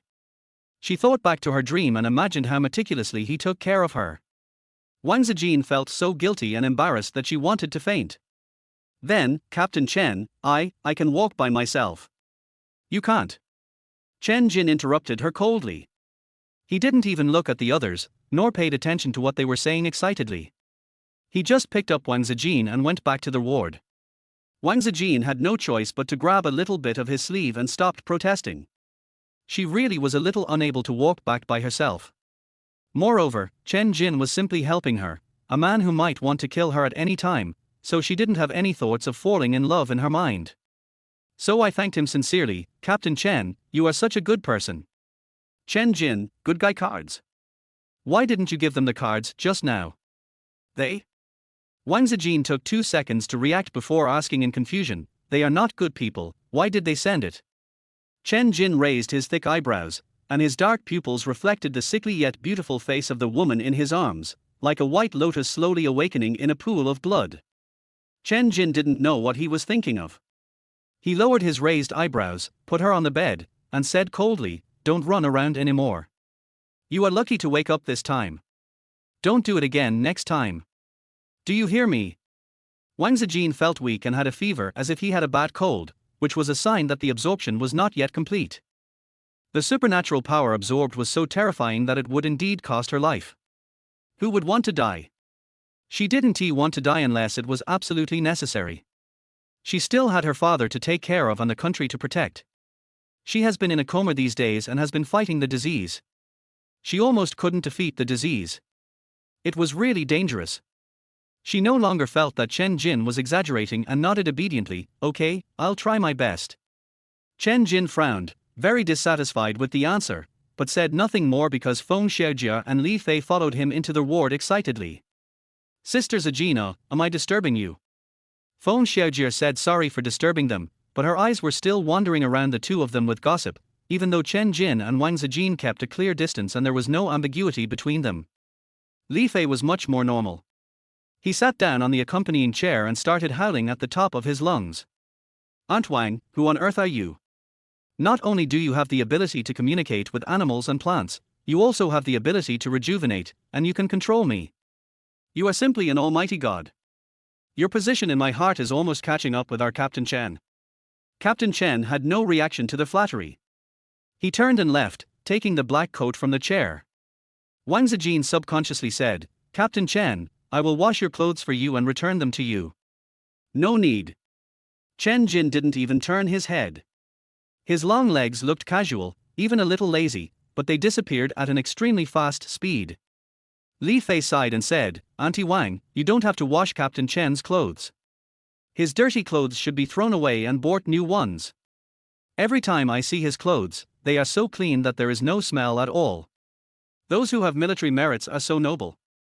Wang Zijin said, "Oh," and agreed with it. This was quite consistent with Chen Jin's personality of severe misophobia. Feng Xiaojie sighed, "Is there something wrong with Captain Chen's eyes? Sister Zijin has become so beautiful, but he is still so cold to her. Sister Zijin saved him after all. He killed the mutant and threw Sister Zijin back to the RV, and he never looked at her again. If he hadn't just given me a princess hug, I would have suspected that I was supporting the wrong couple." "Oh, don't say it, I was wrong. Feng Xiaojie knew that Wang Zijin didn't like these things, so she ran over and hugged Wang Zijin's arm, talking about the people making trouble outside and what happened in the past few days. Only then did Wang Zijin realize that she had been in a coma for 5 days, and the doctor said that it was a medical miracle that she could survive. But Wang Zijin managed to get through it. Feng Xiaojie kept praising Wang Zijin for being so capable and reported who had come to see Wang Zijin. For example, Wang Jianfeng, Xiao Lei, and some teammates, including Su Yangbei. However, Feng Xiaojie did not agree to let Su Yangbei accompany Wang Zijin, and even drove Su Yangbei away with a broom. This is what Li Fei said. Feng Xiaojie said confidently, "What's wrong with driving him away? He is a scumbag. Not only did he come to Sister Zijin's place, he also went to Goddess Anna's place." Lu Anna was also hospitalized. The injuries she suffered at the beach were so severe that she has not been discharged from the hospital yet. Lu Yingchuan has been with her all the time. At this point, Feng Xiaojie started gossiping again and whispered, "I heard that Goddess Anna is the adopted daughter of the Lu family, not their biological daughter. I think the captain is so anxious and angry. He must be secretly in love with Goddess Anna. It's a forbidden love, and he wants excitement." Li Fei immediately ruffled her pigtails and said, "Wash your brain. It's all pornographic garbage. Isn't it good to read some astronomy and geography at such a young age? Aren't they better than those romance novels you read? Get out. You can insult me, but you can't insult my favorite romance novel." Feng Xiaojie was so angry that she started fighting with him. The two of them were making so much noise that Wang Zijin couldn't even take a quiet rest, so she decided to explore her supernatural powers, which seemed to have been enhanced a lot. "First of all, my eyesight is better and my hearing is better." She heard the voices of Xiao Zhenxiong and Zhu Moli swearing at each other outside as they were driven out but were unwilling to leave, mixed with a few taunts from Xiao Shui. "It's no wonder that you're the one in trouble now. You deserve it. You've done so many bad things and hurt me. I hate you so much. Sister, where are you going? Sister, please wait for me. Sister, don't go. Sister, go and apologize to Mom. Sister," Xiao Lei's voice. She didn't want to hear any more of this, so she simply ignored them and heard a familiar, cold female voice. "Brother, you really don't have to accompany me. I'm almost well now, and my team 2 members are here to accompany me." "Oh? Lu Anna?" Wang Zijin was about to change her seat when she heard Lu Anna ask, "Aren't you going to go see Aunt Wang from your team? I heard that her rejuvenation ability has made her young and beautiful now. She is going to replace me as the goddess of the team." Her tone was full of laughter, and she joked with Lu Yingchuan easily, and continued with a smile, "I heard that Captain Chen went to see Aunt Wang, and just now he carried Aunt Wang back to the ward. Brother, do you think Captain Chen will like Aunt Wang? Is Aunt Wang really that beautiful? Is Captain Chen also attracted to her?" Chapter 29. I like being a tyrant. Lu Yingchuan laughed out loud. "How is that possible? Aunt Wang is so old. Do you think we are all like that pervert Su Yangbei? Breaking up with Su Yangbei is the right choice." Lu Anna said, "Brother, you have a misunderstanding about Yangbei. He is actually... Hey, let's not talk about him. We are talking about Captain Chen. Brother, answer me." Lu Yingchuan sighed, "Anna, you keep asking Captain Chen, whether you are. Wang Zijin, I told you to have a good rest, what are you doing?" A cold and familiar voice suddenly entered Wang Zijin's ears as she was eavesdropping, and frightened her so much that she trembled violently. She subconsciously raised her head and looked around the room, but did not see Chen Jin. Where is Chen Jin? How can I talk to her? How did he know that he didn't rest? And how did he know that she was eavesdropping on other people's conversations? Is his ability to communicate with animals and plants so much stronger than hers? Wang Zijin was shocked, ashamed and embarrassed, and quickly stopped eavesdropping. Only then did he hear Feng Xiaojie in the room still describing the fierce battle that day. It was so dangerous that day. The captain almost used his supernatural powers. Aunt Wang, you don't know that Goddess Anna was almost eaten by the mutant fish. The captain was so worried. Fortunately, Captain Chen arrived in the end. Captain Chen came here carrying you. He said you were seriously injured and unconscious. He killed the B-level mutant fish to save you. That's why he was late in rescuing Team 2. Auntie Wang, you don't know that Captain Chen held you in one hand and easily dealt with that group of sea-level mutant fish with the other hand. It was so cool. I almost screamed. That CP feeling. Oh. Auntie Wang, I was wrong. I couldn't help but get mad again, but at that time I really was like the hero and heroine in the book. Wang Zijin. Do you think I, a 40-year-old, look like a heroine? Wang Zijin thought helplessly. Wang Zijin naturally didn't know what Feng Xiaojie said, but she had a vague impression of some similarities in her dream. So, Chen Jin really hugged her. Captain Chen, you are such a good person. Wang Zijin sighed, and didn't care that Chen Jin said that he was the one who killed the B-level mutant fish, and didn't mention her strange ability at all. That supernatural power was indeed mysterious, and she didn't dare to use it easily again, so she decided not to mention it. But, her military achievements. Killing a B-level mutant fish, what a great military achievement. She also wants military merit. She doesn't want to be a waste. Just as Alexander was thinking, suddenly, a cold voice came into his ears again. A tall tree attracts the wind. Being high profile is not a good thing. It is safer to be unknown. Wang Zijin. Wang Zijin was now certain that Chen Jin could hear her thoughts. His abilities were much stronger than hers, but she did not quite agree with what he said. If a person has no ambition in his life, what is the difference between him and a salted fish? She had been a lazy person for 20 years, and the ending was not good. Besides, if she is not stronger, how can she protect the people she wants to protect and protect herself? She wanted to refute Chen Jin, but she couldn't communicate with Chen Jin like he did, so she wanted to use her cell phone to send Chen Jin a message to argue with him. But at this time, Su Yangbei came with Xiao Shui and Xiao Lei. Su Yangbei was stopped outside the door by Feng Xiaojie, and could only call out pitifully, "Wife, let me and the children go in to see you. We haven't seen you for a few days. The children and I miss you very much, wife." Wang Zijin's head hurt so much that it exploded. He rubbed his forehead, thought for a while, and said, "Come in, Su Yangbei, you come in alone. Why don't you let us in?" Xiao Shui was unconvinced. "Wang Zijin, don't think that just because you didn't do that, you don't owe me and Lei anything. You said you wanted to break off relations with Lei and me, so just do it, and don't regret it." "Sister, don't say that." Xiao Lei quickly covered Xiao Shui's mouth. "Mom is still angry with us, wait until she calms down." "She is angry but I am not." Xiao Shui was irritable and resentful. "I will hate her forever. She can't even protect my daughter. She doesn't deserve to be my mother." "Sister, don't be angry anymore. Mom doesn't know either." Before Xiao Lei could finish his words, the door was closed by Feng Xiaojie, and only Su Yangbei went in happily.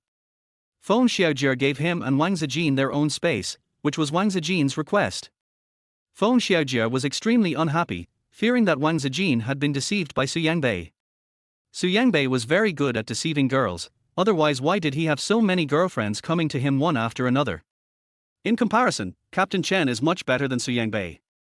Feng Xiaojie was very unhappy that a third party had intervened in their couple's relationship, so she had a bad expression and gave Xiao Shui a cold look. "You're so old, but you still blame your mother for everything. You even blamed your mother when something happened to you at school. Why don't you blame your father, the real murderer who hurt you? The people at school who laugh at your mother don't understand her. Your mother raised you, don't you understand her? Not only did you not help your mother clarify the matter, but you also held a grudge and killed her. Are you still humane? Sister Zijin is not worthy of being your mother. What about you? Are you worthy of being Sister Zijin's children? The cats that Sister Zijin raises are more filial than you." Xiao Shui and Xiao Lei were both scolded until their faces turned red, especially Xiao Shui. She became even angrier when she saw a girl about her age having such a good relationship with her mother. So, he walked forward angrily and continued to scold, "What do you know? That's because you haven't seen how stupid Wang Zijin is. She does whatever her father tells her to do, and is willing to serve her lover. As long as they don't divorce, she won't divorce even if she's beaten to death. She's such a love-brained person. If she were your mother, you would know how shameful it is. She's so stupid, she deserves to be framed. When Wang Zijin heard this, he also felt that he was indeed very stupid. She was so stupid that she had lost herself. Even when her children hated her to the point of wanting to kill her, she hid the fact from them because she didn't want them to worry about her almost dying.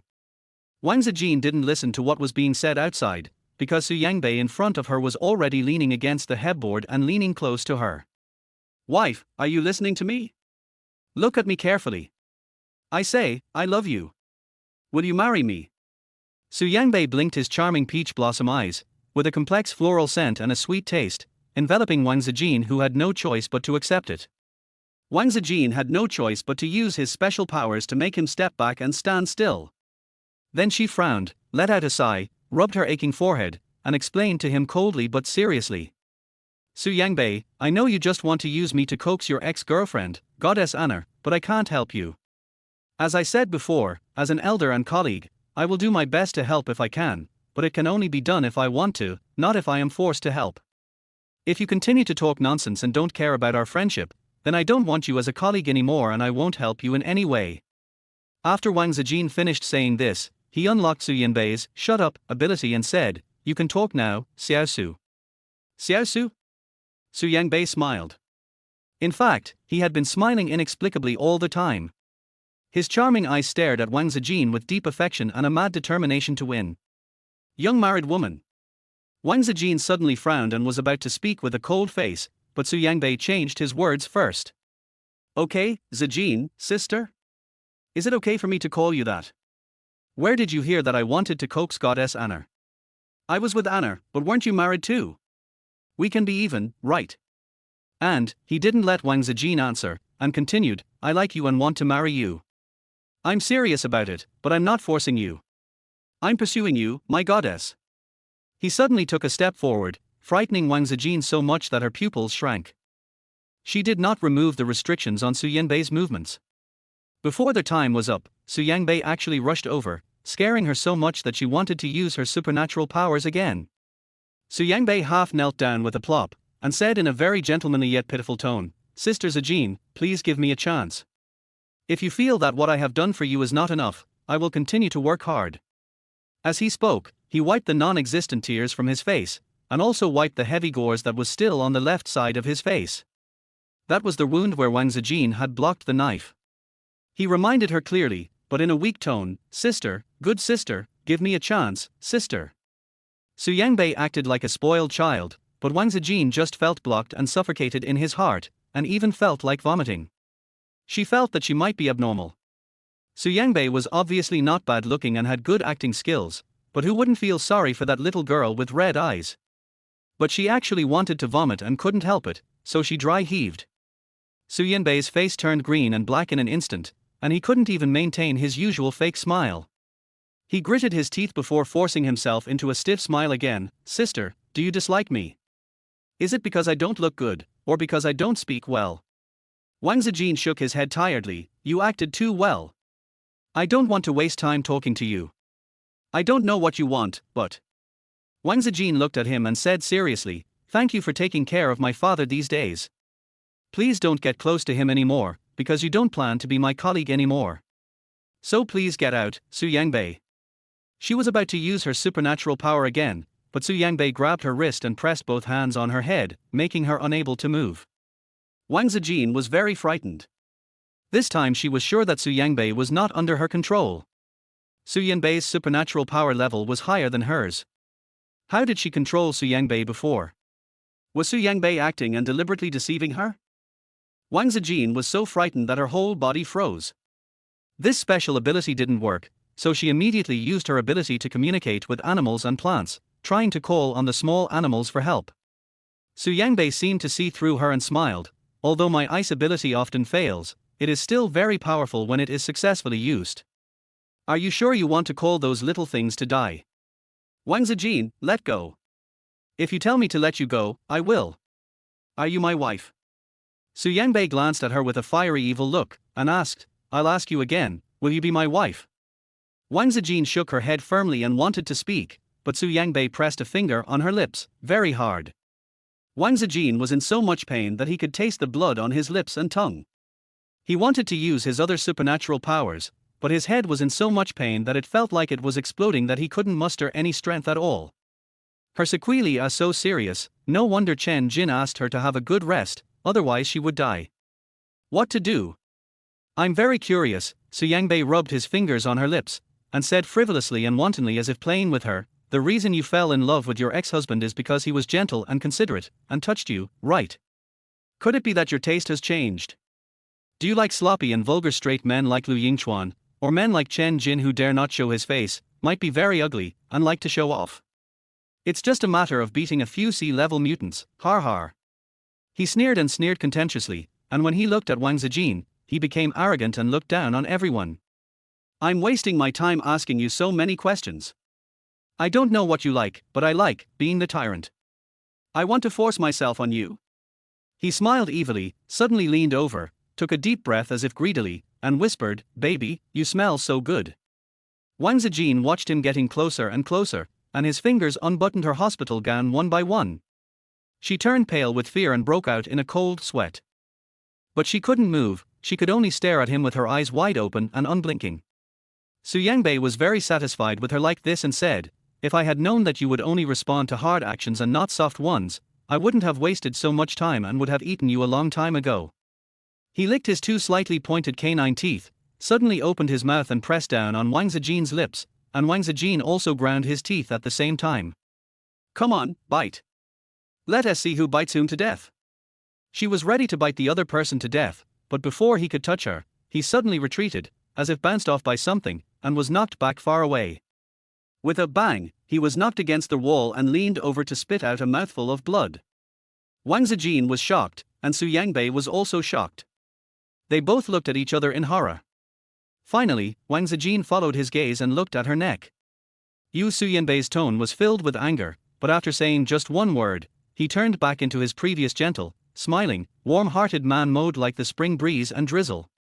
"Sister Zijin, I just played with you for a while, you feel much better, right? Don't be angry with me anymore, I won't call you my wife anymore, forgive me, okay?" Wang Zijin. Wang Zijin was completely confused.